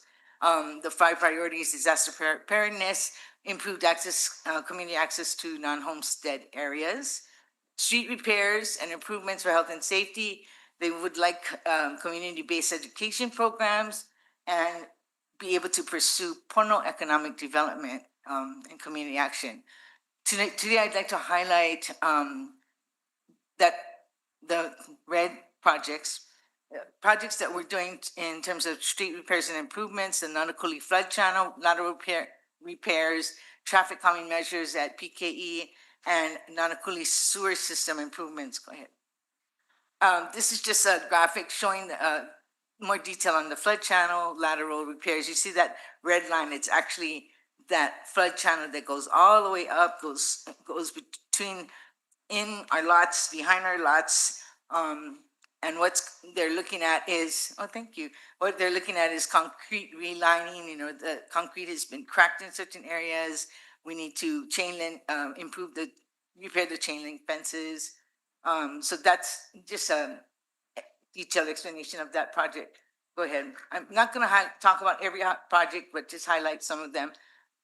For the Waianae Regional, the Waianae Lualole Regional Plan, they identified similar priority projects. They wanted to do community-based projects. They wanted improved access, community access to non-homesteading areas. And they wanted homestead infrastructure development and maintenance. Health and safety enforcement is important, and also disaster preparedness. But there's a lot of implementation that's been happening in this area that I wanted to highlight. So with improved access to our non-homesteading areas, we did our general lease to the Waianae Valley Homestead Community Association for the Waianae Base Yard within the last year. Okay, we also did today talk about the final environmental assessment for Ka'ala Farm expansion. And in November, last month, we looked at their the Waianae Coast Comprehensive Health Center Elepaio Food Campus Master Plan and their environmental assessment for that. The big ticket item and how I'm going to end this presentation is to talk about our Waianae Valley Cesspool Conversion Pilot Project. Big project, really good results so far. So I just want to share that with you. This is our Waianae lands. You see our big Lualole lands in the background.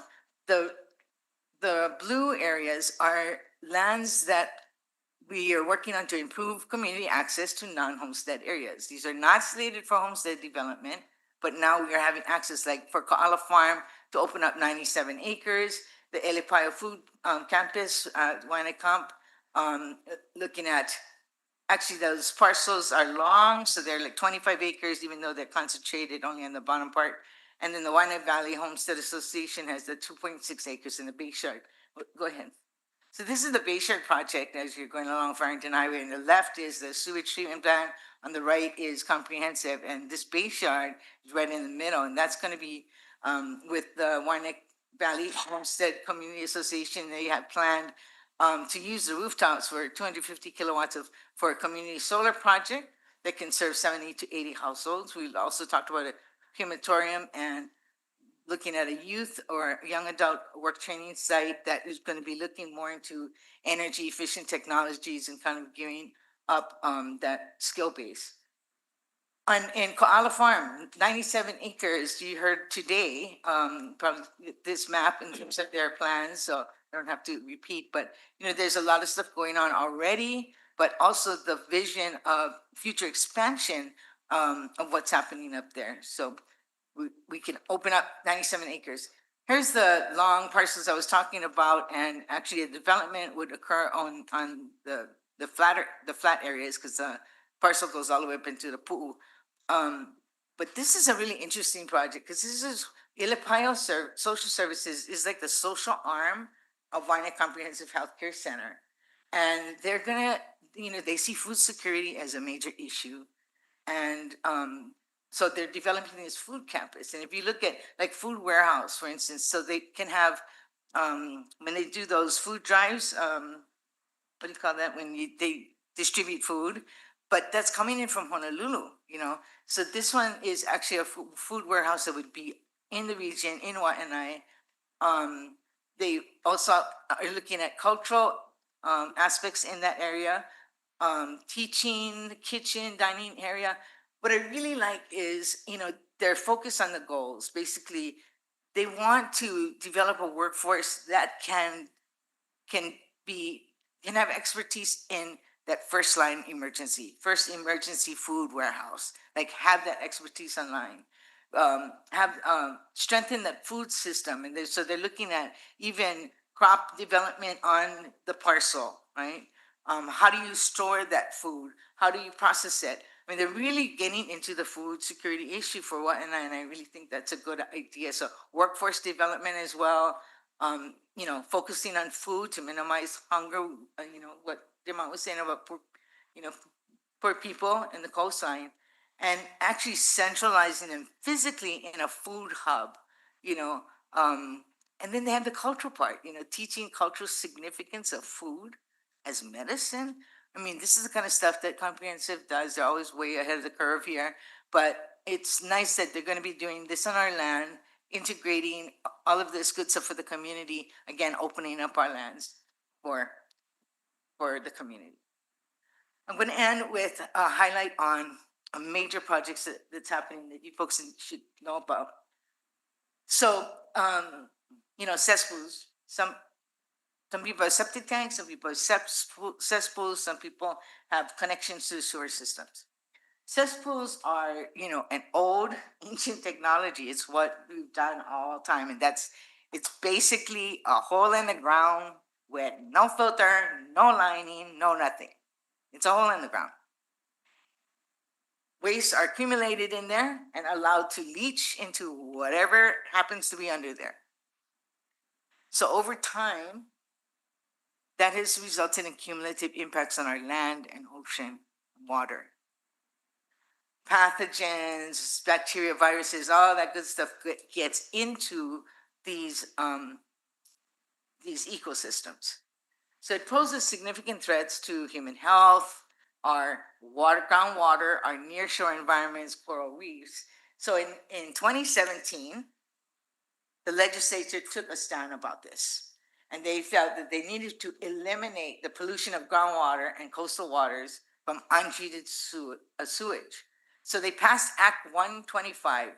Now listen, this is major, which requires the closure and conversion of all cesspools in the state of Hawaii to an improved wastewater system by January 2050.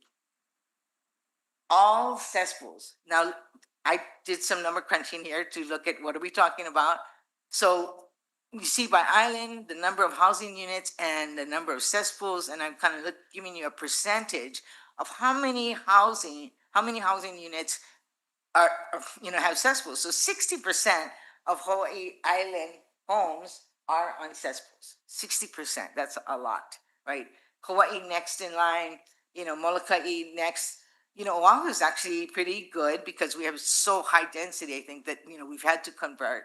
But statewide, we're looking at 88,000 cesspools that are currently just leaching into our water. I mean, we talk about Red Hill and stuff. I mean, this is really a dangerous situation that needs to be addressed.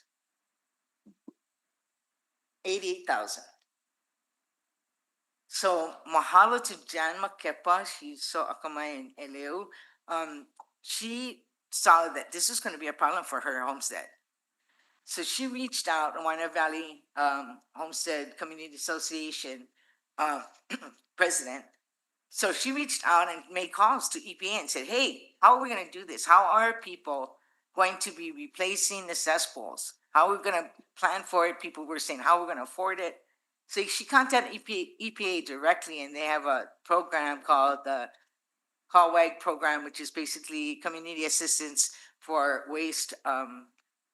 Get what the acronym exactly stands for, but they're providing technical assistance to communities that have to deal with this successful conversion. They have the other two blue boxes are their sub-consultants, right? They're consultants that they've hired to help with this CAWAG project. And so they brought in their consultants to help Waianae Valley, and we hear about it and we're like, oh, this is great. Can we follow along so that we can know what we need to do with our other communities? In addition, Jan reached out to community resources. So you had Kingdom Pathways that were doing already testing in Pokai Bay, and this other organization, Capacity Collaborative, and the Hawaii Rural Water Association, which actually Ted Johns was the one who advocated to EPA that they provide this technical assistance. So that all happened. And they brought all these resources to bear, and then also us, the HHL Planning Office, Nancy McPherson on lead. I was helping out with Cherie because Cherie does water.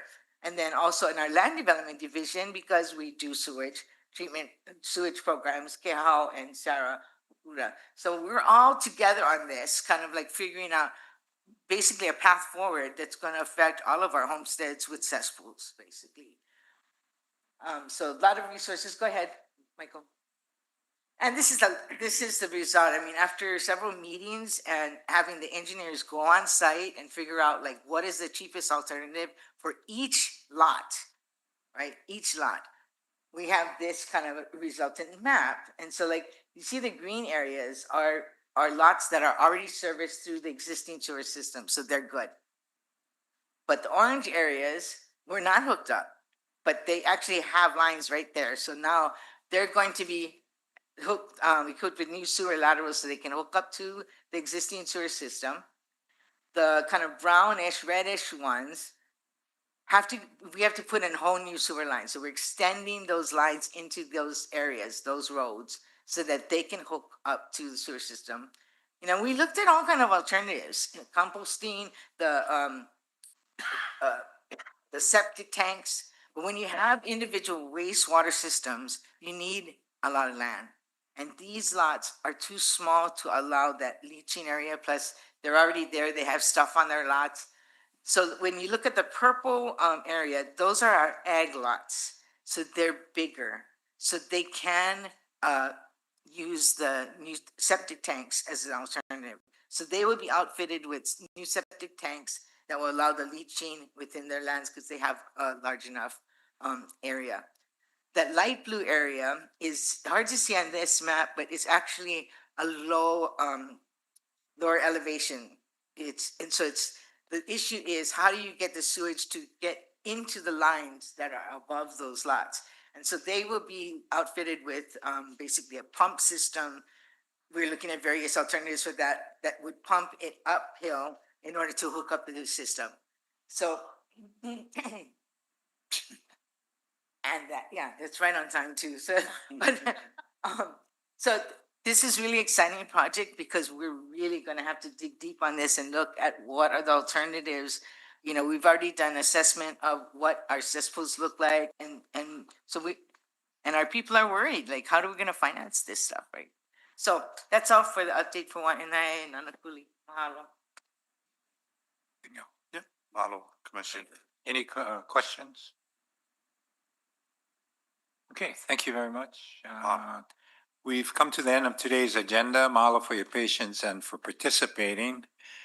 Tomorrow's agenda starts at 9:30 a.m., starting with public testimony, followed by item C4. And tonight's community meeting starts at 6:30 p.m. at the Kalania Ho'okaha Community Center in Nanakuli. Again, mahalo for attending, and we are recessed for the